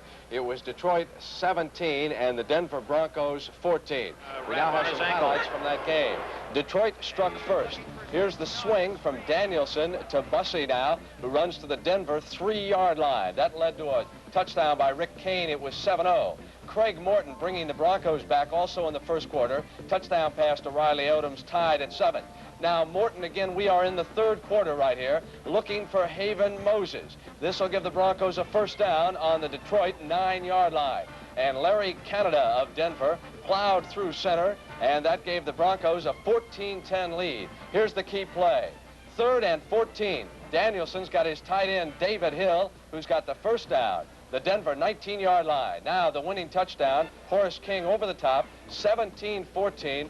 Detroit upsets Denver, and Jimmy the Greek, what does that do now to Denver's playoff chances? Well, I can tell you one thing. Oakland, Houston, and Miami sent Christmas presents to Detroit. That's for sure. Now it makes it mandatory for Denver to beat Oakland week after next, because they have Pittsburgh left, too. George, you ever fall behind Dallas 20-0? Yes, one year at RFK Stadium, we were behind 20-0 at the half, and Larry Brown had a big second half, and we pulled it out 24-20. You and Larry Brown report to the locker room immediately. Really? The NFL Today will continue on CBS in just a moment.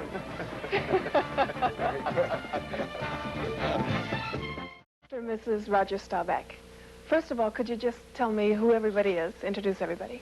Well, behind Eugene is Jennifer, our oldest, and Stephanie Marie. Stephanie. This big girl back here is Mary Ann. And Michelle, Jeffrey, and Amy's the one we're going to have trouble with here because she's going to be all over the place. She's 1 year old. It's obvious that your family is very important to you. Well, that's our existence is you know, each other, and we enjoy each other. It's amazing, though, because I grew up as an only child, so Mary Ann is part of a big family, and this is an experience for me. The girls are growing up, and they have their needs and what's good for them, and I've got to, you know, devote the time which I enjoy doing, you know, with them. And as they grow older, of course, their personalities change, and I have to adjust to that, and as well as Mary Ann. But it's really fun. They're all good, and it's been a great experience so far. Dallas seems to play a football game every Thanksgiving. When do you get a chance to celebrate Thanksgiving? Well, we've been pretty much into playing on Thanksgiving Day, so we celebrate it after the game. We have a big celebration tomorrow night with some friends. The game, of course, depends on my celebrating. We've had a couple of tough games on Thanksgiving. I have a hard time getting into the celebration, but as a family, we're celebrating after the game. Dozens of athletes around the National Football League committed not only to family, but also community and charity. And prior to the game, Pat Summerall had a presentation to make. NFL Charities was formed back in 1973 to collectively, by the member clubs, donate grants of money to worthy causes on a nationwide basis. Since that time, it's been something like $1.3 million. This is Mr. Arthur Copeland on my left, who is president of the U.S. Blind Athletes Association. And, of course, the gentleman in the middle is Roger Staubach, who is a member of the advisory board. And, Roger, I'll let you take it over from there. Well, Pat, I've been on the board, and the association was formed in 1976, the U.S. Association for Blind Athletes. And last year, there was over 500 young men that participated in its programs. This coming year, there's some new programs getting started. I know one is weightlifting. There's been swimming, track, and we just want to thank the NFL and also the board of directors for NFL Charities for this $10,000 contribution to the U.S. Association of Blind Athletes. And, of course, Mr. Copeland is the president, and I'm giving you the check, sir. Well, Roger, on behalf of all of us at USABA, the United States Association for Blind Athletes, I want to thank NFL Charities for their support of USABA and the work that we are doing. I speak, of course, for blind athletes throughout the country. And Roger, for you personally, for all your interest and your effort, you've been an inspiration to us, and I want to thank you again for everything you've contributed. Thank you, sir. Thank you, Roger. Thank you both very much. Thank you very much. All right, and thank you, Pat. Of course, the Players Association is involved. Well, you're talking about being proud of people, Brent. Ed Garvey, who's executive director of the NFL Players Association, called me today and said that they collected $25,500 among themselves for the Darryl Stingley Scholarship Fund, which is for Darryl Stingley, the injured wide receiver from New England Patriots, who's in a Chicago hospital right now, and it's really a great story. All right, I happened to read in the New York Times that Stingley's feeling much better, which is great news. George, second half. Technically, what must Washington do? Well, I think the big thing is they have to get a lot of pride and realize that they're playing on national television. They're playing for first place. They're the Washington Redskins. They have to run the ball, not just continually throw it, because Dallas will tee off and sack the quarterback. Going to get close, Greg? I doubt it. All right. Mike Thomas, the rest of the Redskins, and Billy Kilmer in the background. Looks like Joe Theismann is going to be back, though, as a starting quarterback. He was loosening up just moments ago. The Redskins had 1 yard passing, 44 rushing, for a total of 45 yards, 295. Dallas is almost to their game average in the first half. Raphael Septien's line drive kickoff is taken by one of the upmen. The 38 is Clarence Harmon. Sorry. He gets outside the 40. It will be, I haven't seen the Redskin quarterback yet. It's Theismann, all right. It is Theismann. Name used to be Theismann until he won the Heisman and became Theismann. Is that true? Is that I don't know. Sounds good, though. That's what happened in the quarterback battle in the first half between Theismann and Staubach. Theismann was shaken just a little bit in the closing minutes of the first half, but now he is back. It's 20-0 Dallas in the event you just joined us, and that's Mike Thomas. Hit in the hole by Charlie Waters, and Thomas just broke that tackle. That's the longest Redskin run of the day. And that's what George Allen said. They can't come out and tee it up and throw every play. They've got to try to establish a rushing game once again. Thomas, as we said, playing on a gimpy ankle, bounces outside and really runs over Charlie Waters, the safety man, who's one of the better tacklers around. That's an effort right there. Cliff Harris came over to take him down, a 6-yard pickup. A 7-yard pickup make it. And 2nd and 3. And this is John Riggins to the short side, and Riggins is met by Charlie Waters, and this time he takes him down. He did not get enough for a first down, I don't believe. Fugate, number 84, the former Dallas Cowboy, got a pretty good block on Thomas Henderson, turned him all the way upside down. But I'll tell you one thing, the lateral movement of the guys in blue and white is something. Watch to the left now, you'll see Henderson being turned upside down, and yet the recovery's pretty good by the rest. Harvey Martin has gone out, and Larry Bethea, this year's first-round draft choice for Dallas, comes in. As you look at the Washington Redskins operating from straight at midfield, 3rd and 1. Riggins and Thomas the setbacks, and Theismann's going to throw it. And he does to Riggins. First down for the Redskins in Dallas territory. This is the best-looking drive already today for Washington. Good move. Kept Fugate the tight end to double up on Ed Jones, and just slipped it to that big, good running back who's got speed. Little sprint out, which gets him away from Larry Cole. Dumps it to a fullback who runs like a halfback. Charlie Waters, Bob Brunick took him out of bounds, but it's the Redskin first down. Harvey Martin is back. Bethea is out. First down, Washington. Line of scrimmage, Dallas 38. First drive of the second half. Riggins gets the call. Riggins breaks into the secondary, hurdles over Cliff Harris, and gets about 8. Looks like the Redskins were scalded at halftime. I imagine Pardee might have thrown some cleats around in there. Different look, huh? Entirely. Pat Summerall with Tom Brookshire at Texas Stadium in Irving, Texas. Halfway between Dallas and Fort Worth. And quite a ballpark. 5-yard pickup by Riggins on that play, and again Riggins gets the call. He'll get close to a first down, but not quite. He's met by Harvey Martin with some help from his friend.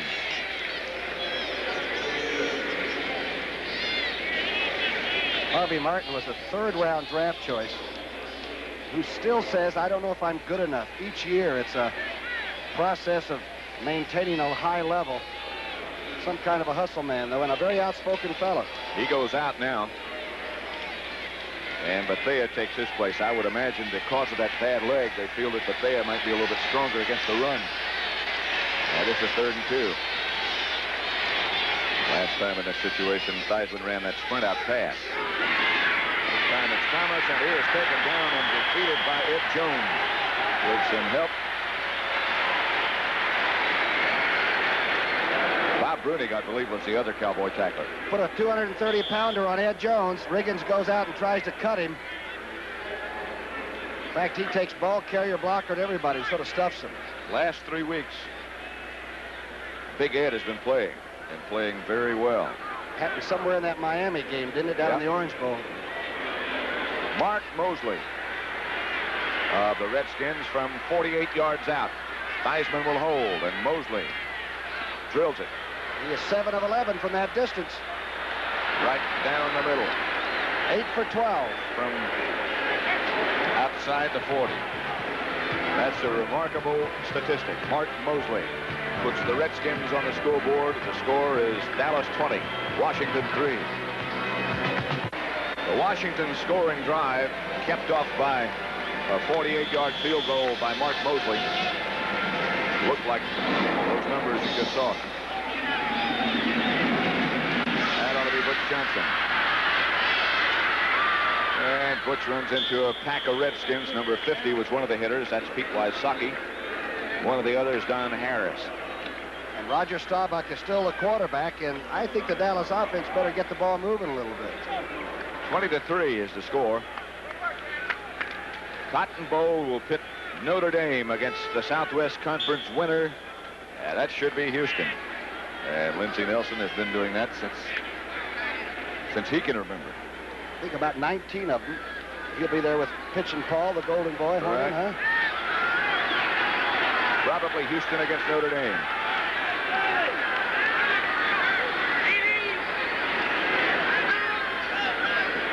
Jackie Smith starts in motion, stays in motion. Roger Staubach gives to Kenny Dorsett.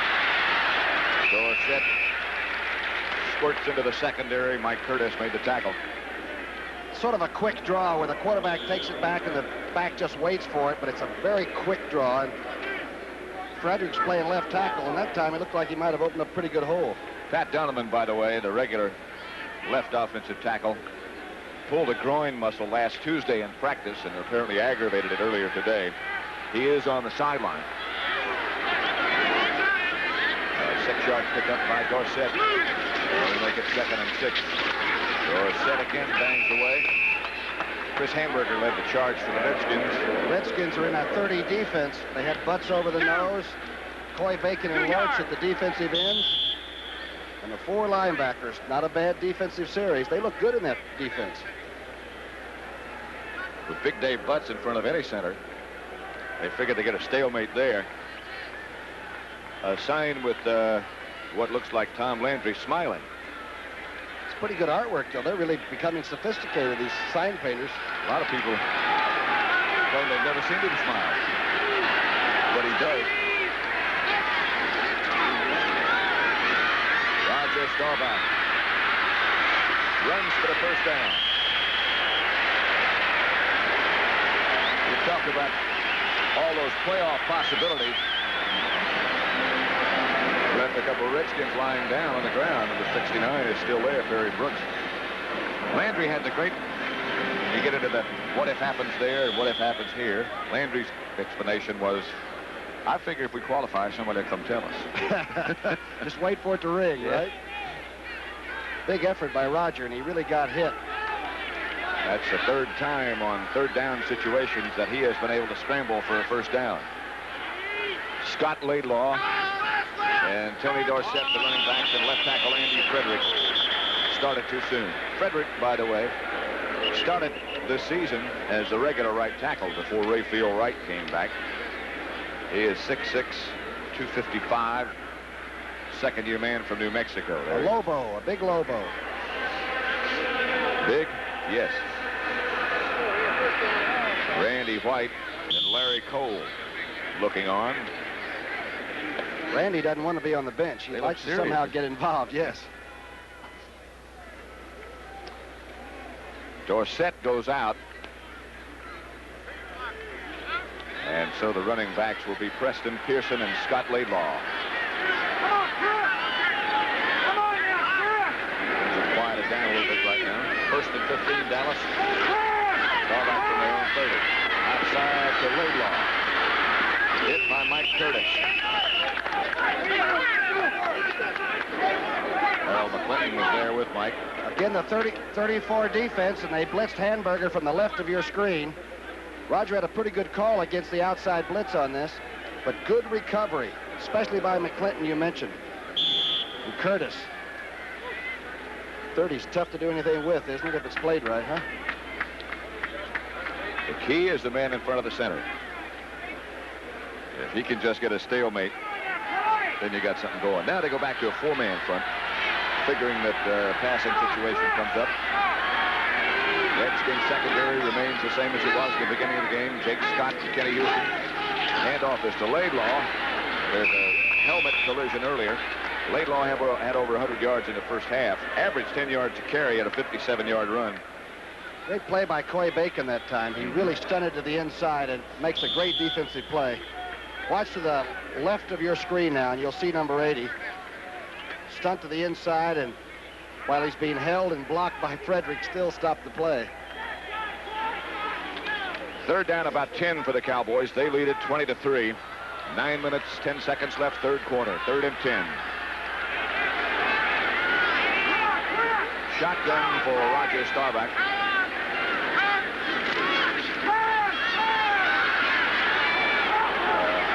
Jump shot pass for Tony Hill. He's got it.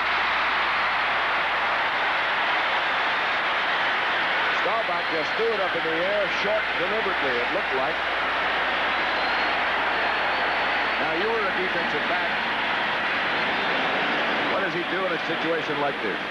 If the ball had been thrown like Roger wanted to throw it, Bird Lavender's in great shape. He turns to go up. Now he should be looking for the ball and does. But Hill comes back, and it looks like Lavender might trip on the rug and stumble for a moment. The ball was up there a long, long time. Almost looked like Tony Hill knew that he was going to throw it short like that. That had a hang time of about 5 seconds. I don't think it was meant to hang quite that much. All right, it's a Dallas first down. At the Washington 23. Dorsett and Laidlaw now the running back tandem for the Cowboys. Staubach. Calls it, caught it backwards. Brad Dusek, the outside linebacker, got the hand on it. There's Raphael Septien over in his house. Got his own little hitting cage there. Pat, you have one of those in the sidelines behind the old Giant bench? No. I did well to have shoes. Sometimes the Giants didn't have a bench in those old days. I remember they used to burn it at Yankee Stadium. I was there one day when they did that. That's when they eliminated standing room.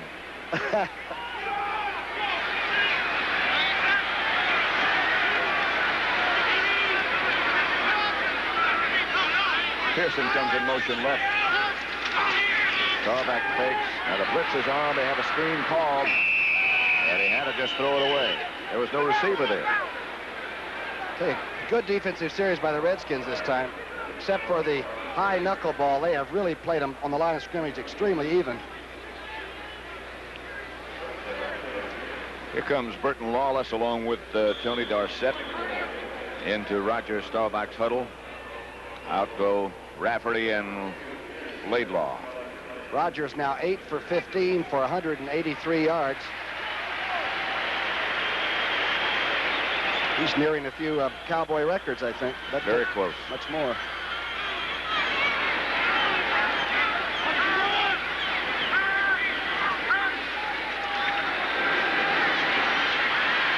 Protection starts to break and then does break, and Roger Staubach goes down just barely. Carl Lorch tripped him up. And we should see Septien march up slow. And you know, Brad Dusek showed you that they do think, though. Roger was on the ground, but had not been touched down. And number 59 had a real shot at there, really trying to hurt the quarterback all the time, and didn't take it. Once in a while, we ought to point that out, I think. Our information from Doug Todd and George Heddleston, who do such a wonderful job for the Cowboys, is that Pat Donovan is doubtful because of that pulled groin we told you about before. Jethro Pugh, however, is expected to play the next series. Here is Septien. This one he hit. 43 yards out for Raquel Septien. Makes it the Dallas Cowboys 23, the Redskins 3. 7:09 left in the third quarter. 7 minutes, 9 seconds left, third quarter. Cowboys 23, Redskins 3. Septien's kickoff sails way over the head of Tony Green. That's two he's done like that. And there's no wind to his back in this stadium. I'll tell you, it's closed all the way around. Who do you think he's talking to? Can't be arguing with anybody upstairs. They've had a pretty fair offensive afternoon. But the early turnovers were the key to Dallas getting on top and staying there. A fumble recovery by Benny Barnes gave Dallas a 1st and goal at the 6, and they took it in 3 plays. Septien had already kicked 2 field goals, so that made it 13-0. And then there was a 57-yard touchdown shot from Roger Staubach to Drew Pearson. 3 field goals by Septien. The last play was sort of a misdirection. They figure that Dallas might overrun this play. That's how much they respect the Dallas defense. But instead of overrunning it, the fellows from the offside come back and make the tackle on it. And they're all fast. Joe Theismann is still the Redskin quarterback. Billy Kilmer warmed up one time when Theismann was shaken early in the late in the first half. But now it's Theismann. He has Ricky Thompson and McDaniel split wide to the right. And he doesn't have much time. McDaniel just has it bounce off the end of his fingers, covered by Mark Washington, but the pressure again was on Joe Theismann. Those are catchable, though. McDaniel looks like he's lost his concentration. That ball hit him right on the hands, and looked to me like he was worrying about where Mark Washington was. Now, all Theismann can do is load it and throw it, and can't catch it. Washington plays Miami next week, and Dallas will play New England. Neither has a vacation then. Looking forward to Philadelphia, Dallas. Oh, in 2 weeks. Yep. Home game for you.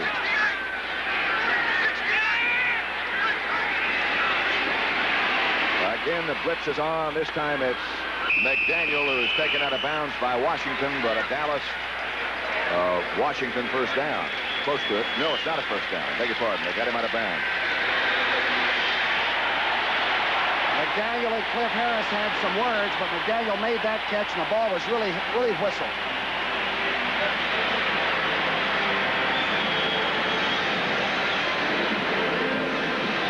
Sellout crowd at Texas Stadium this Thanksgiving Day extravaganza has become part of the Dallas social circle over the years.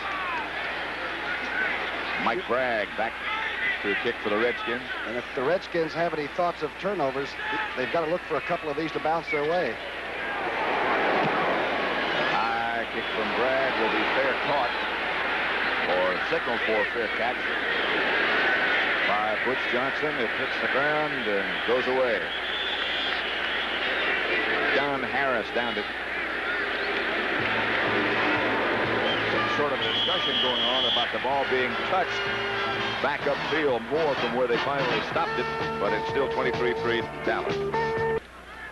Dallas ball at their own 44, 5:59 left, third quarter. Cowboys 23, Redskins 3. 34 defense, too, by Washington. Dave Butts in front of center. John Fitzgerald, Roger Staubach. As a pass kicked off by Gerard Williams. Starts back up the sideline, and out of bounds it goes in front of the Dallas bench, and again, Kemper's players, Tony Hill, knocked him out of bounds.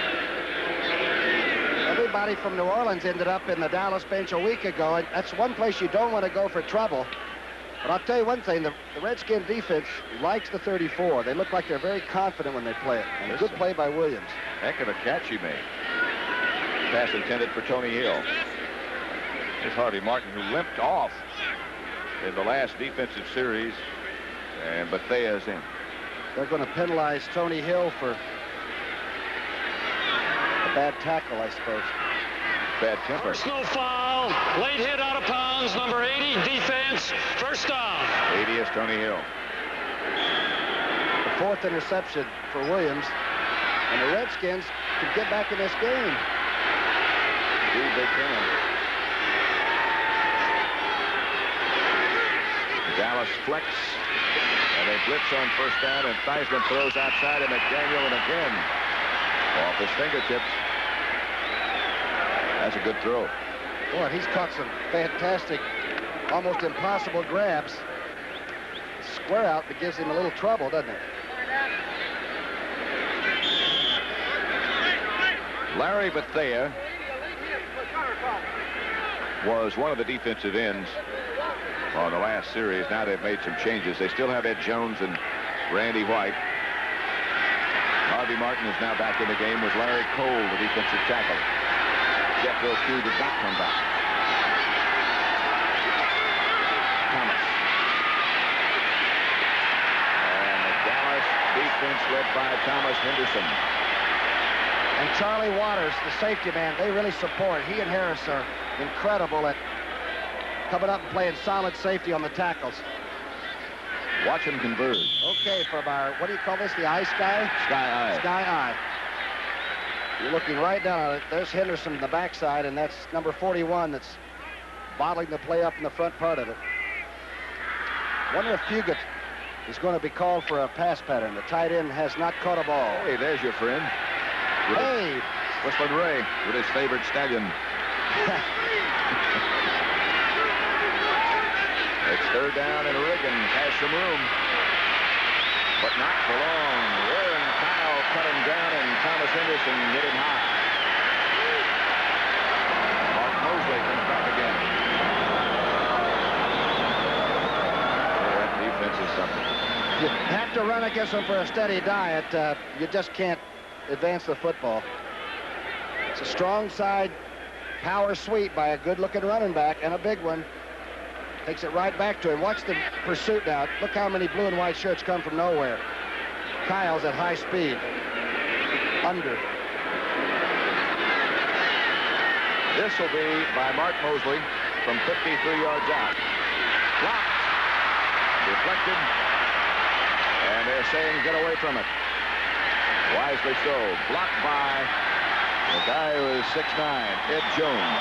And when you block one of Mark Mosley's as high as he gets the ball, you better be 6'9". It's 23-3. Takes a look at that last block field goal. Theismann holding, Mosley kicking. Watch this 6'9" basketball player from Tennessee State. Too tall, Jones. That's an airlift. What if he came down on you after he blocked it? You'd need an airlift.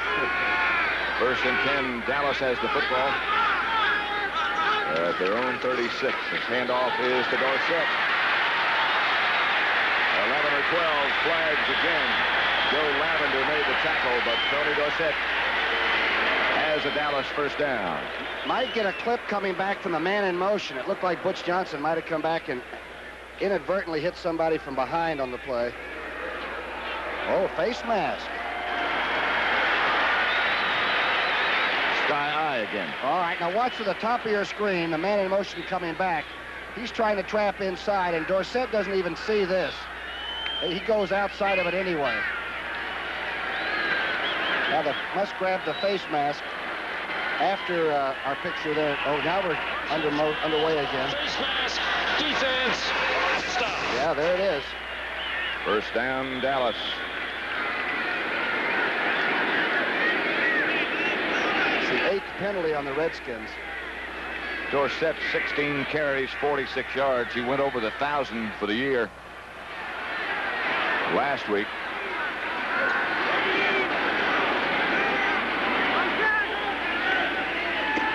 is to Dorsett. The throw. Pearson to the 10.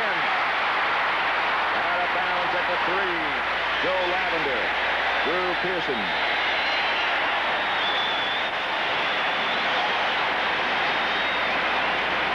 Man in motion.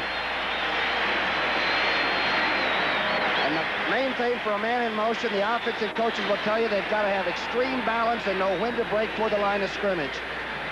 Came back inside on the man in motion and cut it right through the middle. Well, Getty had to go airborne, but Drew Pearson, the steady one, who has caught passes in, what, 58 straight games now? A lot of people lose time and they go up in the air, but he doesn't seem to lose much. Comes down in full stride. First and goal, Dallas. At the 2. Laidlaw has it.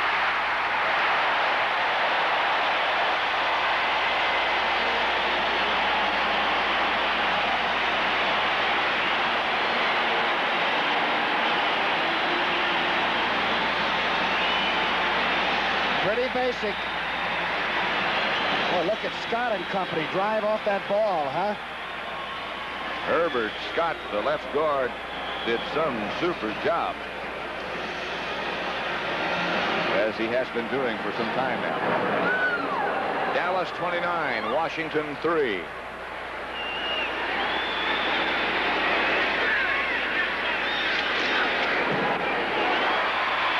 Dallas 30, Washington 3.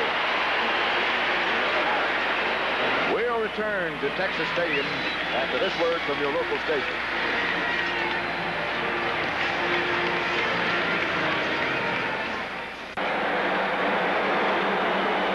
Raphael Septien will kick off. Dallas' last scoring drive.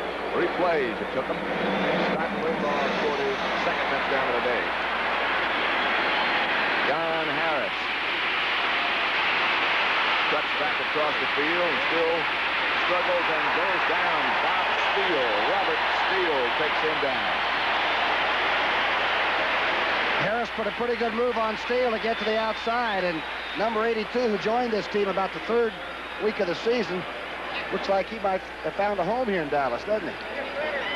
They say he has the best hands catching the football of anybody on the team.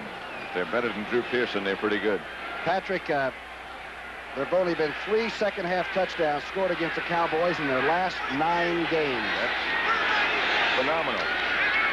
Here's John Riggins banging straight ahead. Ed Jones again made the tackle.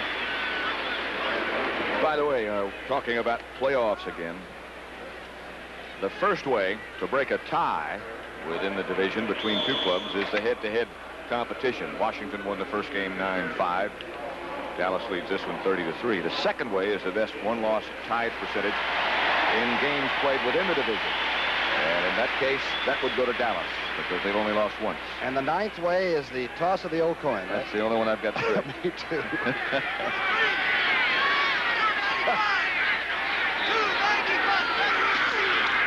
That's Mike Thomas. And the wall is right there.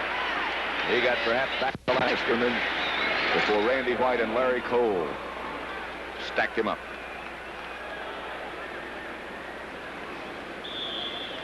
The teams that have played Dallas well, and those, of course, that have beaten them, seem to do it early and threw the ball pretty well. Got a couple of turnovers, Dallas mistakes that we hadn't seen in a lot of in a year. Well, we saw that happen 2 weeks in a row. Minnesota and Miami. But now it would appear they've got things pretty well. Ed Jones and Larry Cole converge on Mike Thomas. Watch him do that. Here's why it's so hard to run against this defense. Because there's always somebody from the backside that can help out. This time the safety man standing right in the hole, Hughes. Ed Jones is just getting a little bit too strong to handle. I think you're about right about that. He's playing better now during this stretch of the last 4 games than I've ever seen him. And they do play as they practice. They said that in practice he has picked his tempo up. Mike Bragg has punted 7 times today already. And you're about to watch number 8. Unless they do something like throw out a punt formation. They don't do. Flag is already down. So Butch Johnson heads for the outside. And finally is stopped by Clarence Harmon, but a flag is down. I would imagine if it's against Washington, that Dallas will keep it like it is. Ike Forte is down, too. Running back out of Arkansas. Now he's up. Well, they're going to bring it back. There are some loyal Redskins in this part of the country. And I guess some loyal CBS fans, too. It's against Dallas. Illegal cut. Defense before the kick. First down. Dick Jorgensen. There we go. Whistling Ray, the cowboy, is after an Indian. He chased the Indian right up the aisle there. Look at that.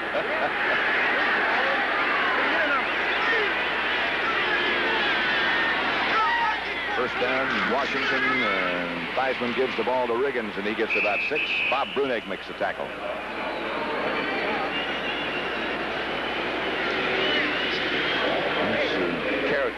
Carry number 9 for Riggins. He's got 34 yards. Tony Dorsett, Pat Donovan on the Cowboys sideline. Dorsett's handling his high-profile image much better now, and I think most people think Tom Landry handled it pretty well by just not letting him start. When he was not present at a Saturday practice. Benny Malone and John Riggins, now the running backs, and that's Benny Malone. He is wrapped up immediately by Randy White and Larry Cole.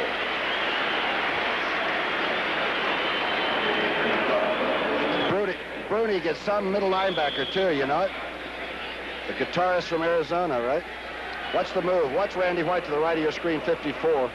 Takes the good block. Well, he just defeated it, didn't he? And doesn't even get low to make the tackle. Just stands up and takes it. Strong person is Randy White. He's their enforcer, I'm told. Very enthusiastic about it. Mike Thomas and John Riggins now the setbacks, and flags fly everywhere. Like Jim Carlin might have jumped.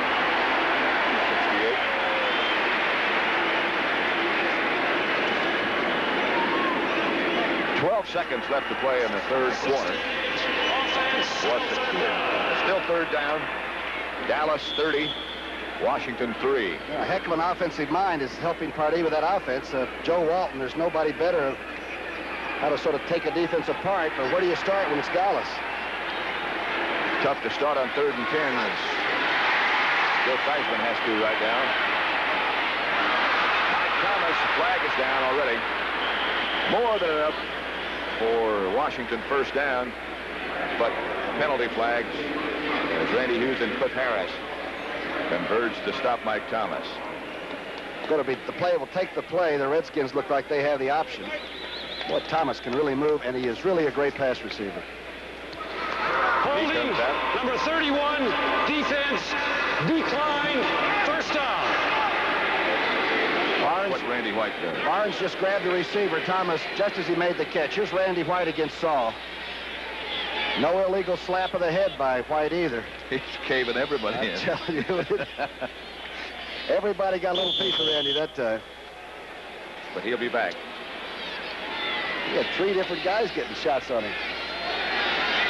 1st and 10 Redskins. 4 seconds to go, third quarter. Ball at the Dallas 43. Benny Malone is one of the running backs, and Riggins is the other. Mrs. Malone. Couple. Charlie Waters on the tackle. That would be the last play of the third quarter from Texas Stadium. And the Cowboys lead the Redskins at this point 30-3. The 6 winners here today will be representing the Dallas Cowboys at the NFC Division competition on December 17th in Detroit. Presenting the trophies to the area champions, Marv Ellsworth, District Sales Manager, Dallas Ford District Division. The 8-year-old winner, number 21, Leon M. Clay from Gladewater, Texas. The 9-year-old winner is number 10, Wayne Bailey from Edmond, Oklahoma. The 10-year-old champion is number 25, David Browndyke from Dallas, Texas. The 11-year-old champion is number 12, Todd Thompson from Sapulpa, Oklahoma. The 12-year-old winner is number 42, Rob Vance from Dallas. And the 13-year-old champion is number 44, Scott Church from Stanton, Texas. So congratulations. And now let's send these youngsters to the division competition with a nice round of applause.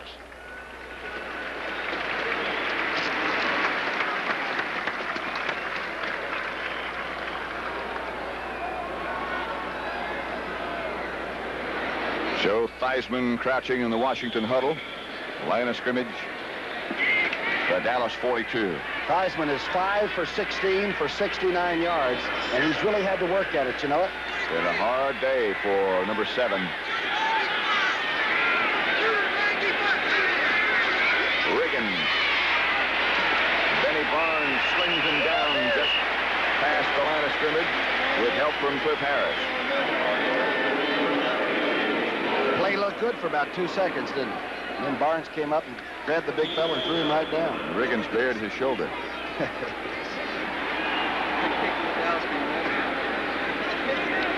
Scott Laidlaw had over 100 yards at the half and hasn't carried the ball but twice in the second half.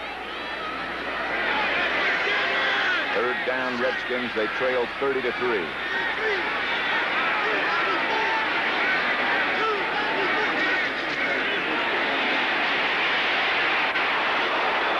Is hit by too tall Jones just as he let it go. Ed Jones draped all around Theismann's head. The pass intended for John McDaniel, and too tall is going to be met and congratulated by Ernie Stockman. He went over Kazale, who had a good block on him, just over the top. McDaniel, I believe, lost his footing momentarily. He's trying to run a deep sidelines. Must be a run in the rug out there. He looked like he did lose a little footing there. And Theismann had no chance. Mike Bragg now standing back at his own 44-yard line with punt in the direction of Butch Johnson. He'll try to hang this one high. Oh, he goes to the sideline. Redskins bang it back and down it at the 3. Great play. Clarence Herman was the guy who was down there before the ball and knocked it back. Mike Bragg, a good punt.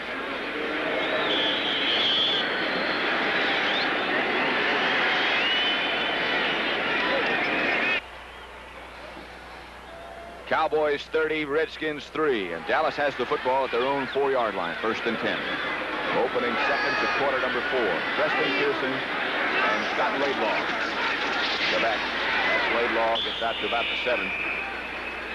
Carl Lorch, number 71, made the first contact for Washington. Redskins are thinking turnover any way they can get it now. The defense will have to gamble, and they'll have to keep Dallas deep in their own territory if they can't get the ball. They're going to be probably gambling a lot. Like they've made up their mind, no time to stick with that 3-man front. They play it darn well.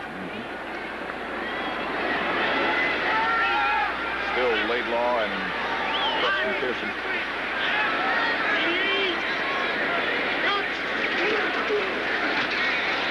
Laidlaw again, I believe.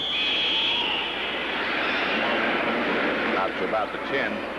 Harry Brooks made that tackle. Shy of the 10 to about the 9. It's really hard to tell how well a team that's losing to Dallas is playing, because Landry's team, when they are together and right, they really are almost unstoppable both ways, and it must be really frustrating for a coach, huh? Keep wondering and trying not to say to yourself, hey, they're better than we are. It'll be 3rd down. Handoff is to Dorsett. He stepped out of bounds on the far side of the field, and I believe just managed to stay inside long enough to get the 1st down. Inside handoff. Watch people get pretty good shots, but they're not quite enough. There's Brooks. Now Dusek gets tag on him, and he does just get by Williams to get it. Gerard Williams was the last Redskin that finally got him out of bounds, but Dorsett got the first down. 30-3 the score. Dallas leads with 12:35 left to play.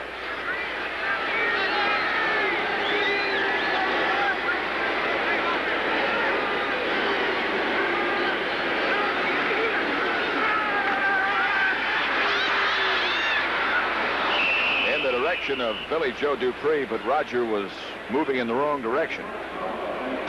Looks like they're throwing a couple of plays in here just to foul up perhaps the films that somebody's going to be looking at down the road. That's a couple of new wrinkles in a row. Notice he had Butch Johnson in motion twice and finally wound up staying in the backfield blocking. Got to be a Phi Beta Kappa just to get Landry's system down. It takes some time. But when you do, they all say if you just believe what he says, it'll work. Sometimes it's tough to believe, but we're still trying to maintain a high pitch of enthusiasm as well. Gets back to Dorsett. No place to go as Brad Dusick led the Redskin defensive charge with help from Carl Lorch. Roger Staubach, by the way, is 9 of 18 for 218 yards, and the long touchdown pass to Drew Pearson. Lorch really played that for a defensive end. He went all the way to the sidelines and helped on that tackle. Last 2 or 3 weeks, Roger has really been sharp throwing the football. He has a tendency once in a while to throw high when he isn't throwing it well, but he looks like he's very strong in the arm, huh? He looks like he's very confident. He sets up in the shotgun this time. Back there with him is Preston Pearson. He stays in the block for a while and then comes out. Intended for Drew Pearson. And that one was wild high, you said. He really humped up on that one. In fact, Landry almost jumped up and speared it. He was a pretty tough defensive back with the Giants, though. Very tough. Everybody acts like he's unemotional, but they tell me he'd really stick you. Old Eagles told me he was a pretty tough guy. He's a heck of a punter, too.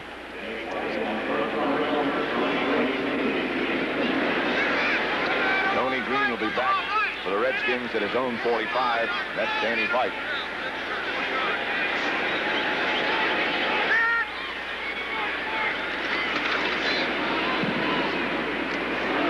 Good strong kick. Chases Green back to his own 41. He tries to get around the corner, but Thomas Henderson. Hollywood always has done a super job on special teams, and he does again.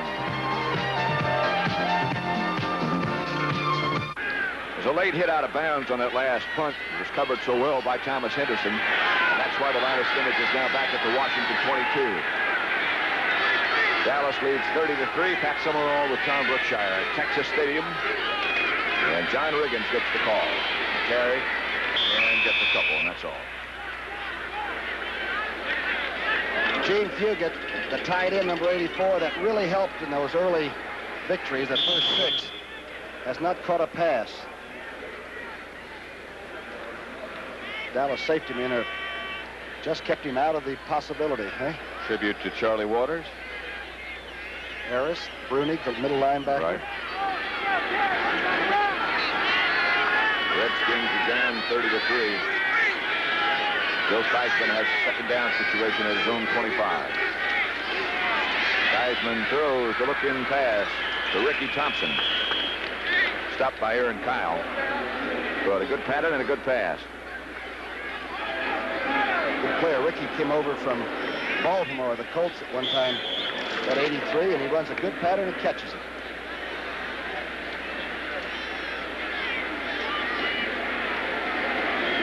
Got a quiet crowd now at Texas Stadium. Cowboys comfortably in front on this Thanksgiving afternoon. I hope it was a good day for you. It has been for Dallas. Theismann with a lot of time, and Mike Thomas was the intended receiver. Couldn't quite hang on. D.D. Lewis, the linebacker, on the coverage. Good coverage, but a good pattern by Thomas and a heck of an effort. Theismann just let him clear D.D. a little bit and just couldn't make the connection. And that happened Sunday, too. Thomas coming out of the game. Benny Malone takes his place. Cowboys sent in backup defensive men. 65, Dave Stalls comes in. In place of Larry Cole. Randy Hughes is the free safety man. Down goes Theismann, and Dave Stalls was the hitter. A flag is down also. I think Randy White was held. Looked like a full tackle. It was thrown early, not early enough for Joe Theismann. He just stayed up there trying to look for somebody and got knocked off from underneath the football. Boy, the Cowboys keep coming in with good people, don't they? Dave Stalls, you don't see very much of. But he got that last sack. Trouble is, they're so hungry when they do get in there, they want to show Big Brother they can play. What's the right part of your screen? It's a lookout block that time. Stalls is about 64, offense, decline, third down. They were holding Randy White. That was Ron Saul. That Dave Stalls is from northern Colorado.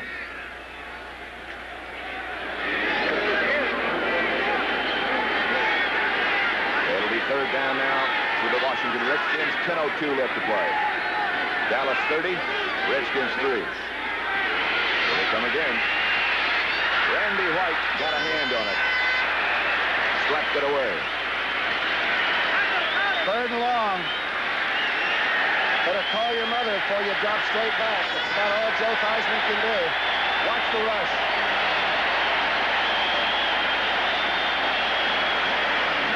Randy White is like a runaway train in there. And he seems to get better by the fourth period. He's got, you know, all systems go. Danny White again is loosening for Dallas, so we'll probably see him as the quarterback the next series. They lead it 30-3. The winner of this will be the leader in the NFC East.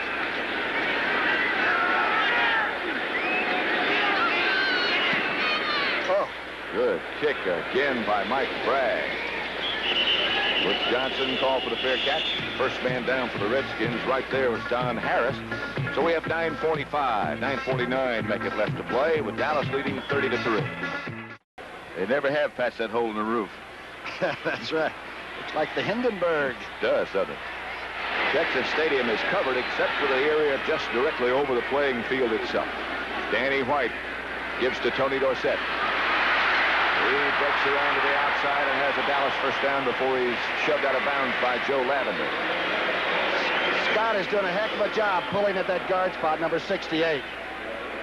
Boy, that time the Skins shifted over right into it, slanted that way, and Dorsett still beat the defense. You know who I'm happy for on a day like Thanksgiving? I was in the hospital a little bit myself this summer. I know. It's the people that are sort of laid up and can't get home for Thanksgiving, and we are perhaps their outlet today to watch something and be entertained. There are a lot of those people that are watching. Good thought.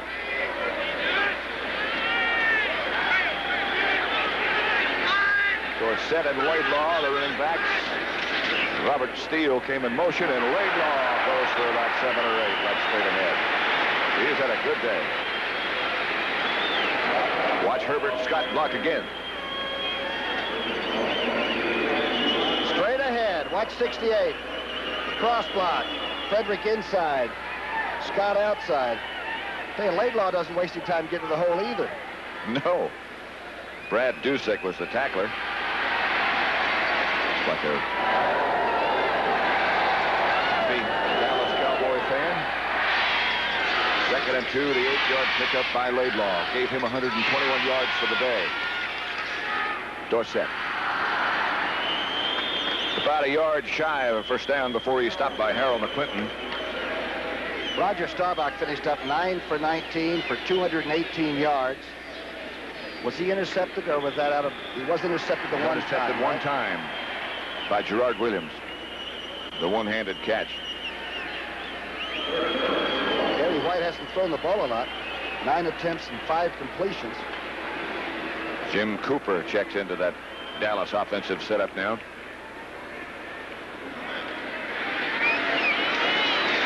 Danny White has it. Quick count, first down.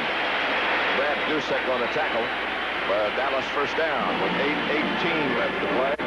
The Cowboys lead 30-3. That's going to make the defense even more frustrated and angrier than ever. Quarterback picks up the first down. Somebody over there is burning. That's the situation on Thanksgiving Day in Dallas. To remind you that it would appear that we're running a little bit long. The CBS Evening News will be seen immediately after this game on most of the CBS stations. 7:45 left to play as Danny White gives to Dorsett. He broke a couple of tackles. Mike Curtis finally got him down. I tell you, McClinton had him nailed in there, had him nailed inside, and got away. CBS, the Sun Bowl, rise and shine, good old El Paso. Take a look at this. The man in motion, Johnson, comes back to the inside and goes through on the middle linebacker. Gets a pretty fair block, but McClinton beats it. Look at this. That's nothing but a little of a thigh guard. Second down, Dallas. The Washington 48. There is Preston Pearson. The Cowboys rip off another first down. Harold McClinton made the tackle.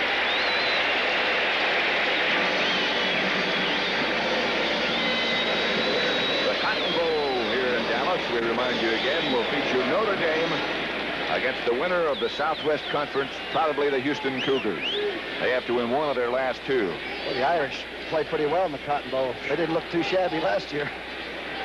They took over the #1 spot in the country with that victory over Texas last year. Houston, it looks like, will be the host team this year. Texas goes to that Sun Bowl. Robert Steele goes out in motion. Scott Laidlaw struggles for 2 or 3.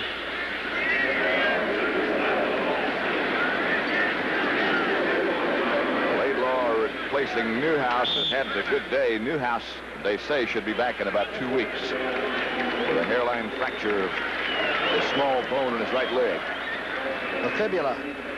You know about that? I'm familiar with the entire area. This is, as we have said before, quite a ball yard. Those boxes that surround the mezzanine deck are the luxurious way to watch a football game. Preston Pearson and Larry Brinson are now the setbacks for Dallas. Are you surprised that the offensive linemen haven't gotten a breather? That some of them are still in there and the varsity is on the line? They have shuffled a few people around, but they've got a lot of injuries, really. Dallas owns the football. They also own the lead, 30-3. 5.5 minutes left to play. The ball is on the 39-yard line of Washington. Danny White, the Dallas quarterback. Robert Steele split wide to the right. Rocky Smith comes in motion. Pitch is back to Larry Brinson. And Brinson down the sideline. Larry Brinson might go in. It does. Touchdown, Larry Brinson. Brinson came in with 4 carries, a -2 yards, and he just broke it off for a touchdown, his first of the year. 39-yard touchdown run by number 36, Larry Brinson from Florida. And some of these are bad tackles, and some are just because the young person is playing for the first time, and he's probably got adrenaline you would not believe. Yeah, there's some bad tackles, too. Larry Brinson at one time this year was back coaching at the University of Florida. And the Cowboys called him back. Phone rang, huh? He just ripped off a 36-yard touchdown. Raphael Septien makes it Dallas 37. The Redskins 3. We still have 5 minutes and 23 seconds left to play in this contest. Dallas has got this one.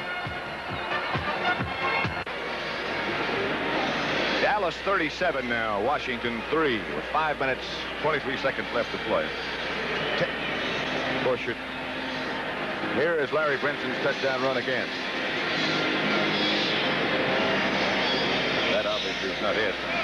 From behind the defense, Houston's up trying to fill from the safety spot and misses the initial shot.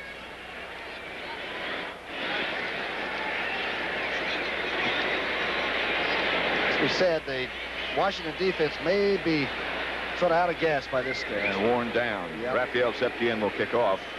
Who does Dallas have left? New England after 10 days, then the Eagles in Philadelphia, and that was a 14-7 game the first time here, and then the New York Jets. Not easy by any means. Don Harris trying to swing around to the outside. Washington has left, by the way, on their schedule. Miami, Atlanta, and Chicago on Saturday. Last Saturday of the regular season in Washington. A tale of two teams. One having their problems and one that just looks like they're getting it together. Start thinking about those wild card possibilities.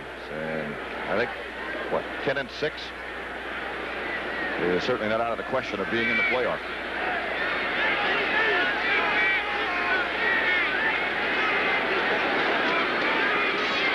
Mike Thomas has no place to go, and Mike Hegman made the tackle on Mike Thomas. The Dallas defense has been incredible. Jack Pardee.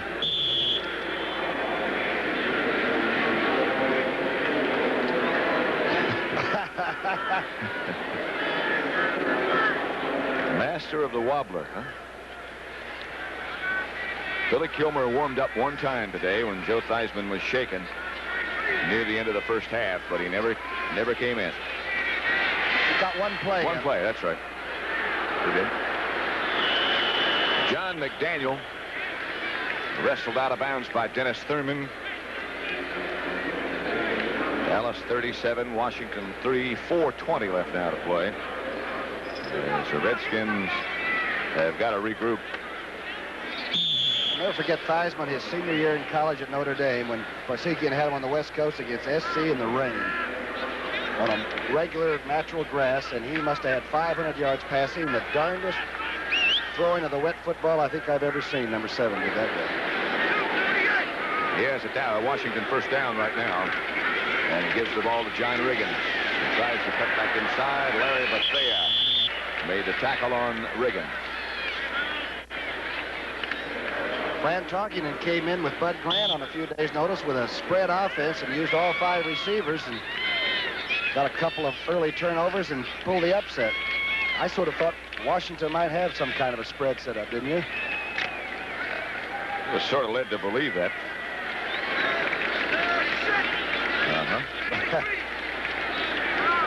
37-7 the score. Theismann drops straight back, fires in for Ricky Thompson again. He cuts around to the outside. Dennis Thurman chasing him. And Thurman will take him out of bounds inside the Dallas 20.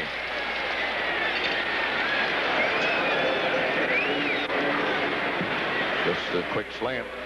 You sort of wonder why he hasn't been playing. He came in with 18. This makes his 20th catch. And boy, he takes it coming across the middle, which most people don't think he can do against the Cowboys. Thurman heads him off at the pass. Thompson injured his hand just a little bit. He comes out now. It'll be first down Washington at the Cowboys 17. Dallas record would be improved to 9-4. Washington would be 8-5. They're not by any means out of those playoff possibilities. Here's Theismann. He tried to set up the screen pass, and he did. Guy Brown made a heck of a play. He might have been the only Dallas player that could keep that one from being 6 points. Wonder why Thomas ran into the pile of players that were trying to block Brown. Anxious. Benny Malone comes in place of Thomas. Guy Brown, by the way, is a 6'5" linebacker from Houston. He gets you about a 4'6", 42. Weighs 230.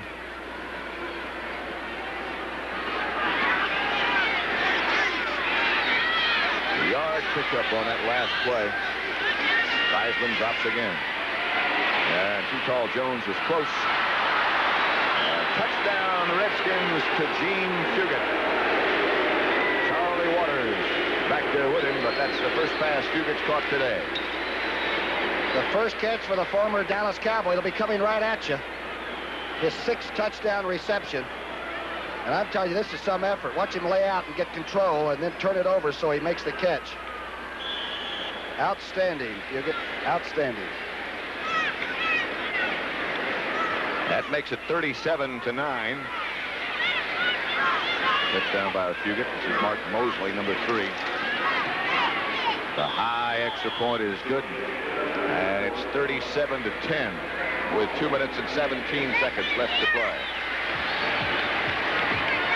The Cowboys will take over first place in the NFC East. Their record will go to 9-5, 9-4. The Cowboys 37, the Redskins 10 with 2:17 left to play. And there's our turkey. Our turkey went south. I just checked behind us. It's been taken out by the locusts. We congratulate Mr. Bruno Fucci on that work. That turkey. Someone told us that he'd been working on that for 2 years. It was beautifully done. I don't believe he worked on it that long.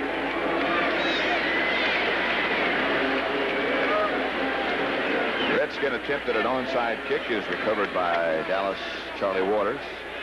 Well, Philadelphia has St. Louis, Minnesota, Dallas, and the Giants. And they will have the same number of losses as Washington after today. Philadelphia, of course, plays St. Louis Sunday. Washington would be 8-5, Philadelphia 7-5 going into Sunday. Dallas 9-4. Danny White gives to Larry Brinson. And Brinson again breaks a couple of tackles. Or was this Preston Pearson? I'm sorry, I just saw the 6. It was Preston. He'd like to be a starter, but he never causes a problem being the guy that you can always call on in a tight situation, huh? Clutch receiver, good runner, fine blocker. 2-minute warning. Notification. Or whatever. Remind you again that the CBS Evening News will be seen on most of these stations as soon as this game is over. Don't forget the Cotton Bowl, Notre Dame against probably Houston. This is our lineup on CBS. That's one. We also have the Sun Bowl, which features the Texas Longhorns against Maryland. We'll be down for that and then back home to watch some of the other bowl action on And CBS. the Peach Bowl in Atlanta. Boilermakers and the Engineers, or they're the Ramblin' Reds? Both. Pepper Rogers, the coach. Right. Outstanding snappy dresser. Roger Staubach, by the way, bruised a finger. Although it doesn't look like it. You know, I was at banquets where they gave him the Maxwell Award, and then he came back and won the Burt Bell Award as the professional, and I don't think he looked any different between the time he was a middie and when he's the professional with the Cowboys. I talked to him a little bit before the game, and there are a few gray hairs. Are there? But he's still in great shape. 2nd and 7, Larry Brinson, Preston Pearson behind Danny White. Preston.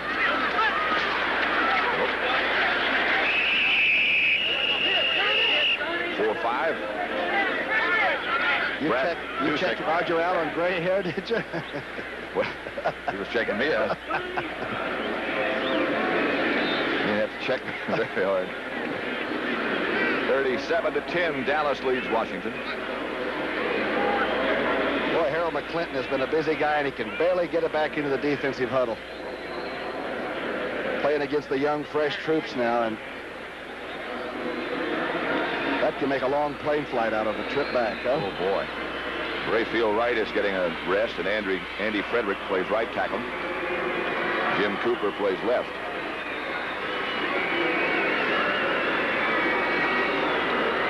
Cooper is the big guy from Temple, 6'5", 265. Over and over again, they overwhelm you with that depth. Billy Joe Dupree goes left. Robert Steele and Butch Johnson split to the right. There goes Butch in motion. It's to Brinson, and he struggles for near first down yardage. We have 1 minute and 41 seconds left now. The quarterback should not probably put the ball up. That's the unwritten code. got a team down 37-10. You're not looking for statistics. I guess it's like stealing second base when you're up by 10 runs or something. Well, so far, Danny White has not put it up. Brinson did struggle for that first down. Tony Dorsett had 21 carries for 72 yards. Scott Laidlaw, 16 carries for 122 yards. And Larry Brinson, 3 for 45, including that touchdown run. Laidlaw had 2 touchdowns. He had a 57-yard run as well.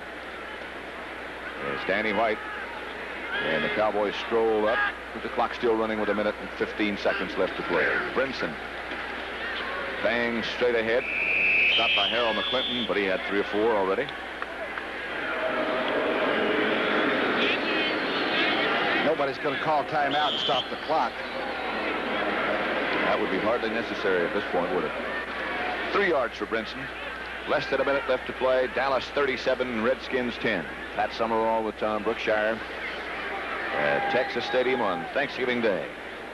Have we seen a better team than Dallas when they're right? This game and a game in Milwaukee against the Packers, where we saw them, they looked as good as anybody. That's Brinson again. And he bangs down for another first down. Big Larry Brinson, he goes about 220. He's stopped by Mark Murphy. Chuck Milton, good old Red Eye, produced this game and makes it nice to be away from home on Thanksgiving. Directed by Sandy Grossman. Thank you, Sandy. And thank you to the rest of our group, as the Cowboys will just let it run out now. 3.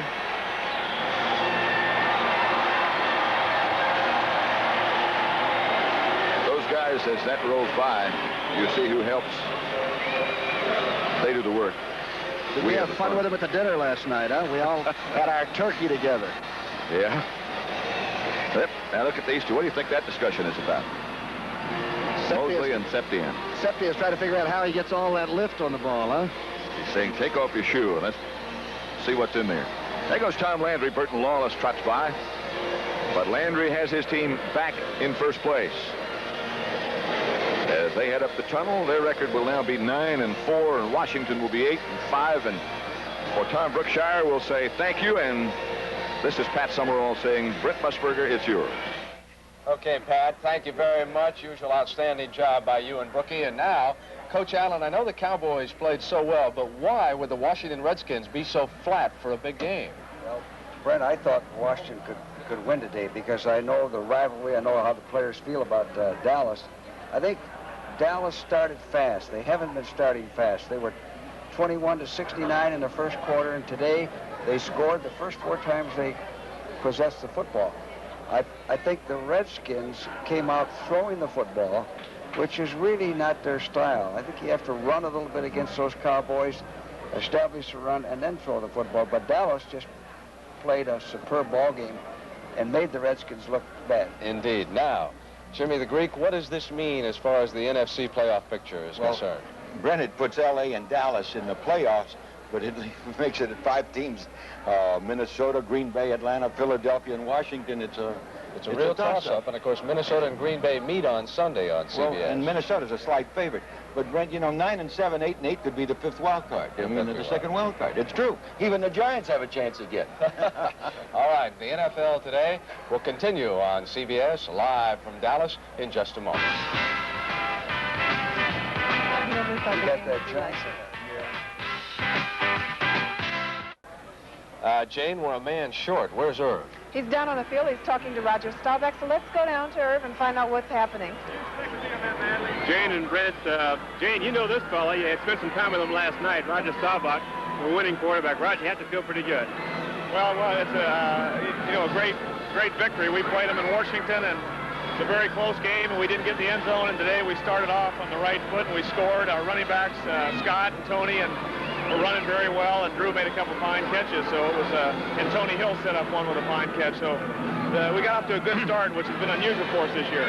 Roger, there was an awful lot of pregame buildup. You know that there was hate between the Washington Redskins and the Dallas Cowboys. Is there anything to that? I don't like to use the word hate. There's probably, it's a very competitive rivalry, and it's more than a friendly rivalry. It's pretty deep-rooted, and we always play a key game against them, and they've won some against us, and today we won a big game. So they're a very fine football team, and have given us all we could handle through the years, and it's been pretty even, actually. Roger, thanks very much, and go ahead and take a shower. Okay, congratulations. Tony Dorsett, the beast from the east.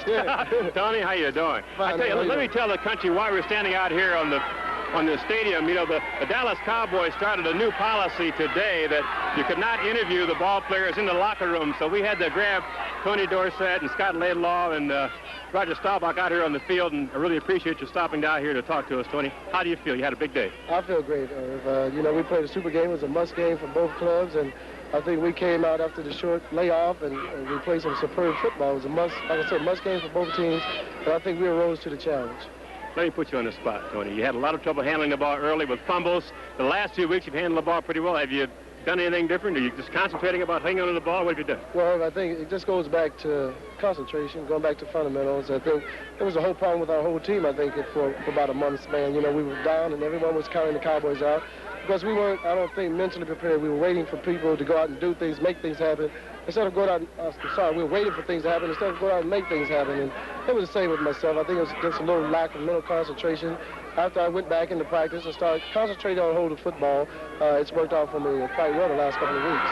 Tony, thanks very much. Congratulations again. I have Scott Laidlaw down here, but I think we have to go back to the booth with Brent Busberger. So, Brent, let's go. All right, Irv, thank you very much. And, of course, one thing to keep in mind, Dallas a week from Sunday plays New England. What a game that's going to be. And Washington has to regroup in time for Miami. Jane, where's Jack Whitaker gone? He's standing by. He also has a report for us. Jack? Thank you, Jane. About a week ago yesterday, I was standing in a hotel bar in Sydney, Australia, and in walked Miller Barber, who's the #1 football fan on the PGA Tour, and he said, "Jack, do you believe what Dallas did to Green Bay?" And I said, "No, I hadn't seen the game." And he said, "They're the best football team I ever saw." Well, I'm inclined to agree with Miller after today. What Dallas has done now since that loss to Miami is put 3 very strong games together against Green Bay, against New Orleans last week, and here today, one of the strongest performances ever. Yes, Washington offensively was lacking because of a lot of injuries, but defensively they're still pretty good, and one had the feeling today Dallas might have beaten any team of the other 25. They're going through the momentum very well. It has to carry them through the playoffs into the championship game, and next week they get a good test, too, and I think Tom Landry has them ready. All right, Brent. Thank you very much. Prior to the start of the game, Greek, you and I talked about the absence of Robert Newhouse and what it might mean to the Cowboys. But you know what Tex told us, that he was just as good, runs a little faster, and blocks as well. But I still like Newhouse for that 4 yards. All right, Laidlaw is standing by with Irv Cross down on the field. Let's go to them now. Irv? Brent, here he is. Scott Laidlaw had a real big day and had, of course, a big pair of shoes to fill today because Robert Newhouse was out, and you did a big job, Scott. Well, thank you very much. It was just an enjoyable day today. It's the best way to spend Thanksgiving and get everybody in the game, and I fortunately had a pretty good day, and we had a terrific day blocking on the line. You know, in all honesty, I mean, you've been here for a while. You know the Dallas Cowboys system well. Robert Newhouse is the starting fullback. You've played a lot of football down here, and you've always played well, haven't you? Well, it's been enjoyable. I always seem to get up to the occasion. The last time I started, I think I had the same stats the first half. And I've just had some real good luck. It seems as though the offensive line has blocked well just about the time I get in, so it's been tremendous. What kind of a ball carrier are you? What kind of style of carrying the ball do you have? Would you say you're a power back, a quick back? What kind of football player is Scott Laidlaw? Oh, maybe a little bit of a small Larry Zonk. I don't have a lot of speed. You see, I got caught from behind. But I just have probably tried for a good body lean and go where nobody else at. Scott, thanks very much, and congratulations. Nobody else was there. 37-10, the Dallas Cowboys. Brent? All right, Irv, a small Larry Zonk is good enough, folks. And the NFL Today will continue on CBS in just a moment.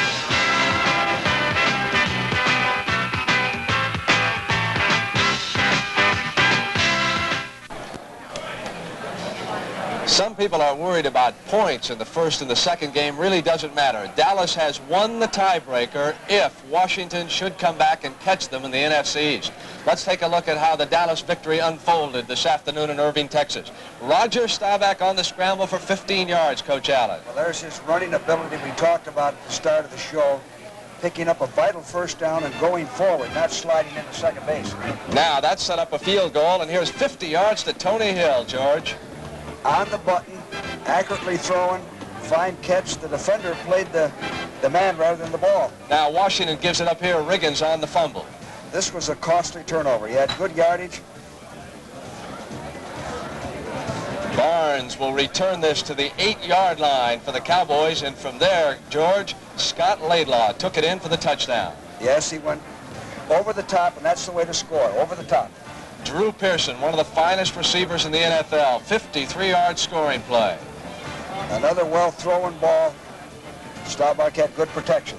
Here he is hitting him again, George. What have you got to do against Pearson? Well, you got to double him most of the time. You got to try to jam him and not let him get off the line of scrimmage. And Roger Staubach told Jane last night that the Cowboys were oh so ready for Joe Theismann and the Washington Redskins. And he was right as you watch that defensive pressure come right down the middle and Thack Theismann. And you know, George, I've got a question about play calling. I just have to ask it. Late in the game, in the third quarter and the fourth, I couldn't believe that the Redskins were running. I think they ran 5 straight times when they were way down. Well, Joe isn't calling his plays. You know, the plays are all sent in from the sidelines. Okay. Jane, we've got to go back to New York tomorrow, the NFL today on Sunday. What are some of the things we've got to look forward to? Well, Brent, Sunday we can look forward to an interview that I did with Joe Namath, and I think Joe a lot of Namath? yes, a lot Where'd of people. your couch up with Broadway Freeway I finally Joe? caught him.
Michigan's 14-3 win over Ohio State was methodical. The Wolverine defense for the third straight year didn't allow a Buckeye touchdown, while their offense, led by Heisman candidate Rick Leach, got enough points to make the defensive effort worthwhile.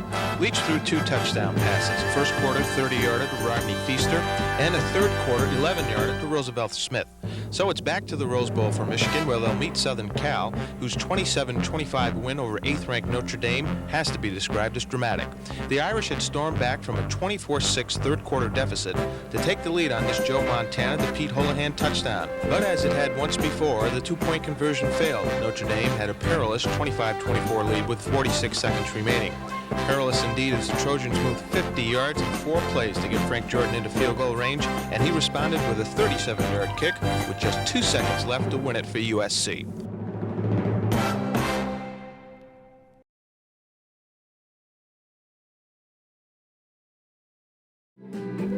Oklahoma's Billy Sims reportedly has the inside track to be named the winner of this year's Heisman Trophy, given by the New York Downtown Athletic Club.